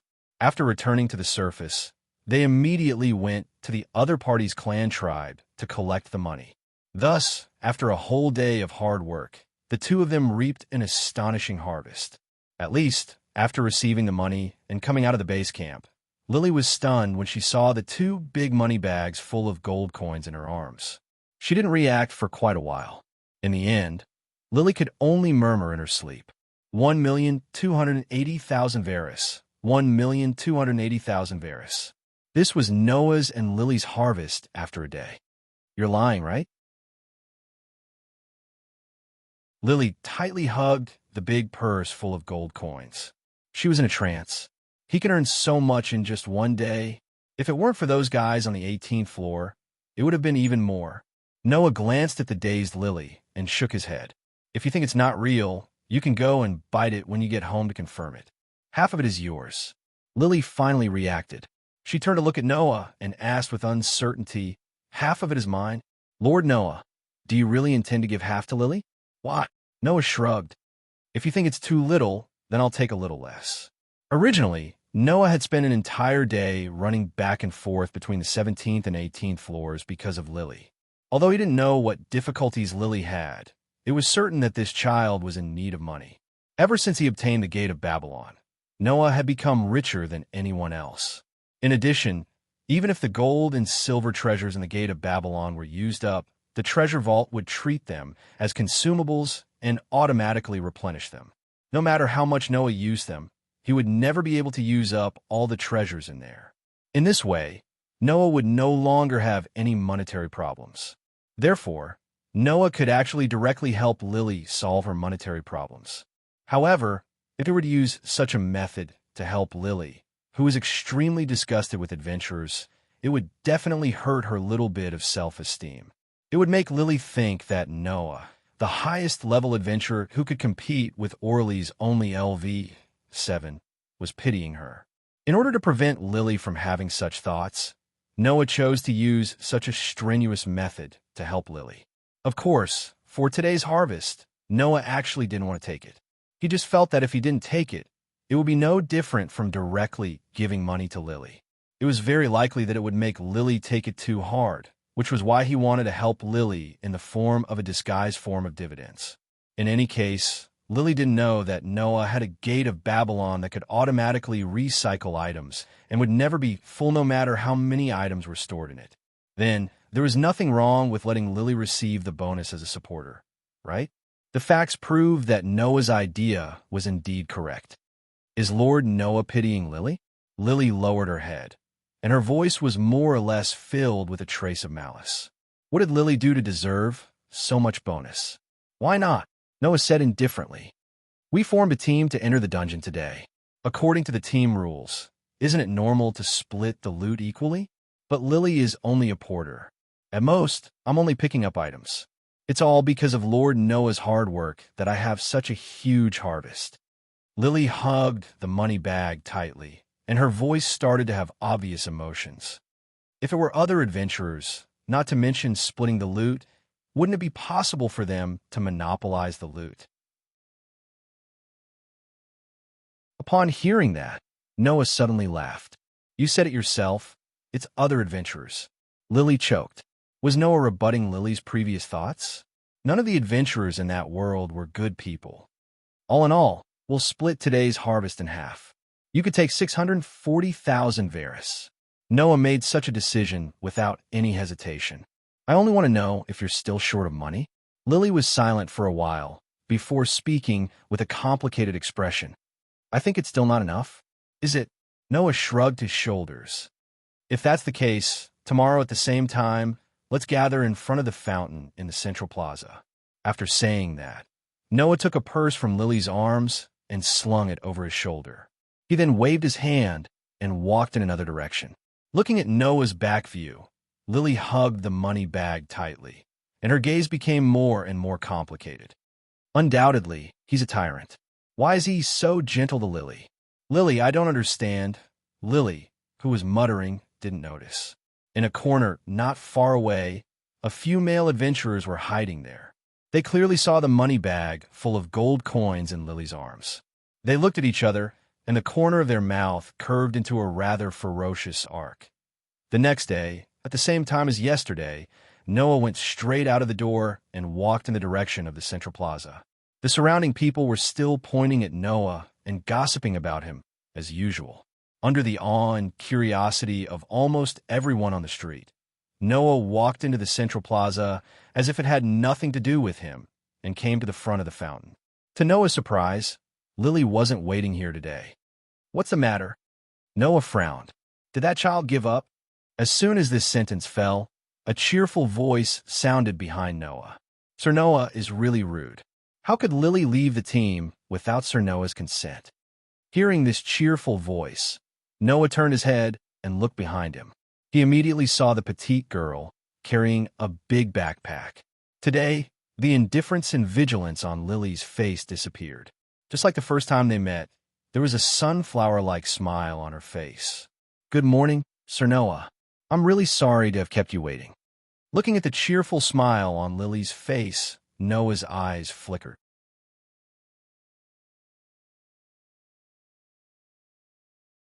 Chapter 9:18. Noah narrowed his eyes and said straightforwardly when he saw Lily smiling as cheerfully and adorably as when they met for the first time. What happened? What do you mean what happened? Lily tilted her head with a puzzled look. What happened to Lily? Noah didn't say anything and just stared at Lily. When they met for the first time, Lily was also as cheerful and cute as she was now. However, at that time, Lily was simply acting cheerful and cute. There wasn't even a trace of innocence in her eyes. Instead, there was an extremely deep malice hidden in them. Lily today was the same as at that time. She was acting the same on the surface, but her heart wasn't as lively and cheerful as she looked on the surface. If he still couldn't determine what happened to Lily that led to such an attitude, then Noah should go home, wash up, and sleep. However, Lily clearly didn't intend to explain, nor did she intend to open her heart to Noah. By the way, Sir Noah, Lily wants to apologize to you here. Saying that, Lily lowered her head to Noah. Today, can you please give Lily a day off? A day off. Noah raised his eyebrows and said with a smile that wasn't a smile, "Aren't you short on money? Why don't you push away the job that can earn you at least a few 100,000 Varus a day? That can't be helped." Lily's smile didn't diminish. Although Lily feels very pained, today is the monthly gathering of Lily's clan tribe. If Lily is absent, it will cause a lot of trouble. Gathering? Noah asked. What gathering? Rather than calling it a gathering, it's better to call it a press conference for the mission. Lily touched her head. Simply put, it's a notice that requires the people in the clan tribe to earn a certain amount of money every month and hand it in. So, everyone has to be present.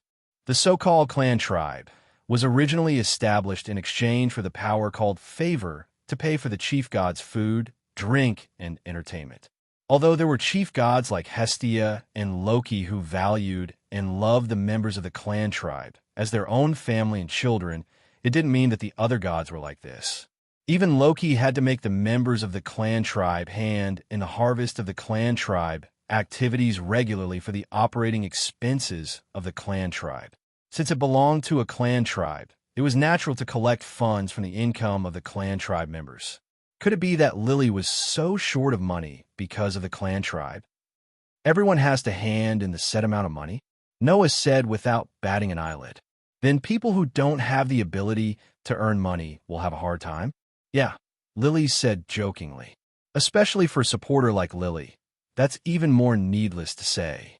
Lily, who had been talking to Noah as if she was pretending from the beginning, only when she said this sentence did her tone finally carry the same emotion as yesterday. It was an emotion called hatred and disgust. Noah, who clearly noticed this, withdrew his gaze from Lily and said indifferently, "In that case, let's forget about it today." "Thank you very much, Lord Noah." Lily bowed her head again and expressed her gratitude to Noah. Then, she smiled as brightly as a sunflower and said to Noah, "Thank you for your help. I hope that tomorrow, Lord Noah can continue to employ Lily. If that's the case, Lily will be very happy." Leaving this sentence, Lily turned around and walked in the direction of one of the streets. Moreover, her footsteps seemed to be a little hurried. It was not until this moment that the faint smile on Noah's face disappeared bit by bit. He glanced at the bushes at the side. Rustle, in the direction of Noah's line of sight. The bushes swayed a few times and made a sound. Not long after, from the inside of the thicket, several blurry black shadows appeared from behind the trees that were used as cover and left in another direction. Seeing this, Noah's expression more or less carried a hint of coldness. "It seems that things are much more complicated than I thought." When the sun rose to the highest point and announced the arrival of noon, in the northernmost part of Orly, in front of a building located on the side of a road that was a little remote from the main street, Noah came here. Looking up, Noah cast his gaze at the building in front of him. It was a long and large mansion. The area of the mansion was not large, but the scale was quite magnificent. As for why, this mansion seemed to want to expand, but because of a narrow area, it couldn't do so. As a result, it couldn't extend to the side, but could only develop upward, so several towers were built together like a forest of spears, forming a mountain-like building. From Noah's direction, it was very clear. Behind the gate of the strange building that occupied a narrow area, but was unusually tall, there was only a small courtyard with a few plants and flower beds. In the center of the tower-like buildings, the top part of the tallest tower was dyed with the color of dusk, like a mansion carved by flames. Looking at the strange building, Noah blinked. This is the headquarters of the Loki's clan? Noah hasn't been here before. Therefore, Noah only knew that the headquarters of the Loki's clan, one of the two kings of Orly, was here. Now that he saw it, Noah was even more certain that this was the headquarters of the Loki's clan. Because except for a god with a strange temperament like Loki, no one would want to build a building like this. Immediately, Noah walked in the direction of the gate.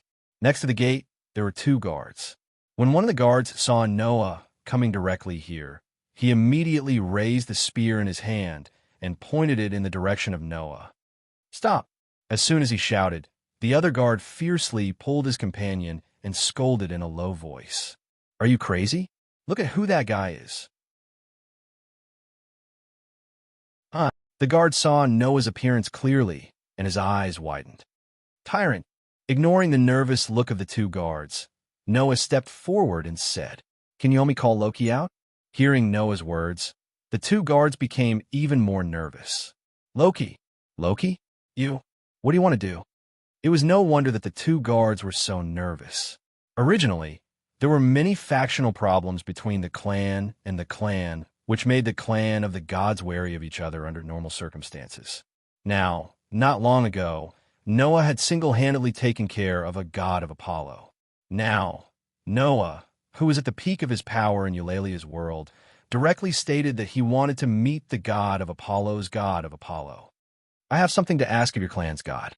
Noah shrugged. "If it's convenient, you can help me pass the message." If it had been someone else, the two guards would have probably beaten them up.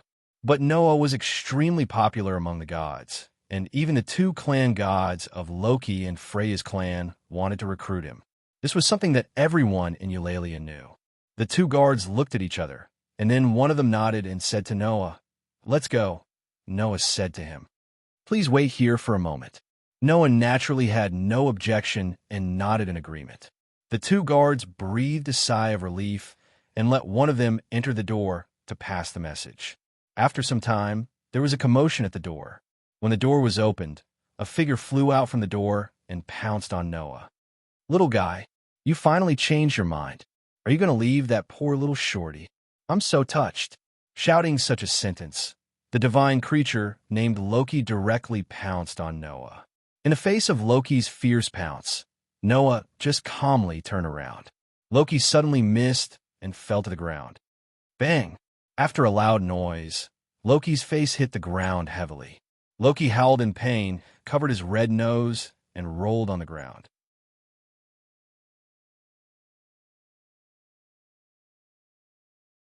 Chapter 919. Nose. Lying on the ground, Loki rolled on the ground while covering his nose. There were tears in his eyes, and he looked like he was in so much pain that he wanted to die.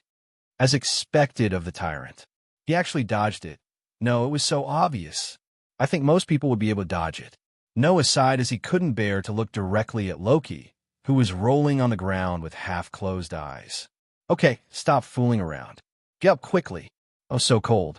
Loki reluctantly got up from the ground. "Sure enough, now is the time to be arrogant. Can't you be delicate?" Noah's face twitched. "I really want to give this guy a good beating. Oh, little brother is really here. Welcome to our base camp, little brother." With these two voices, another group of people walked out of the gate of the Loki's base camp. The two Amazon sisters, Tiona and Tiona, were leading the group with a smile on their faces as they greeted Noah. Behind the Amazon sisters, Finn, Riveria, Gareth, and Rafia followed. Even the werewolf, Bert, smacked his lips when he saw Noah and looked unhappy. At the back of these people, there was a beautiful girl with dazzling waist-length hair. A pair of clear eyes stared at Noah. Her delicate and pretty face was still the same as before, without any expression on her face. At this point, all the senior members of the Loki's clan, one of the two kings of Eulalia, were present. Even Loki was present. The scene was quite spectacular. "Long time no see." As the leader, Finn stepped forward and said to Noah with a look of surprise, "Although I knew that you would sooner or later amaze the world, I didn't expect that in just over a month, you have already made such a big name in Eulalia. It's really surprising. We watched the entire battle between you and Apollo's minions. It was truly amazing." Riveria also seemed to be a little emotional. That spell that destroyed an entire city in an instant was really powerful. If it was me, I wouldn't be able to reach that level yet. Even so, I'm still sitting on the seat of Olali's strongest archmage. It's really embarrassing. It's not just magic. His battle prowess is also amazing. Gareth laughed. "You can even go head-to-head with Olali's ultimate weapon. To be honest, even I want to duel with you." As soon as they met, the three leaders of Loki's clan gave a great evaluation of Noah. However, no one present found it strange. After all, during the war game, Noah's performance was seen by everyone in Eulalia. Even the gods praised Noah. As a person from the lower realm, who could make a negative criticism of Noah's performance?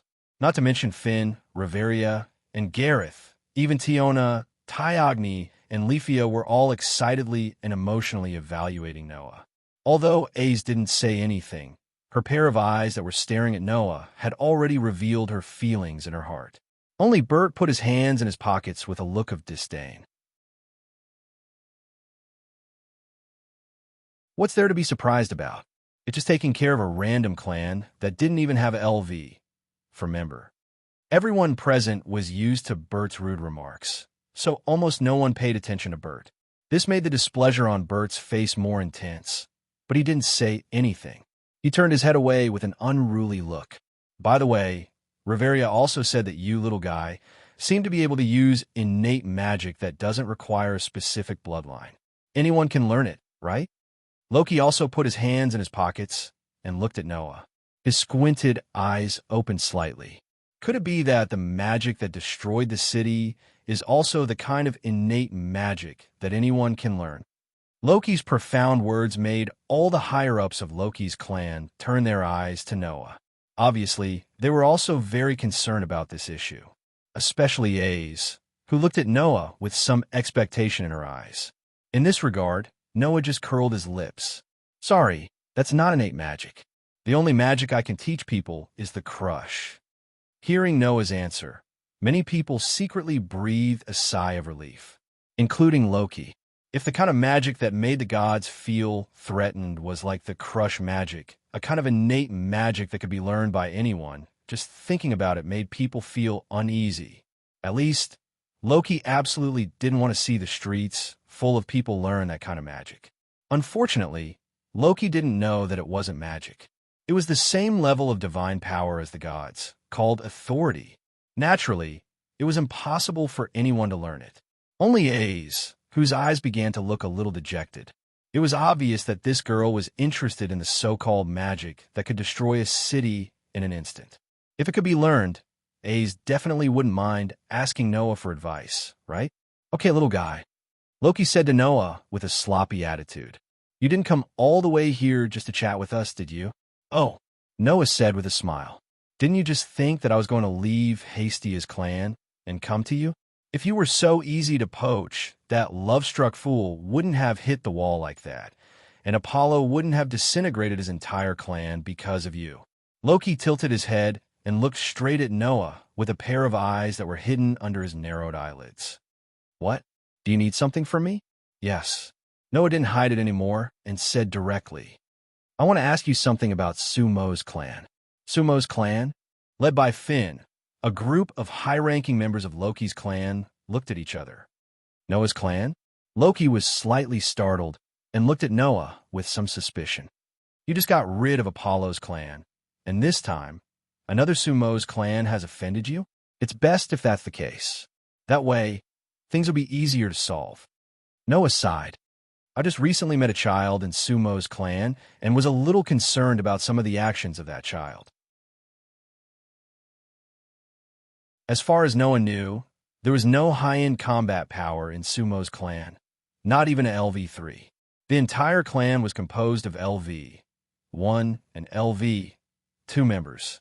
However, although the members of this clan did not have high-end combat power, the number of members was quite large, so in terms of power, it could be regarded as the backbone of the entire Urali clan.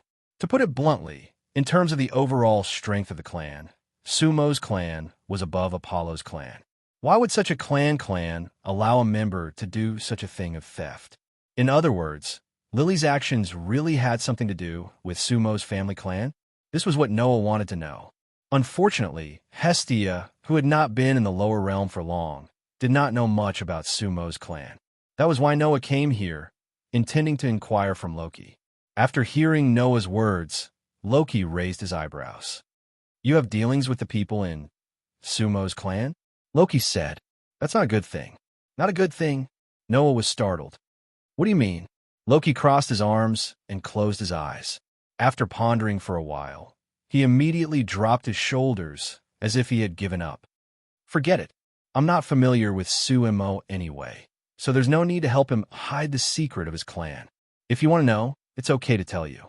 The secret of the clan tribe? Noah narrowed his eyes and nodded. Tell me. Let's go in first. Loki walked directly in the direction of his base camp. It's not very convenient to talk here. Noah naturally did not have any objections. Together with the higher-ups of Loki's clan, he followed behind Loki and walked into the base camp of Loki's clan. AIC, who was walking next to Noah, suddenly spoke softly. "Congratulations, you've won Apollo's spawn." Hearing this, Noah smiled.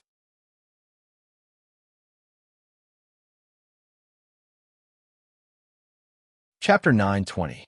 Under Loki's lead, Noah entered a reception room that directly faced the corridor of the mansion. It was a vast room with an expensive-looking sofa and a round table covered with a tablecloth. The surrounding decorations were filled with a high-class feeling.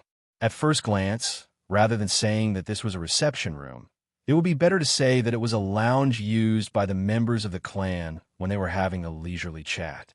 The evidence was that after AIC and the others entered the room, each of them naturally found a seat and sat down. By the way, the three leaders of Loki's clan, Finn, Riveria, and Gareth, seemed to have put down their work to greet Noah when they heard that Noah was visiting. Now, the three leaders had left and went back to do their own work. In addition to Finn, Riveria, and Gareth, Bert suddenly disappeared halfway and did not even leave behind an explanation. It seemed that he did not want to continue staying with Noah. Therefore, other than Noah, only AIC, Rafaya, Tiona, and Tioni followed Loki to the reception room. After sitting down at Loki's invitation, Rafaya made a cup of black tea and placed it in front of Noah. "Please have some tea." "Thank you." Noah smiled at Rafaya. As a result, Rafaya's pretty face turned red, and she pulled away from Noah in a panic. She hid beside Tiona and Tioni and behind AIC, which made Noah quite puzzled and made Tiona and Tioni snicker. Oh, Loki also snickered.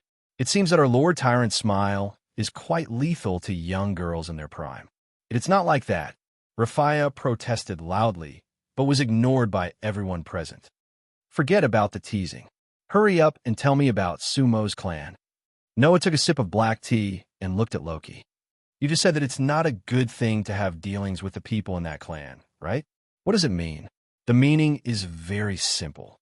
Loki directly crossed his legs on the sofa without any arrogance and said very casually, "Because the people in that clan tribe are all very dangerous." "Danger?" Noah frowned. "Don't keep me in suspense. Hurry up and tell me clearly." "Well, don't be so impatient. Before that, you have to know what kind of person the main god in the clan is." Loki shrugged. "What kind of god do you think the main god in Sumo's clan, that is Su-Imo himself, is? What kind of god?" Noah scratched his cheek. "I heard that he seems to be a very solitary god. He never attends any public places and only hides in the headquarters of the clan tribe to manage the clan tribe." This was something that anyone who was slightly well-informed would know. Noah also got the information from hearsay. However, this news should be correct. As for why, Hestia once said that she almost forgot that there was such a person among the gods. His presence was pitifully faint. Solitary? Loki curled his lips. If you want to talk about being eccentric, that guy is indeed very eccentric. But, little guy, there's one thing you're wrong about. That guy only hides in the base camp of the family clan and is not managing the family clan. Or rather, from the beginning, Su-Imo never thought of managing the family clan, right? Huh. Noah was puzzled. From the beginning, he never thought about managing the clan tribe. Among the gods, this is something that almost everyone knows. Only your little shorty who hasn't been in the lower realm for long doesn't know. Loki snorted softly. I'll just say it directly. That god Su-Imo doesn't have his own clan tribe in his head at all. He only has his own interests. At this point, Loki mentioned it to Noah, intentionally or unintentionally. You should have heard that in addition to exploring the underground city, Sumo's clan tribe also has some commercial nature. When Loki mentioned it, Noah also remembered. Are you referring to wine? Yes, wine. The most famous thing about Sumo's clan tribe is that they sell wine, and it's very good wine. When it came to wine, Loki's mood was a little high. That silly god's biggest interest is brewing wine, or rather, that's his only interest. The reason why he established the clan tribe was to let the children help him earn the money needed to brew wine. The problem lies in this wine. Loki spread his hands. You probably don't know, right? The wine of Sumo's clan tribe, circulating in the market, is just a failure. A failure? Noah was stunned. Although he had never drunk that wine, if the wine of Sumo's clan tribe was so famous, it proved that the wine's taste must be extraordinary. And that was just a failure? It's hard to believe, isn't it? I found it hard to believe at first. Loki seemed to recall the taste, and could not help but lick his lips. Only those who have really tasted the wine will know how magical the taste of the wine called a failure is. Even the taste of the failure is so beautiful. The taste of the finished product can be imagined. Although I haven't drunk it, I have heard some of my friends say that wine, the wine of the finished product, we all call it the divine wine. If you drink it, you'll be drunk. Loki opened a pair of narrowed eyes, and a bright light flashed from those wise eyes. It's not the kind of drunkenness that makes you drunk, but the kind of drunkenness that intoxicates you from the bottom of your heart. It's like taking drugs. It's addictive. Hearing this, Noah's eyes suddenly narrowed. Could it be? It seems that you've almost understood, Loki said, speechless. That's right. Almost all of the clan tribe of that silly god have tasted the divine wine. His people don't worship Sumo, the main god, but the wine he brewed. That guy's a real pervert. He only used the development of materials, blending, and production to make the divine wine, without using the power of God at all. Making the divine wine with human hands, that's something that only people with mysterious abilities can do, which is the so-called miracle. Loki's tone carried a little awe. In the end, Sumo made the miraculous wine in the state of an ordinary person that only mysterious abilities can make. If that's not perverted, then what is? That kind of thing, it doesn't matter. Noah's brows were deeply furrowed. Sumo actually used that wine, which is no different from drugs, for the people of the clan tribe to use? There's something wrong with your statement. No, it should be said that my previous expression was a little wrong, Loki explained. Although it can make people drunk, at best, it's just wine. It can't be called a drug. Although it can bring people unimaginable pleasure, there's no harm in it. After a period of time, they will naturally wake up, just like how drunk people will eventually wake up. High-level adventurers can greatly increase their resistance to that kind of intoxication. So it's very difficult for people of LV2 and above to get drunk. It's also because of this that the fool took out the divine wine in order to satisfy his own interests and let the members under him earn money. Loki's tone was a little unhappy. In order to increase the enthusiasm of the members of the clan tribe to earn money, that fool took out the divine wine as a prize. As long as they earned more than a certain amount of operating expenses set by the clan tribe, they would be able to drink a small mouthful of the divine wine. As for the consequences, it goes without saying, right? Noah was immediately speechless. Even the four girls, Aze, Tiona, Tyogni, and Raphia, began to tremble. What were the consequences? Did it even need to be said? After tasting the divine wine, the members of Sumo's clan tribe who were captured by the divine wine would want to taste it again no matter what. And because only those who earned more than a certain amount of operating expenses could receive the divine wine as a reward, it naturally turned these people into people who crazily pursued money like gamblers. You have dealings with the people of Sumo's clan tribe, right? Loki looked straight at Noah. Then you have to be careful. Otherwise, even if it's you, you'll be pestered by those crazy people. Noah fell silent. Did that child also want to get money for this purpose?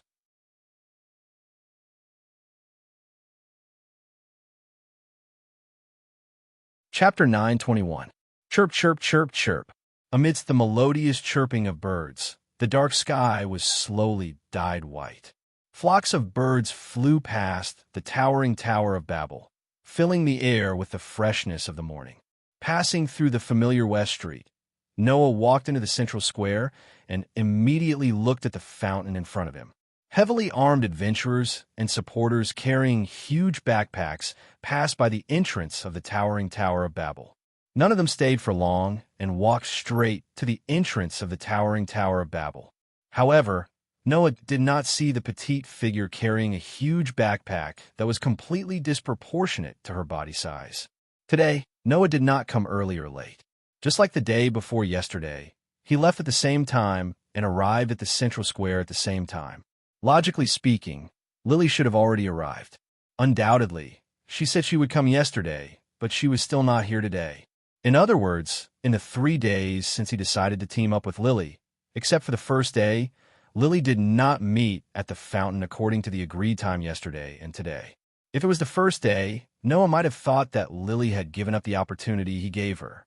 But now, Noah did not have such thoughts. He walked directly to the fountain and stood quietly at the spot where Lily had been waiting for him on the first day. Around them, the adventurers were intimidated by Noah's tyrant reputation. Although they frequently turned their gazes to Noah's side, they were still whispering and pointing at him. However, no one chose to step forward and cast awe and curiosity in Noah's direction. In this regard, Noah just turned a blind eye as usual and quietly waited for the arrival of the dwarf girl. It was not until almost half an hour later that a shocked voice entered Noah's ears. Lord Noah? Hearing this voice, Noah opened his eyes and turned his head to the side. There, the little human girl with a huge backpack on her back was staring at Noah with her eyes wide open, filled with shock and confusion. Why? Noah raised his eyebrows. What, why? Why is Lord Noah still waiting here? Lily reacted, and the smile on her face began to become a little stubborn. Didn't Lord Noah say that if Lily wasn't here when you came, Lord Noah wouldn't wait for Lily? Indeed, 3 days ago, Noah had met Lily, who had stolen a male adventurer's greatsword in an alley and was being chased by the male adventurer. He had saved Lily from the male adventurer and made an agreement with Lily to form a team. Noah had said that if Lily wasn't here when he came, he wouldn't wait any longer. However, at that time, Noah only wanted to give Lily a chance, an opportunity to achieve his goal, because Lily was also a person with a story. As long as he spent a little time and effort, he would be able to give a young girl a new lease of life. Noah didn't mind wasting this insignificant period of time, but if Lily didn't come at that time and gave up the opportunity, Noah wouldn't force it. After all, it was Lily's choice. But it was different now. Back then, we were only considered as people who had met once or twice. Because you seemed to be a person with a story and difficulties, I chose to give you a chance. If you didn't seize the opportunity, I wouldn't continue to interfere, Noah said as if it was a matter of fact. And now, I've fully involved your matter. So, it isn't my style to not do it to the end. Fully involved Lily's matter? Lily's eyes glinted, but the forced smile on her face was still there. Lily doesn't quite understand Lord Noah's words. What do you mean? Noah didn't answer. He only smiled and said such a sentence. Compared to that, Lily, don't you have anything to say about being late? I'm sorry. Lily fell silent for a moment and lowered her head. Lily is late. And? Noah asked unyieldingly. What's the reason for being late? Today, Lord Noah feels very unyielding. Lily's smile began to be tinged with a trace of anxiety. Lily was only delayed by the matters of the clan tribe. Didn't Lily apologize to Lord Noah here? But rather than an apology, I want to know the specific reason. Noah looked into Lily's eyes. Or did you not think of a reason at all? You were deliberately late, hoping that I would leave and give up on continuing to team up with you? The bright sunflower-like smile on Lily's face froze on her face. Even her tone became stubborn. Lord Noah, what are you talking about? Lee, how could Lily deliberately give up the opportunity to make a lot of money with Lord Noah? Make a lot of money? Noah suddenly laughed. The amount of money we've earned is really not much, is it? Lord Noah, what kind of joke is this? Lily could not help but laugh. Earning millions of Varus in a day, this kind of harvest, is not much? Then what is considered a lot? No matter how much it is, it's only the two of us who are earning. It can't be compared to those who are really making a lot of money. Noah shrugged. For example, the wine that your Sumo's clan tribe is selling, I heard that it's only a bottle, and the market price is at least 60,000 Varus. Moreover, that wine seems to be a failed product. If you sell the finished product, then you'll really make a lot of money, right? The smile on Lily's face had gradually faded, and it was replaced by an unconcealable heaviness. She lowered her head and said so. Lord Noah knows a lot. He even knows that the wine sold in the market is a failed product. I just heard about it from a friend. Noah did not seem to notice Lily's abnormality. He crossed his arms and said so with a smile. Lily wants to make a lot of money? Then why don't we also sell wine? Lord Noah is joking again. Lily smiled unnaturally. Even if it's a failure, that wine is still a high-quality wine circulated in the market using a portion of the main god Sumo's wine. Even if Lily and Lord Noah really went to sell wine, they wouldn't be able to make better wine than that. They wouldn't be able to make much money at all. Hearing Lily's words, Noah just smiled indifferently. That's not necessarily true. Lily was stunned by his words. Ignoring Lily's daze, Noah stretched out a hand. Buzz, with a slight tremor, a golden ripple fluctuated above Noah's outstretched hand, spitting out a pure gold bottle, which fell into Noah's hand. It was a very strange bottle. Undoubtedly, it was a bottle made of pure gold, but the bottle was transparent all over, allowing people to clearly see the scarlet liquid swaying in the bottle. Lily was a little confused. Why? Noah didn't beat around the bush and directly explained. Although it's not the wine brewed by the Lord God of your clan tribe, this is a veritable divine wine. Divine wine? Lily had a bad premonition in her heart. Lord Noah, are you kidding me? I'm not kidding. This is indeed wine brewed by God, Noah said lightly. If I tell you about Bacchus, the god of wine in Roman mythology, you may not know what's going on. You only need to know that similar to Hephaestus, who was known as the god of forging in heaven, Bacchus was also a god of wine, like Sumo. This wine was brewed by that god of wine, so it is a veritable divine wine. With such a sentence, Noah unscrewed the cap of the pure gold but incredibly transparent wine bottle. Pop! With the clear sound of the bottle opening. In the next moment, a fragrance that could be seen directly with the naked eye spread out from the pure gold wine bottle.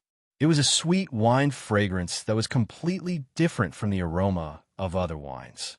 When they smelled this wine, many people in the central square stopped in their tracks and turned their gazes over.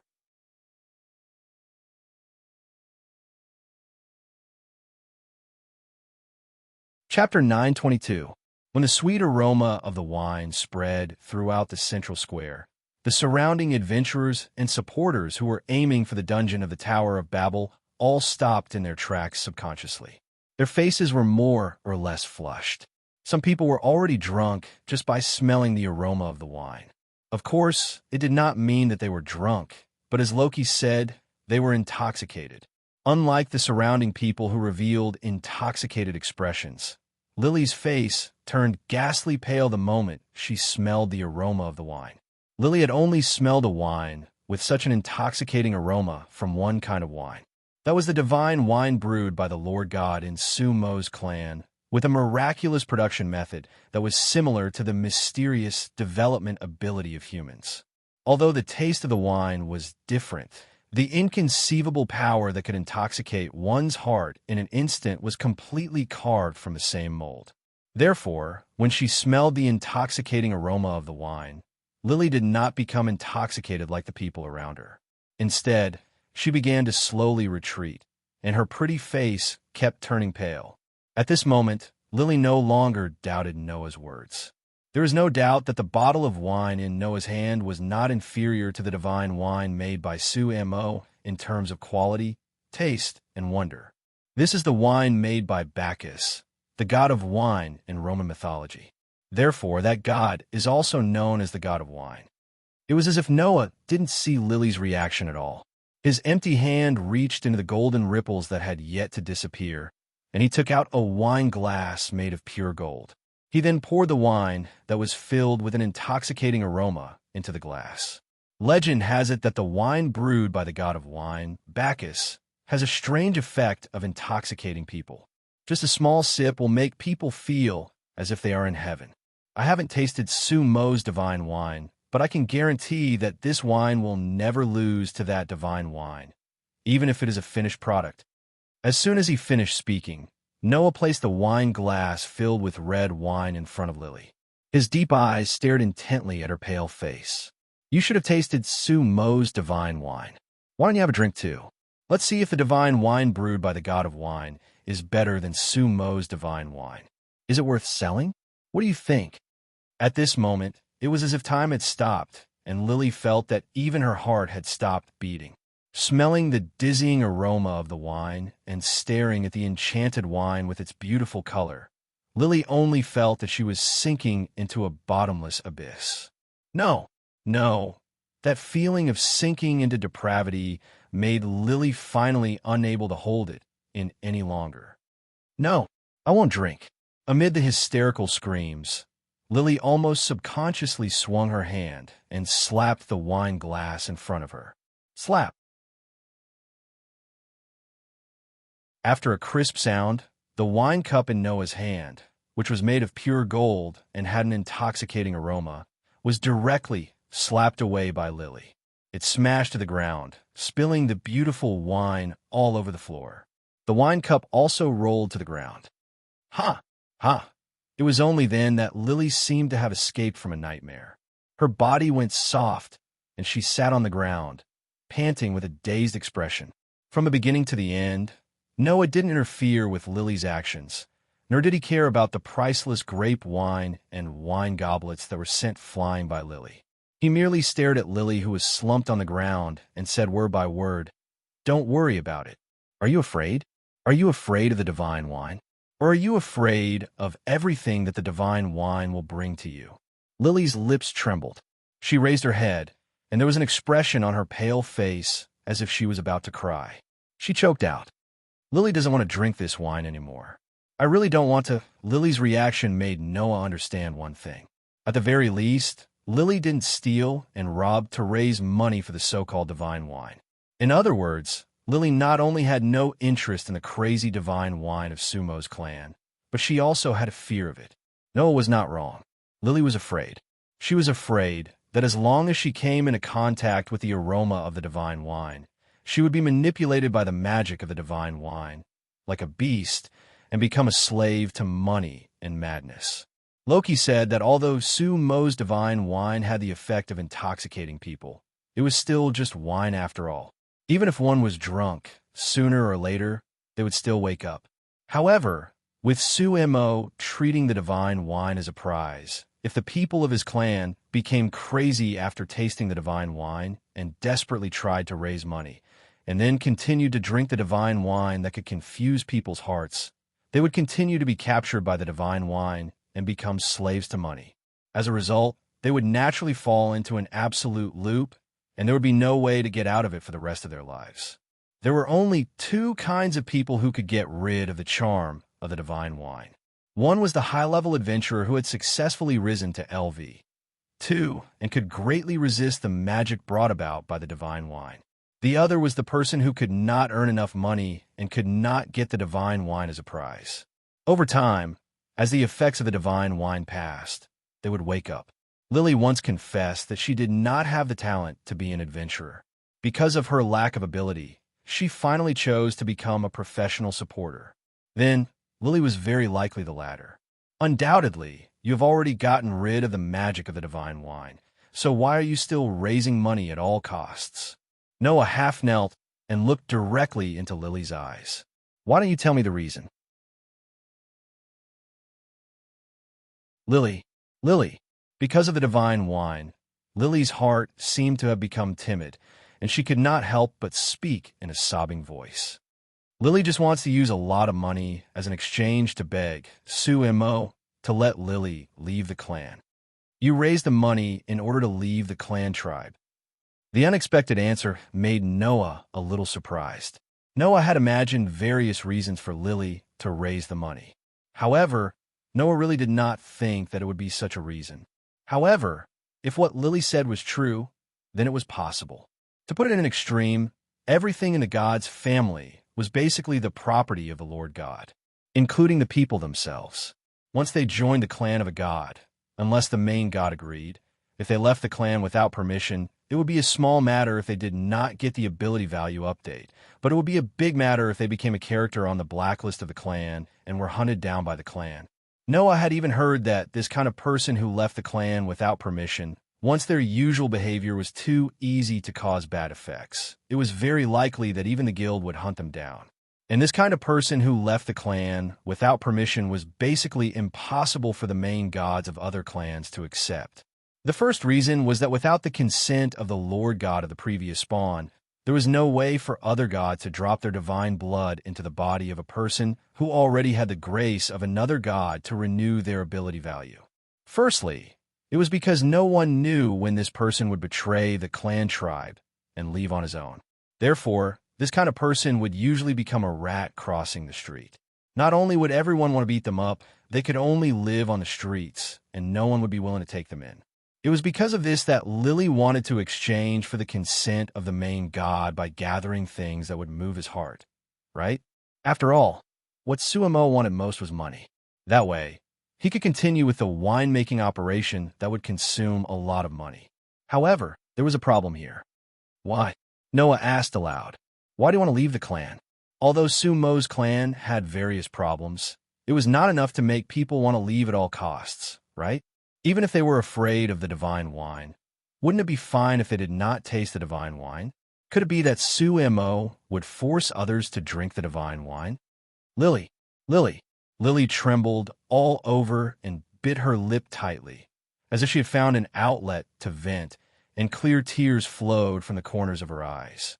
What Lily wants has nothing to do with Master Noah. After saying this, Lily stood up before Noah could react and fled into the bushes next to her. Wait! Noah was shocked. Without hesitation, he chased after him.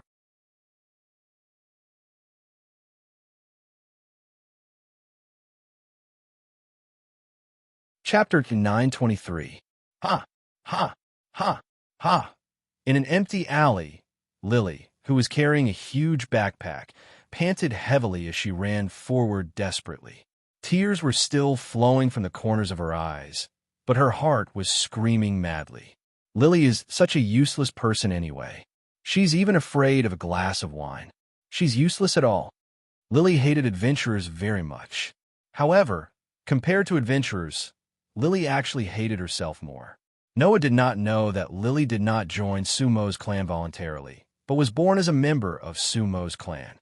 This was an unwritten rule that happened in almost every clan, because it was usually not suitable for factions to be too close to each other. Under normal circumstances, it was impossible for two people from different clans to get married.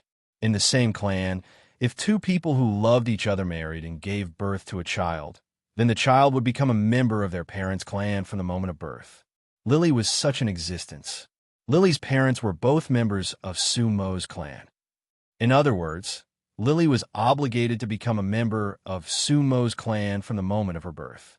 From then on, Lily was destined to be an unfortunate person. This was because Lily's parents, as the grassroots members of Sumo's clan, were also captured by the magic of the divine wine and became slaves to money. Under such circumstances, in addition to their own crazy pursuit of money, Lily's parents had been almost rude to the young Lily to earn money and had never fulfilled their responsibilities as parents. Then, in order to pursue money, one day, Lily's parents got into the underground tower that they could not explore with their own strength and were killed by monsters. As a result, Lily was left alone. At the same time, the death of her parents did not relieve Lily. There was no other reason. Even Lily herself unfortunately drank the divine wine when Sumo's clan planned to expand the faction and distributed the divine wine as bait and became a captive of the divine wine. Like the other people in Sumo's clan, after Lily was captured by the divine wine, she crazily wanted to get money. However, the young Lily did not have much ability, nor did she have the talent that an adventurer should have. Thus, she was forced to become a support. As a result, Lily was despised and looked down upon by others. Whenever Lily acted as the support of an adventurer team, those adventurers who looked down on Lily would brazenly or openly take the spoils of war for themselves. leaving the weak Lily with no way to deal with them. Even if Lily did earn some money at times, the adventurers in the same clan would also have evil intentions towards the weak and lonely Lily in order to obtain the divine wine as a prize. Just like that, Lily would either have her spoils of war swallowed by her fellow adventurers who looked down on her when she was acting as a support for a small adventurer team, or she would be oppressed by the adventurers of the same clan. Over time, Lily, who couldn't make any money, naturally couldn't get the divine wine as a prize. As time passed, the magic power of the divine wine disappeared, and everything returned to normal. But at this point, even if she wanted to regret it, it was too late. The only choice left for Lily was to continue living as a support who was despised by others, even if she would be bullied by other adventurers of the clan and forced to work for free. Even if she would be treated as a cash cow by some members of the same clan and be oppressed, Lily could only continue to live like this. Therefore, Lily hated adventurers the most. Lord Noah is the same. Lily couldn't help but shout out, "That person is also an adventurer who only bullies Lily."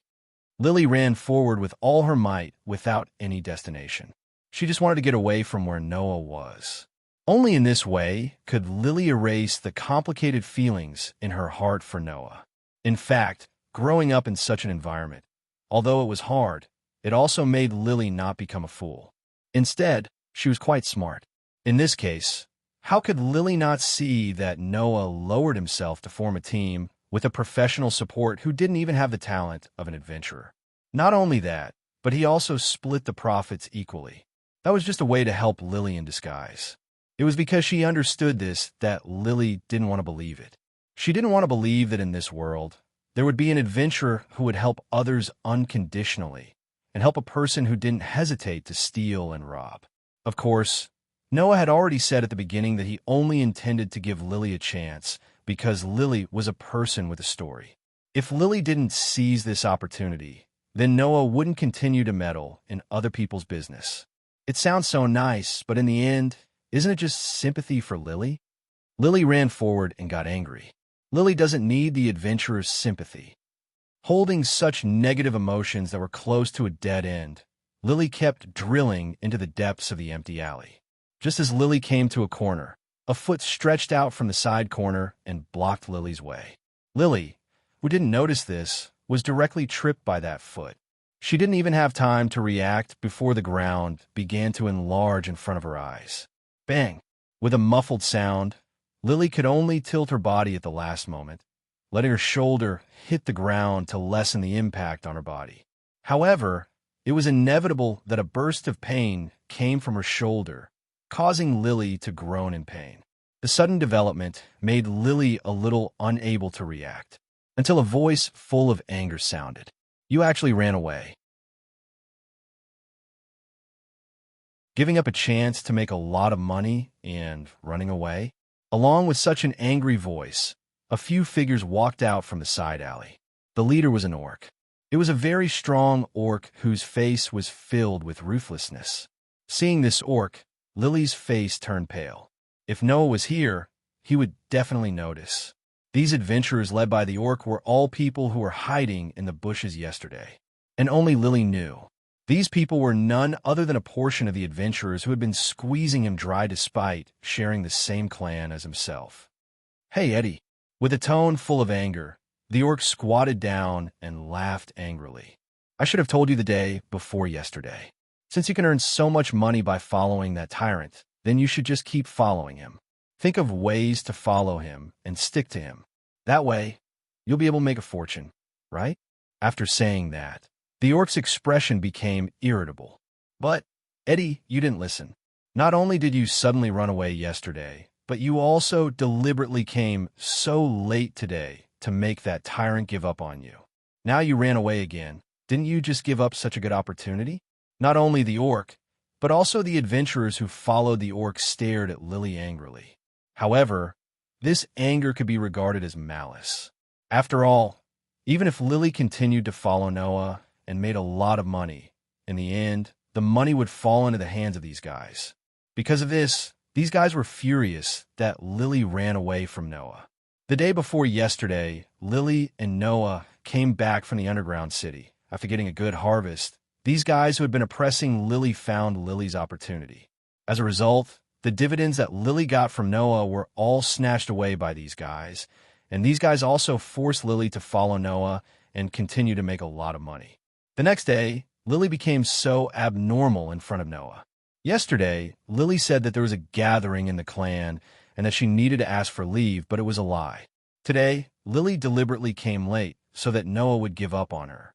Anyway, in the end, she didn't get any harvest, so instead of letting all the money fall into the hands of these people with bad intentions, Lily would rather not.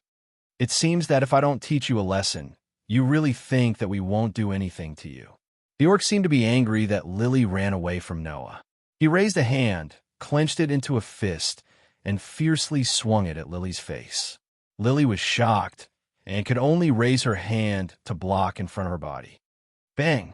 When such a muffled sound was heard, a figure flew out and hit a wall not far away.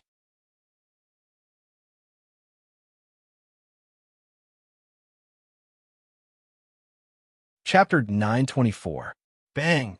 When a muffled sound that made people's hearts shrink shook the entire empty alley, Lily's delicate body trembled violently, but the expected pain did not come for a long time, making Lily open her eyes in surprise. Immediately afterward, Lily saw it. The orc, who was supposed to be squatting in front of her and throwing a punch at her, flew backward and hit the wall heavily. And what replaced the orc was a back figure. A back figure that was not unfamiliar to Lily. Looking at the back figure, Lily made a sound in a daze. Noah, sir? It was none other than Noah. Glancing at Lily, who was slumped on the ground behind him and looking at him with a dull expression, Noah raised his eyes and looked forward. Squeak! Being swept by Noah's gaze, several adventurers of Noah's clan, who were squeezing Lily together with the orc, cried out in sorrow and began to retreat, their faces full of horror. Even the orc, who was sent flying backward and hit the wall, turned pale after seeing Noah. Tyrant! Tyrant! Looking at the frightened and fearful expressions of the adventurers of Noah's clan, Noah's expression began to turn cold. It seems it was wrong to let you leave yesterday because you did nothing. As early as these guys appeared and chased Lily into the alley, Noah discovered them. It was precisely because he discovered that these guys were chasing Lily that Noah's heart moved. He did not immediately catch up with Lily, but followed quietly behind Lily. As a result, the scene of these guys bullying Lily was completely seen by Noah. Seeing such a scene, and thinking about the situation of Sumo's clan, how could Noah not guess what had happened? At this moment, Noah also completely understood why Lily did not hesitate to steal and rob to raise money and withdraw from Sumo's clan. If all the people in Sumo's clan were crazy to such an extent that they did not hesitate to squeeze and bully their companions, then who would be willing to stay in this clan? At this moment, Noah really understood what kind of existence Sumo's clan was. It was a crazy group that was distorted because of the poor management of the Lord God. Therefore, at this moment, Noah's heart was not filled with disgust for these crazy adventurers who were captured by the divine wine in front of him, but disgust for Sumo, the god of wine. Loki had said that Sumo's godlike mind could not hold anything other than his interest in brewing wine. From the beginning, Sumo did not want to manage the clan. He only thought about how to brew wine and how to raise the cost of brewing. Loki even jokingly said, that silly god probably doesn't even know what's going on with his own clan right now, right? Such a sentence. This was enough to prove who caused the madness of Sumo's clan. As long as Sumo, as the Lord God of the clan, put his mind on his clan, then even if he distributed the divine wine to the members of the clan as a prize, it would not make Sumo's clan become such a group. Because a word from the Lord God, no matter which clan it was, carried the greatest weight. Sumo only needed to say, if you want to drink the divine wine, you must make money by regular means. Then even if the adventurers in Sumo's clan were captured by the divine wine, they would not become irrational beasts. He was not even willing to give such a sentence, and allowed the members of his clan to become like this creating a distorted clan. Sumo's irresponsibility was the main culprit. When he thought of this, Noah's disgust for Sumo rose to the extreme, and the words he spat out became dangerous. I'm in a very bad mood right now. If you don't want to die, then scram. Hearing this, every adventurer of Sumo's clan present, including the orc, had a sudden change in expression. A look of fear appeared in their eyes and faces. No one doubted Noah's words. This was because Noah's words carried a sense of danger that made people's hearts tremble. No one doubted that Noah had that ability. This was because the fact that Noah had single-handedly destroyed the entire family of Apollo was known to everyone in Eulalia. At that moment, the few adventurers of Noah's clan who were still intact screamed and fled in the opposite direction of Noah, as if their lives depended on it. Wait for me. The beastman that had been sent flying by Noah's kick was rolling and crawling on the ground in a sorry state. He was on all fours, and in the blink of an eye, he was nowhere to be seen. The entire alleyway became silent. Noah turned around and cast his gaze on Lily, who was still sitting on the ground and looking at him blankly, and fell silent. After learning about Lily's situation, Noah realized that the girl in front of him might not be doing well than he had imagined. His self-righteous help to Lily not only did not make the girl's situation better, but also caused her to be targeted by those with bad intentions, which led to all of this. Just as Noah fell into silence because of his improper consideration, Lily lowered her head and squeezed out a sentence with difficulty. Why? Her voice was very soft. However, in the empty alley, it seemed so clear. Noah could only laugh bitterly. You seem to be asking why all the time. Why did Lord Noah come? Lily ignored Noah's bitter smile. Her pitifully thin shoulders trembled as she asked in a hoarse voice. Undoubtedly, Lily doesn't need Lord Noah's help. Really? Noah interrupted Lily directly. You really don't need help? Of course, Lily said mockingly, but her voice was worse than crying. Lily has never needed anyone's help. Even without anyone's help, Lily can still survive. Lily has always survived in this way. That's right. You relied on your own strength to survive. Noah's indifferent voice pierced Lily's heart. That's why you have to live so hard.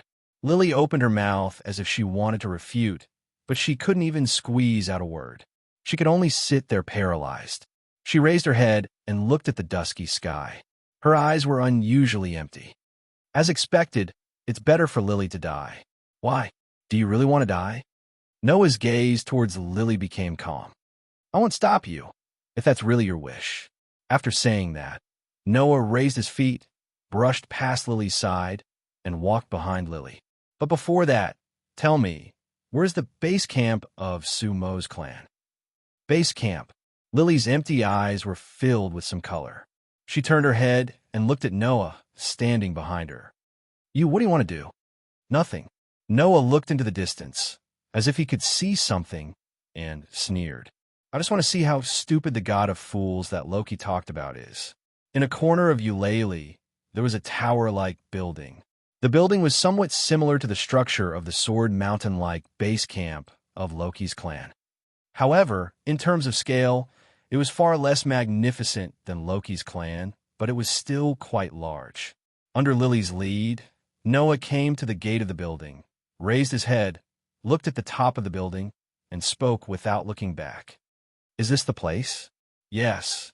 Lily's voice sounded a little confused. What exactly is Master Noah planning to do? Do you want to know? Noah suddenly smiled. Then open your eyes wide and take a good look. After saying that, Noah stretched out his hand toward the gate in front of him. Buzz! A dazzling magic array suddenly appeared in front of Noah's palm, and it lit up abruptly. In the next moment, a beam of magic power burst out from the gorgeous magic array and, under Lily's shocked gaze, landed on the gate ahead. Boom! Accompanied by an explosion, the gate of the tower-like building was directly blown up by the magical beam, setting off flames and rising into the sky. You're tuning into the Romance Rendezvous YouTube channel. We're so grateful for your support And don't forget to subscribe to join us on this incredible journey through captivating stories. Your generosity through donations truly makes a world of difference, as it's the primary source of revenue that allows me to expand and enhance this channel for you.